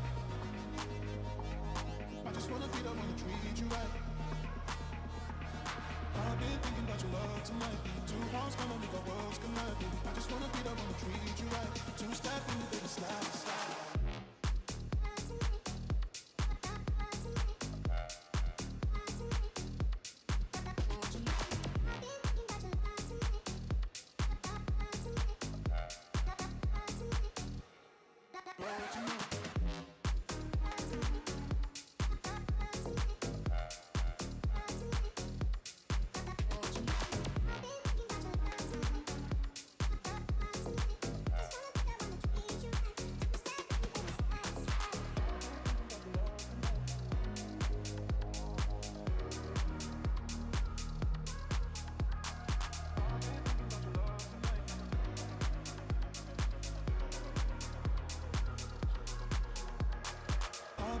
about your love tonight.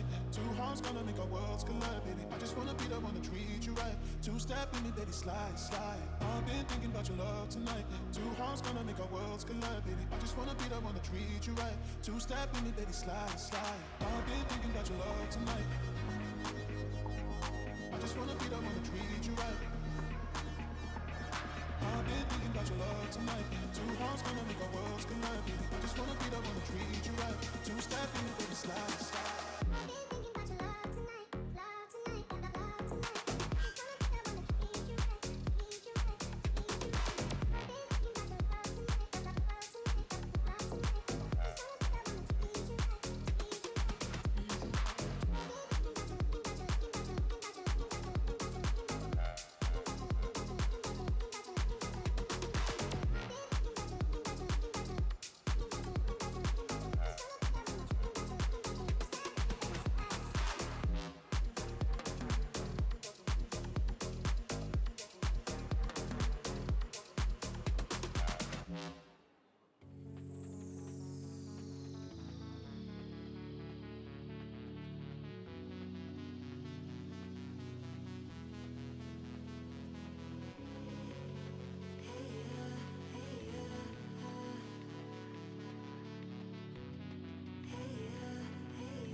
Playing a part, yeah, left me stunning. All of these things I never knew I wanted. Deep down, I probably always saw it coming, but I thought I could let go, dodging echoes. Deep down, I probably always saw it coming. I think I saw it coming. Now I'm in a free fall with nothing to hold on to. Racing for the end. Praying for the wind to slow down the feeling and let me somewhere new. Staring down the ground, it's coming soon. Wishing I could just free fall into you. Hey yeah, hey yeah. Wishing I could just free fall into you.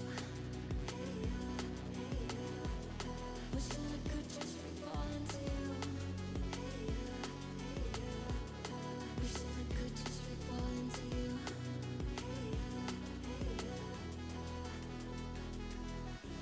Words dripping from my lips like forbidden honey. Heart in your stomach on the verge of running. Deep down you probably always saw it coming, but I thought I could let go, dodging echoes. Deep down I probably always saw it coming. I think I saw it coming, but it was too much to say, too much to face down. Save face and hoped it would work out. Played safe and hoped that you'd come around.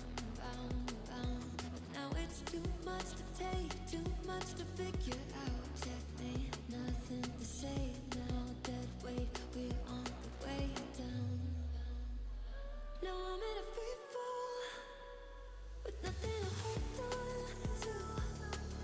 Racing for the end. Praying for the wind to slow down the feeling and let me somewhere new.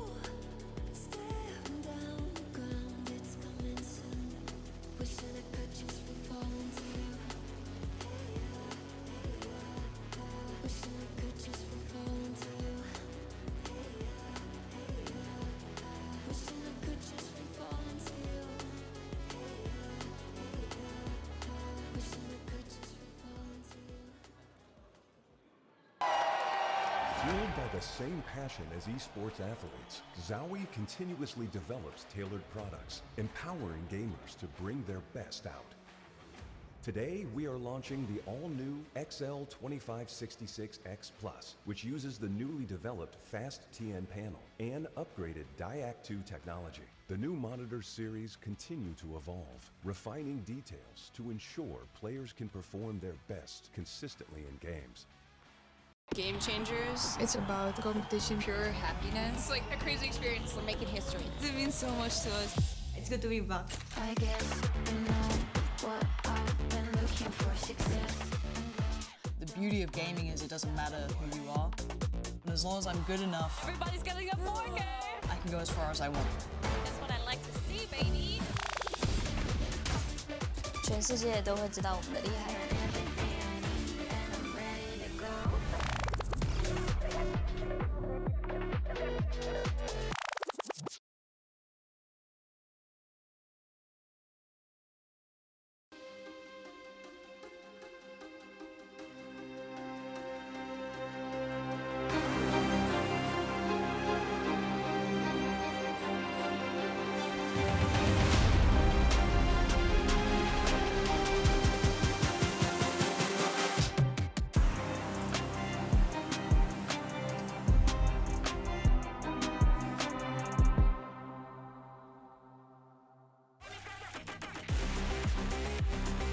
And we're back, about to go into the second map here in our second series, because the first one was a bit of a blink and you miss it. 13-1, DRX conquering T1 very one-sidedly. As all right, Fring says, yeah, I like the Reyna. I'm gonna keep playing the Reyna. Okay, I mean, I respect it. He did well with it. Meanwhile, on the side of T1, getting Carpe back on a bit of a comfort roll onto that Brimstone. Buzz will be on one of the primary duelists alongside Mint on the Raze, who, again, saw good moves from Mint on the first day, hoping to see if Mint can help bring the score line back here for T1 on that Raze. T1 now. At risk of falling down to that 1-1 overall score line, getting tied up alongside DRX in that regard. Of course, they would lose the head-to-head in, so it's pretty paramount for them to try to run this one back. Otherwise, might just be facing potentially missing out, I should say, on that grand final on Sunday. Yeah, I mean, again, off-season or not, obviously you'd still like to be able to play a couple more in front of the fans, especially on home soil. Also a decent chunk of change here for the prize pool. So curious to see how they look. I mean, more comfort rolls overall, though. You got Buzz on the Duelist, you got Easy on the Initiator. Meanwhile, things might get a little wonky here. Flashback on the Raze alongside the Reyna for DRX. Yeah, I mean, Reyna on Bind, not something that's really been brought out since something at Shanghai last year. And I want to say it's one of the last times that I can really think of it coming through, at least in a big capacity. But Free was looking pretty clean with it, so why the hell not? Send it again, and they shall. So get into this one, but eyes kind of go back over to Mint here. Yeah, this was the big impact map for her just yesterday. Just find that again with Buzz now alongside her as a duelist. Sheriff on the defense, so no movement, no boom bot.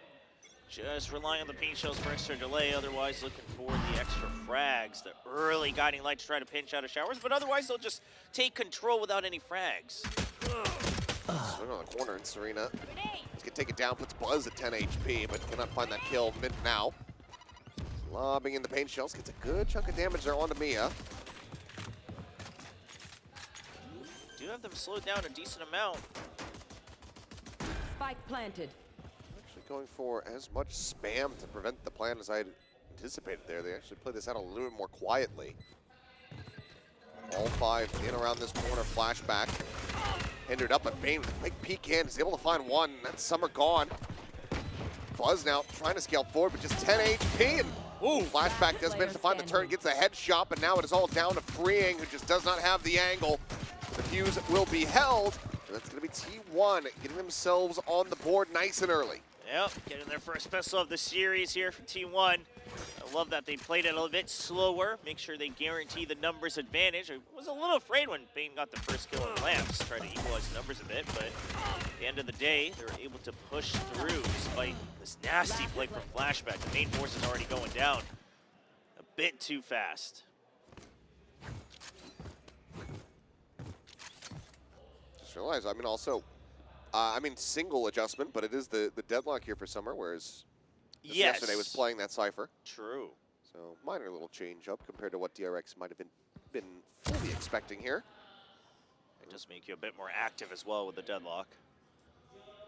Touch of damage, okay, no flashback. Finds a headshot onto Buzz, then takes down Carpe.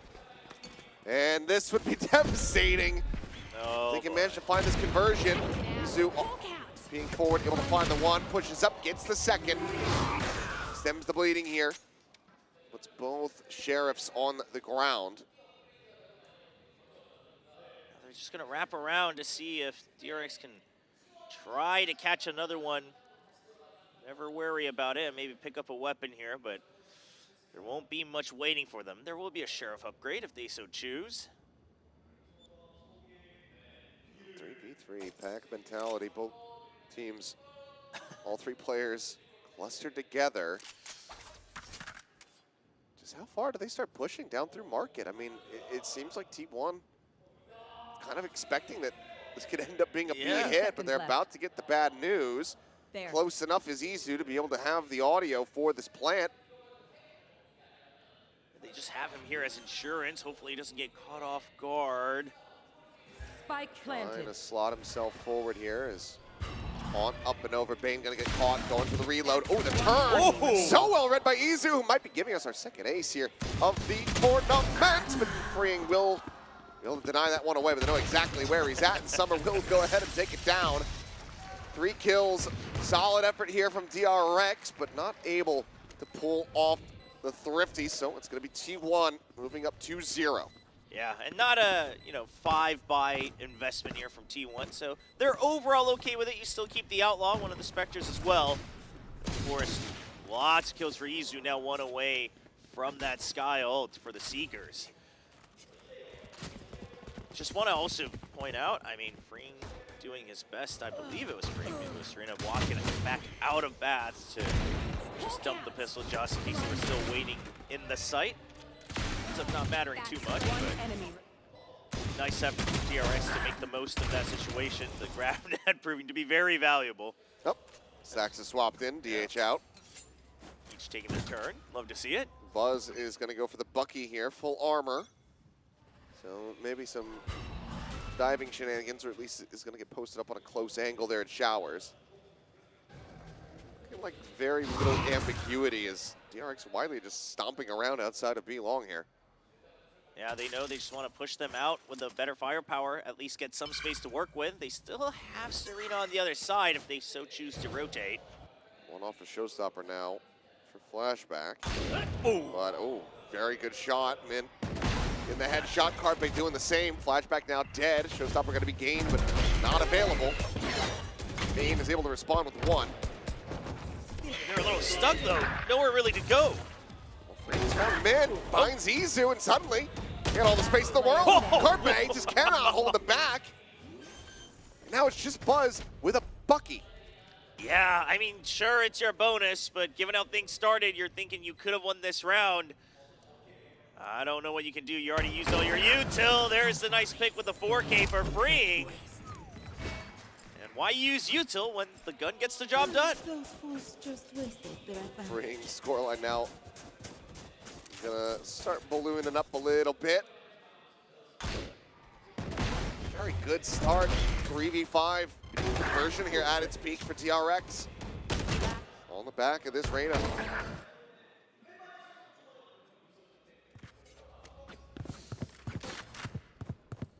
Now just the ults online on both sides as well. Caught out the showstopper. The Seekers now fully ready for T1. Empress pop immediately. Mia able to find 2 as Buzz and Mint both get taken down by her hand. And flashback is there for Carpe as well. And just like that, boom, a site broken open. For Izu and Summer, might just have to be a safe call. Enemy remaining. Yeah, well, especially at this point. Spike I planted. don't think you take that risk. Your credits are a bit low. Summer did get a bit of a trade onto Freeing, but it's not going to prove to be valuable. And that's ult saved over for flashback as well. Of course, the Empress was used, but that's when you just kind of cycle through anyway. Izu's still fishing for something. Not going to find it, though. See if you can find anything at all, but I'm not sure exactly what he's going for. I mean, not many players have low cash at the moment here on the side of the DRX. So we'll go ahead and close it out. Get themselves a 2-2 scoreline. And now you're not really looking to buy back into this one. Just did see a Bucky there being purchased by members of T1. And, maybe Bucky, a couple sheriffs, something that you can manage. But even me, I'm kind of surprised that how many she was able to get there with the play. Buzz with the Bucky. now coming into this 5th round. We've got that showstopper ready to go. I mean, honestly, it's round 5. You're about halfway through the first half. I wouldn't mind it if you decided to just send the showstopper to guarantee the round, cycle through it for a second go. Slow approach, though. DRX seemingly worried about potential shenanigans coming through from T1 in this eco. Yeah, especially with a player like Buzz on the other side, kind of the OG Korean Bucky. It's not quite aligned there on the angle, but it's able to find it by the end. Ring, however, finding 2. Izu, Carpe both going to be struck down outside of Puka. You know, yep, just goes straight past Summer. And now straight onto the side. Buzz sending out the saturate, but I believe it just rebounds across the wall there and it's refract all the way back. And now look to try to re-entry again, which is the same problem that he had just a couple rounds ago when he also had the Bucky. Yep, same position as well. And now you've got Flashback ready for it. He's not the one who needs the frags, though. He already has his ult filled up. One enemy remaining. Finds a first, and there you go. Bit with the Phantom. Able to go ahead and get the 1, but Mia will just bring that one to a conclusion. So 3 rounds in a row now for DRX. The lead theirs. T1 back into another bye, but needing to find some reprieve here soon. Yeah, Freeing kind of flying past Summer there on the entry into Hookah off of the Empress ult, the dismiss. Still clean it up. That's all space you need. Of course, an eco here from T1, so the round loss itself isn't what really hurts, but overall the momentum here, T1's gonna want to stabilize. You've got the ults, you've got more to work with. You've even got the Annihilation for Summer, so there are a lot of tools for them. Good amount to try to utilize, but see what they opt to start with. On out. Bot going to get cleared. Showstopper now going to be called out, but pretty sure they're sent out. Not to be found. Now the swing onto the corner off the back of that Prowler. Flashback able to find mid, but Buzz just managed to trade this back here in his favor, and he cannot expound upon it. Bane able to hold his own. 3v3 now as Izu arrives in around the back, and Bane does get taken down. Solid TP play from him. Seeker's still on the chase. Serena now arrives. It's the only way back into the spike, but Izu's still holding on to it. Sets up the cages. But how are you meant to really push through this one? It's going to be, quick little dismiss and Freeing. Pushing forward! Actually manages to get the 3rd! What a clutch! My goodness. I mean, just such good Reyna timings there.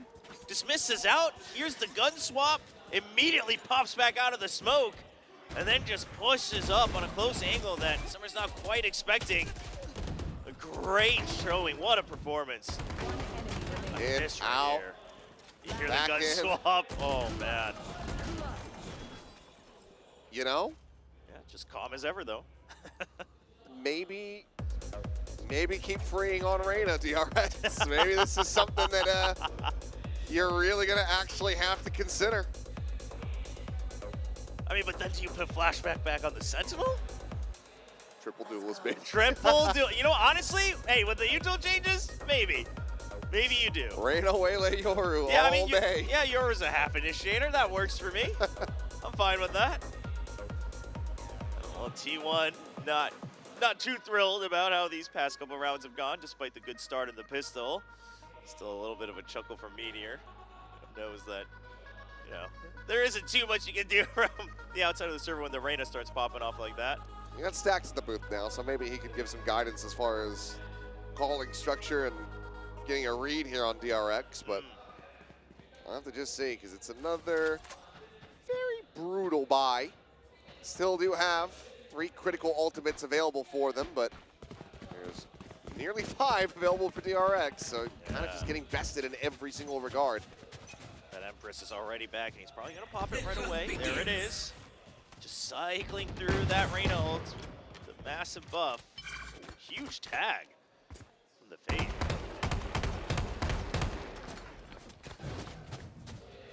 Forward now. Oh, really? After hearing the judge? Yeah, I don't know about that one. Just trying to give Summer, a pretty basic aim labs routine. Shoot the eyeballs. Well, should have stopped at point blank. The backside is able to find one, but now just going to be sprayed out of Serena. Skills forward. I know exactly where. Get line of sight and be able to go ahead and get that out. Buzz, ooh, nice dive forward. Finds one, Summer gets the other. Shotguns working out well here for the side of T1. And with that teleport, the barrier mesh is there. Locks him off for a little bit longer, but eventually path is cleared. Freeing up over the top of the box. Seeking, finding Izu. Dead. Right as he had scooped up a weapon. There's the Annihilation sent to try to check default, but Bane already rotated around into elbow. Yeah, you do have the way of the ultimate. You both have rifles. You still got a chance in the 2v2. But it's also dodged. Entirely. Gotta remember, it's a lot more narrow compared to how it was. Bane peeking there, on over the top, not ready for the close angle. Summer catching him off guard. Up and over the top, the clear round and freeing. It's another clutch from the Reyna. Another round one for DRX. I mean, it was a 3v2 at one point in T1's favor, but Freeing just hangs out on A, waiting to catch one more on the rotate. Izu goes down, it's 2v2. Freeing gets there quicker with the teleporter. Nice kills with the shotgun too, but he just can't finish the job. And the angle is getting it through the wall there. Just a glimpse of the foot, knows that the spike is still being defused. Odie can't believe it. He's like, dang, Termy, this is what you get to work with? This is the easiest job ever.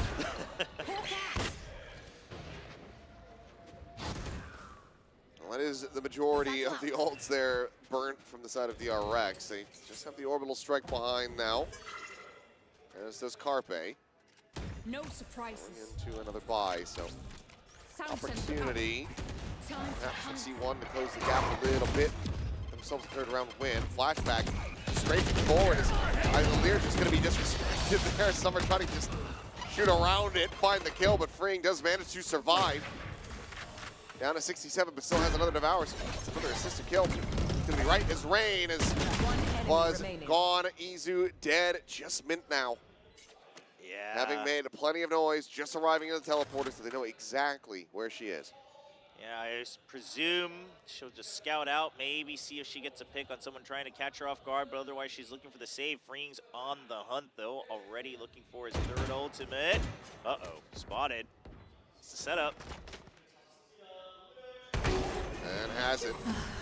Freeing is just, he's just a tap machine right now. Yeah, and I mean, you're playing Reyna, it's perfect for it. It does feel like every now and then you get these good Reynas on bind and you just can't find a solution. The solution is you just have to take her out.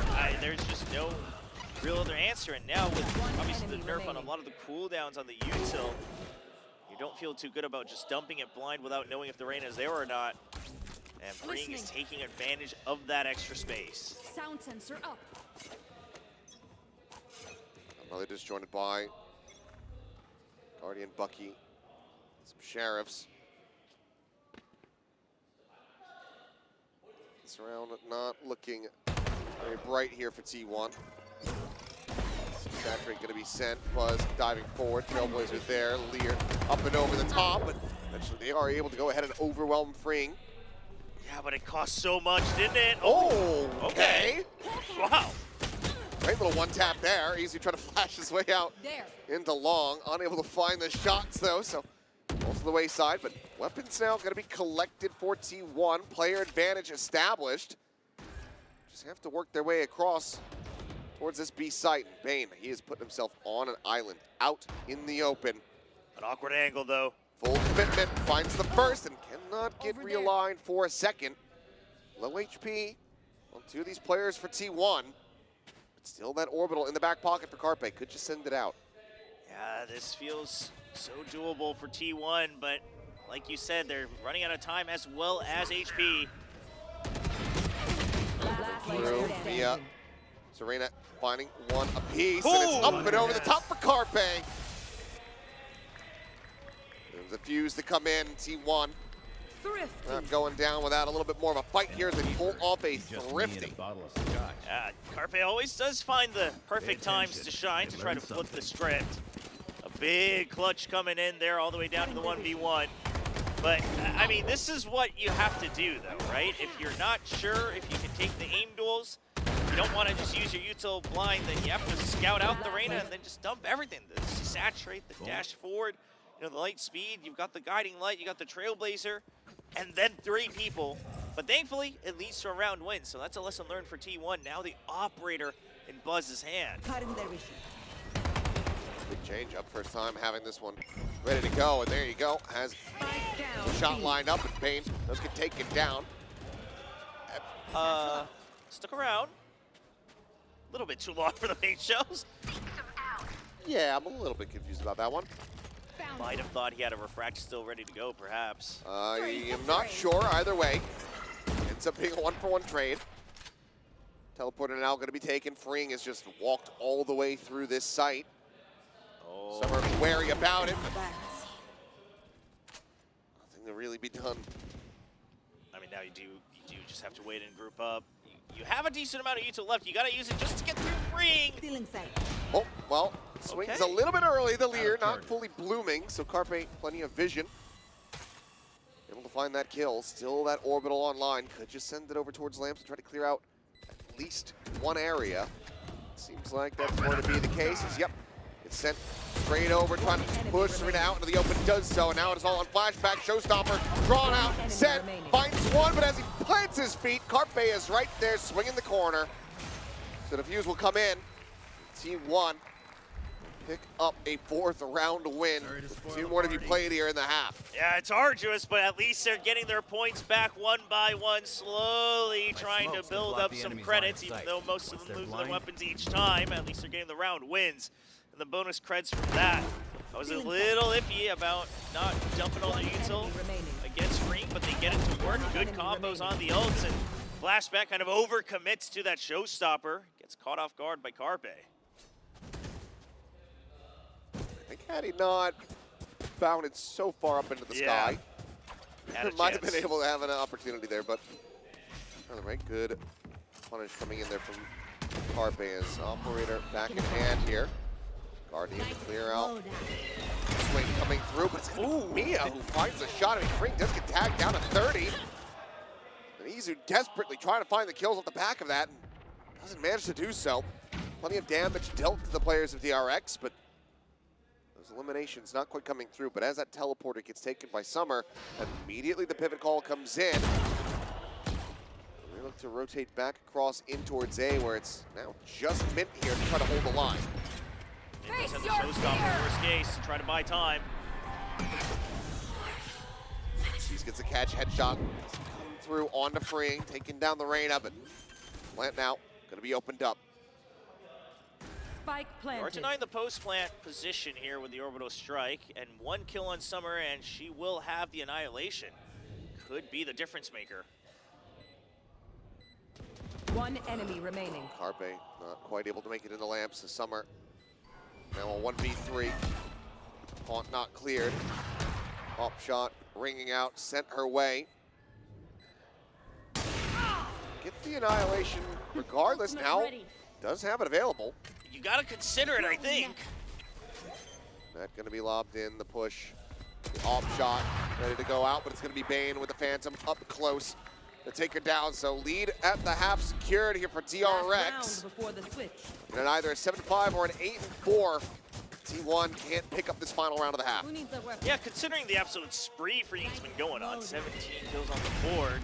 You can stabilize at 5, I think you're okay with that if you're T1, especially considering the fact that Freak technically, or in theory, should have a harder time doing so on defense. He'd have to put himself at much bigger risk.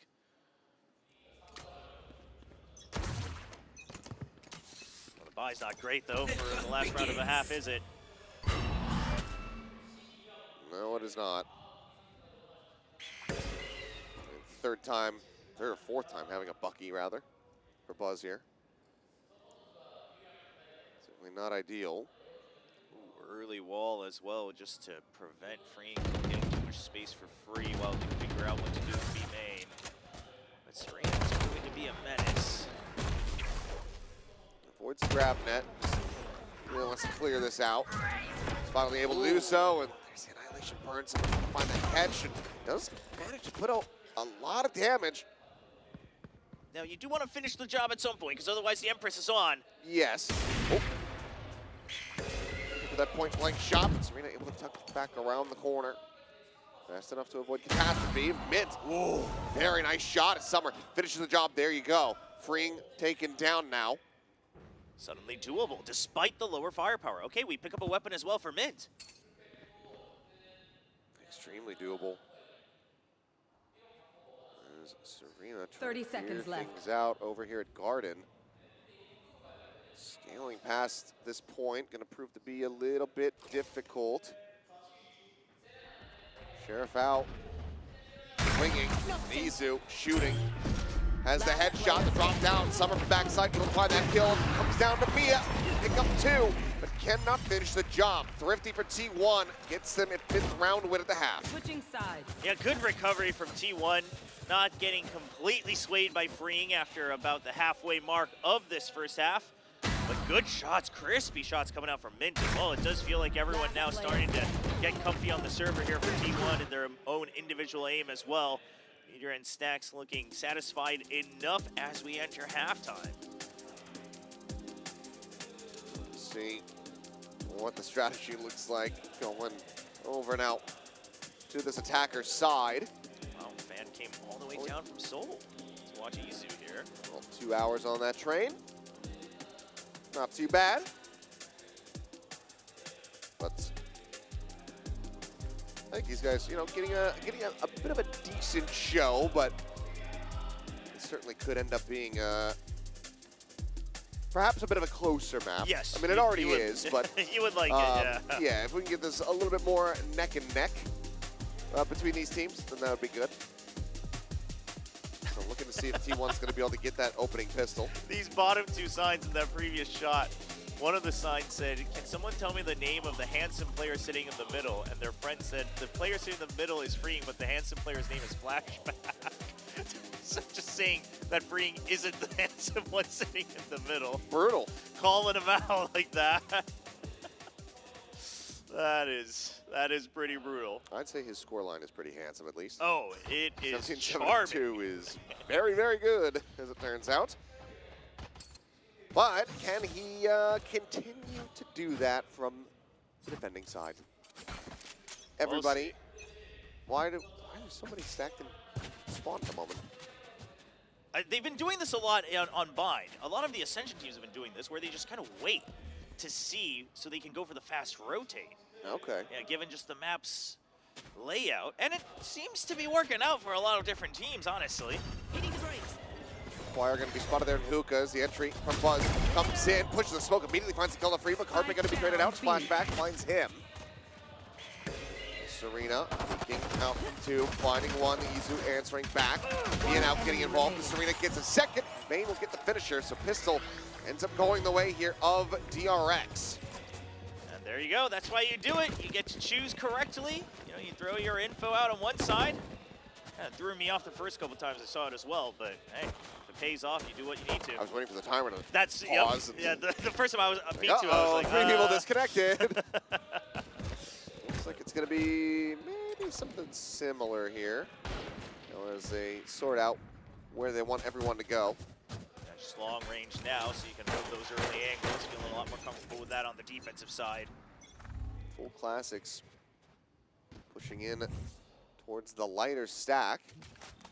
Ooh, fast push out on the other side of the map for the ult door, but Freeing. Noise starting to be made there, and yep, just takes it to Smith. Narrowly managed to tuck around the corner, 40 HP remaining, but Serena comes down 2 with that Guardian, but eventually jumping around the corner, Carpe able to find it. 2v3, but needing to hit these shots, and he cannot. Yeah, shuts him down. Yeah, she needs to pick up a weapon, but it's wide out in the open. Okay. Got it now. But now you're surrounded. Still a pain chill available.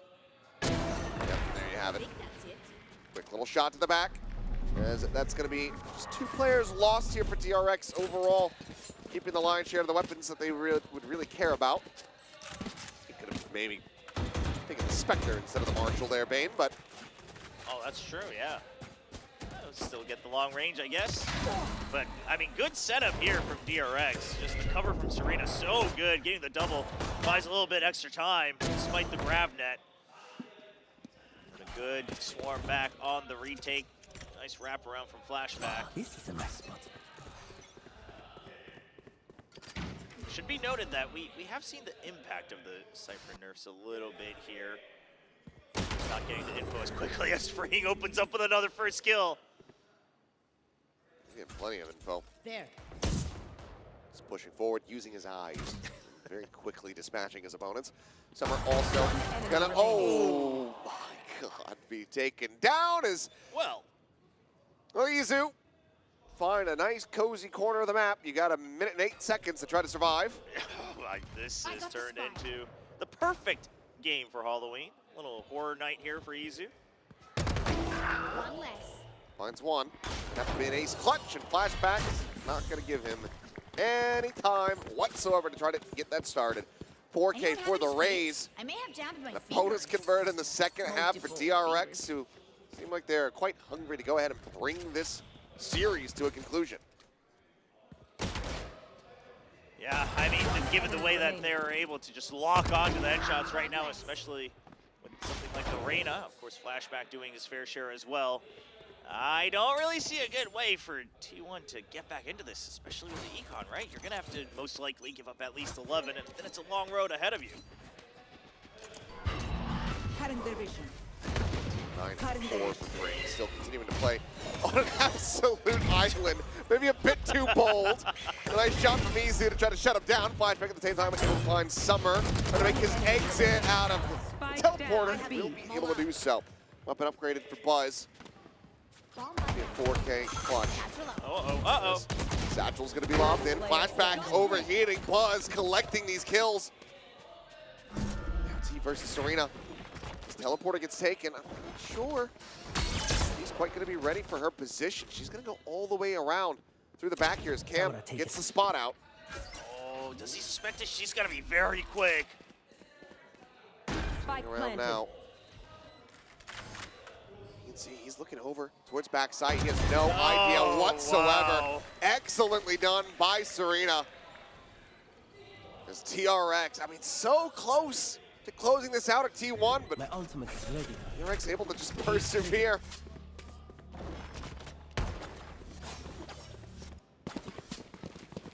Well, I mean, Buzz did his darndest. I was kind of holding my breath. We oftentimes see him pop off in those clutch situations. It looks like it's going to be a bad, start with Freeing just overextending, getting picked, handing over some weaponry, but teleport play from Flashback, finding two, and then Serena's quick little movement there is just too damn good. T1 don't get a read on it. That's now final timeout call. Yeah, I mean, it's on T1 for expecting everyone to have overheated there on trying to crunch onto Buzz, I guess. Serena's still holding on to her logic and reasoning, waiting over on the A side, but T1 with that final timeout. See what coaches Meteor and Stax have to say. Stax, I don't know if Ati was, the mascot was made quite with the same reasoning as Bach, but he's doing his best to make them similar. No. I would guess no. Getting all flipped around though, but this is kind of gonna have to be the all-in bid for T1. Needing a run back and needing it to start right here, right now. Saw some pretty incredible ones in our previous series. T1 muster it is the question. One away from the Seekers, one from the Annihilation. Yeah, you can set it up with the Waylay as Oh, well. boy. Oh no. Big crunch play coming no. through. Flashback, able to find one, then gets taken down. Carpe, 2 kills in response. Izu finding a third. I mean, that was despite the Lear still being up, I believe. So, Sen sees. Able to get a decent grab, but I've got your trail. gives T1 a pretty solid idea now. Guarantee on player locations is Serena push forward out of the smoke with Buzz this time. As her number. Goodbye. Picked off Bane. Spawning out a glimpse of Carpe there, I do believe. Yeah, fishing for him. See if we can get some additional damage, but this last player, Izu, a little bit more of a mystery here for Bane. It's a spot, turns back. Carpe not dead. A leg, spotted, Bane, 6 bullets, playing Anti. But the time starting to get away from him here. Drifts over. Come on. Looking to try to get the hold that half. The push is there, and Izu's got the kill. T1 finding a much-needed round to win. We'll get up to 6. Wow, I mean, Bane really did his darndest to isolate those 1v1s, and eventually he gets it, albeit with a little bit of chip damage, but really well done. I mean, Carpe was just holding his breath. Watch this one, yeah, the second layer goes out, and Carpe's still just holding the angle, catches a glimpse of it, I guess, before it blooms. Carpe cleans it up, it's best to hold on. Eventually gets taken out, but it's just in time where Bane would have had to at least stick the half, so Izu with a good push in. Very nicely timed. Now you've got those ultimates available for T1 to try to start the snowball. You, of course, have to be concerned about DRX's ult allotment, though. Yeah, you imagine a bit higher impact on the side of T1, of course, given what those ultimates are freeing. Looking for a timing. Considering this, but gotta remember that the inside of this. Able to find one, dismisses out, dodges the converging paths with that one, actually. Is Bane now arriving around the back. Just, I mean, he's sent out the Nightfall. They can't hear him. They have no idea that he's on this approach. Oh, no. He just runs down Izu, finds Summer, and oh boy, the wheels have absolutely come off this bus. That was so fast from Bane there. Just collapses on him. I mean, they're all caught off guard in the chaos of freeing getting out, and they're using their own ults. T1's trying to go in. The Annihilation's been fired and finds a target. But at the end of the day, it doesn't matter because they still just cannot stabilize. I mean, it must have just been the heat of the moment. The chaos caused them to not hear the teleporter. Yeah, had to have been. Yeah, I mean, Bane TP's out the back, then has to send the Nightfall. You can't send that through the teleporter by itself. Yeah, I mean, you would have had to see the Nightfall come through as well, but just too much going on. Flashback now on the prowl. Pushing forward, Summer there. Does win out that fight. Spectre v Vandal. Critical kill found. Showstopper now out of the equation. You've got your Orville strike for a post plant. See if you get to use it. T1, you prefer to not have to. Yeah, well, I don't know if he's really going to have a choice. Oh, yep. Choice is pretty much gone. It's Carpe trying to line him up, but it's going to be Mia with a 4K. Go ahead and assist in getting the defuse and getting DRX. The 2-0 victory here over T1. A dominant 2-0, we might add. Just crushing him. Only one round given over on the first map, 6 here. Not even double digits across the 2 maps. Yeah. And this was just, and obviously we focused a lot on the Reyna this time around, but really everybody. I mean, Mia showing up with several multi-kills today as well. Yeah, I mean, just also great decision-making and movement there from Serena. That play to go around, shift out of short, through the showers to catch Buzz off guard. Brilliantly done. So DRX, big rebound here, but they also spice up the standings now because they and T1 both going to be 1-1. Only RRQ with a 2-0 scoreline, only Global at the moment with that 0-2. And with, you know, another day of group stage play ahead of that grand finals. I don't know who's going to be making it into that one. There's the potential of a 3-way tie even. Of course, if RRQ is able to perhaps go on a 3-0 run, the rest potentially stuck on a 1-2 scoreline, so we'll have to keep our eyes on it, but it is good to see from DRX to bounce back and forth. Well, I think it's going to be some fast ones, so you better start sprinting over to the stage, Chopra, but we'll go ahead and send it into the highlights ahead of the interview.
자, 승리를 거머쥔 DRX의 프링 선수와 세나 선수에게 큰 박수 한번 부탁드립니다. Congratulations to Freeing and Serena coming hot off of a victory against T1 here at the Spotlight Series Pacific. We're first going to start off with Freeing just to hear how today's match was, and we'll get to the Asian picks later. 자, 먼저 이번 승리 소감을 프링 선수부터 한번 들어보고 싶은데요. 좀 기분이 어떠신가요? 일단 좀 재밌는 캐릭터에서 오늘 좀 많이 재밌었고요. 이겨서 좋습니다. 네, 그 부분에 대해서는 나중에 좀 더 딥하게 얘기해 보겠습니다. First of all, I'm just happy that I got to play a fun agent, so I think it was just an enjoyable match. We should hear from Serena as well, of course, coming off with a clutch against Buzz as well. So hear her thoughts on this match against T1. 세레나 선수도 오늘 뭐 버즈 선수 상대로 1대1 클러치도 이기시면서 좀 좋은 모습을 보여주셨는데 좀 경기 소감 어떠신가요? 아 역시 본업하니까 다르다. Yeah, it's just good to be back, you know, doing my job here as a player. Let's talk about that clutch round. I want to know if Serena kind of knew that she was going to win that round. 저희 바인드에서 이제 버즈 선수와 1대1로 남았을 때 혹시 뭐 포지션상이라든지 그냥 분위기상 내가 그래도 이길 것 같다 좀 감이 있으셨나요? 아 무조건 이길 것 같다 생각했는데 자꾸 오빠들이 자꾸 훈쏘둬가지고 너무 시끄러워. 누가 제일 훈수를 많이 두셨나요? 기억상 베인 오빠랑 프린 오빠가. 알겠습니다.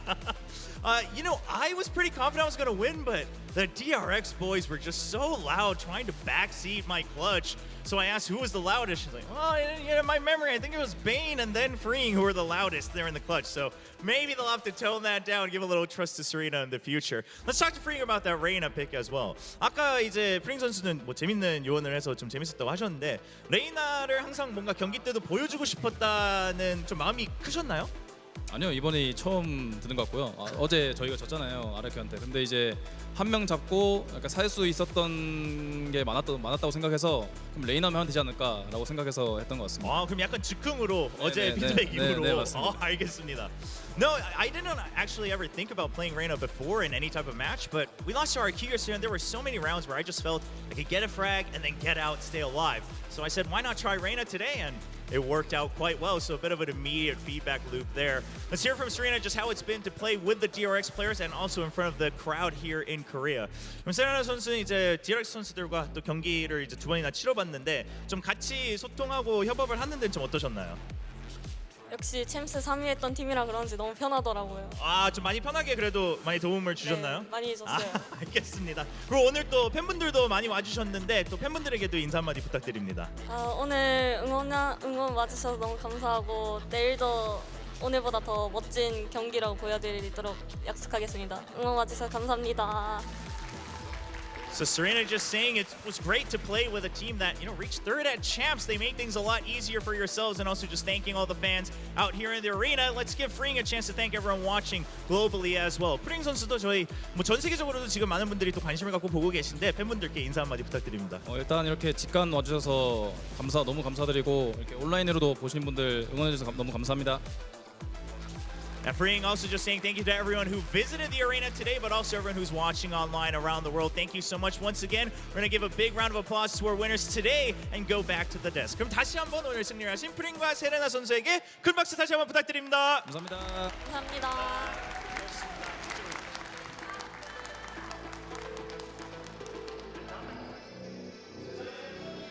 Wow, a very one-sided affair overall here for DRX in this series. T1 putting up a little bit more of a fight when it came down to bind, but as you can see, 10 first kills, but only 6 rounds won. DRX just had their number, and a big part of that was indeed freeing with that Reyna, and I think that that's something that they could definitely look at in the future. So we'll see if that comes to fruition during the 2026 season, or perhaps in some of the other off-season events that they might be participating in, but overall, big performance here from Flashback, dropping 314 on the ACS. Easy was doing his damnedest. Got to see a bit of a redeemed performance from Carbank, as well as still some steady impact from Mint, but it's going to have to be a pretty tight turnaround here for T1. As we take a look at the standings, we can see it's only RQ flawless thus far. Yeah, 2 wins puts you pretty healthy, especially with these records now. So they should be feeling pretty comfy to move on, but DRX and T1 not quite out of the woodwork just yet. No, certainly are not, but T1 potentially the biggest challenge for them off the rip tomorrow, as we'll get ready to take a look here at the schedule, because they're going to be going up against RRQ, and that feels like it might just end up being a little bit of a must-win series for them. Yeah, that'll be a tough one for sure. Of course, letting everybody know about the Game Changers Championship coming up as well, starting on November 20th.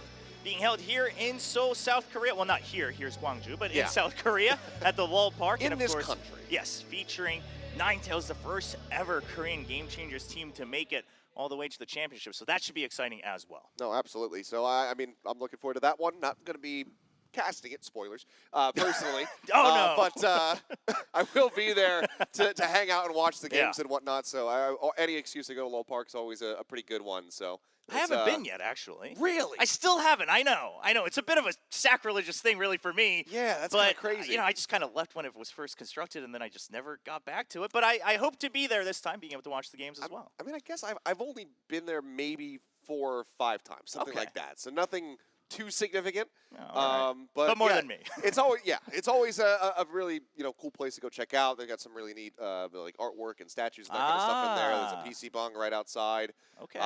So yeah, a lot of just storied history on the League of Legends side, of course, in there, and then we'll slowly start taking over the Valorant side, and we're gonna seal that. It's gonna just be VCT Park. In there you go. 3 years time. Yeah, transform it slowly but surely, one wall at a time. Yeah, that's the plan. So if I do it steadily, they won't notice.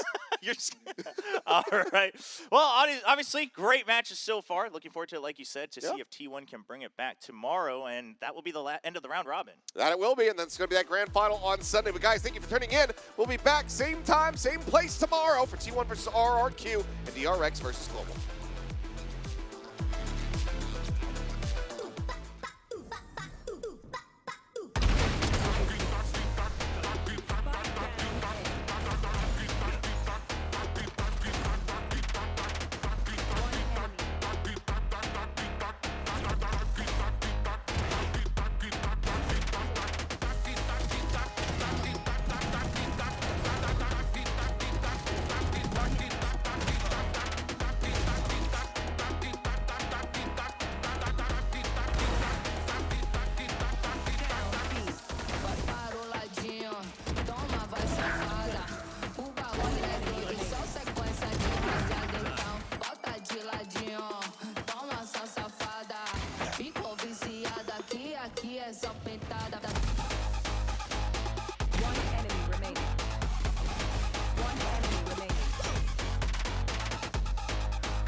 safada. O bagulho é doido, só sequência de rajada. Então bota de ladinho, toma só safada. Ficou viciada aqui é só puxada. One enemy remaining. Spike down A.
Vai para o ladinho, toma, vai safada. O bagulho é doido, só sequência de rajada. Então bota de ladinho, toma só safada. Ficou viciada aqui é só puxada.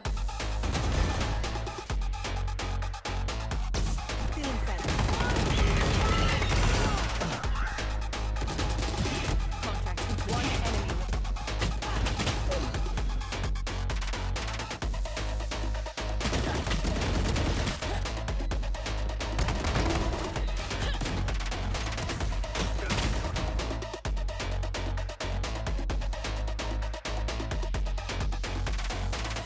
Vai para o ladinho, toma, vai safada.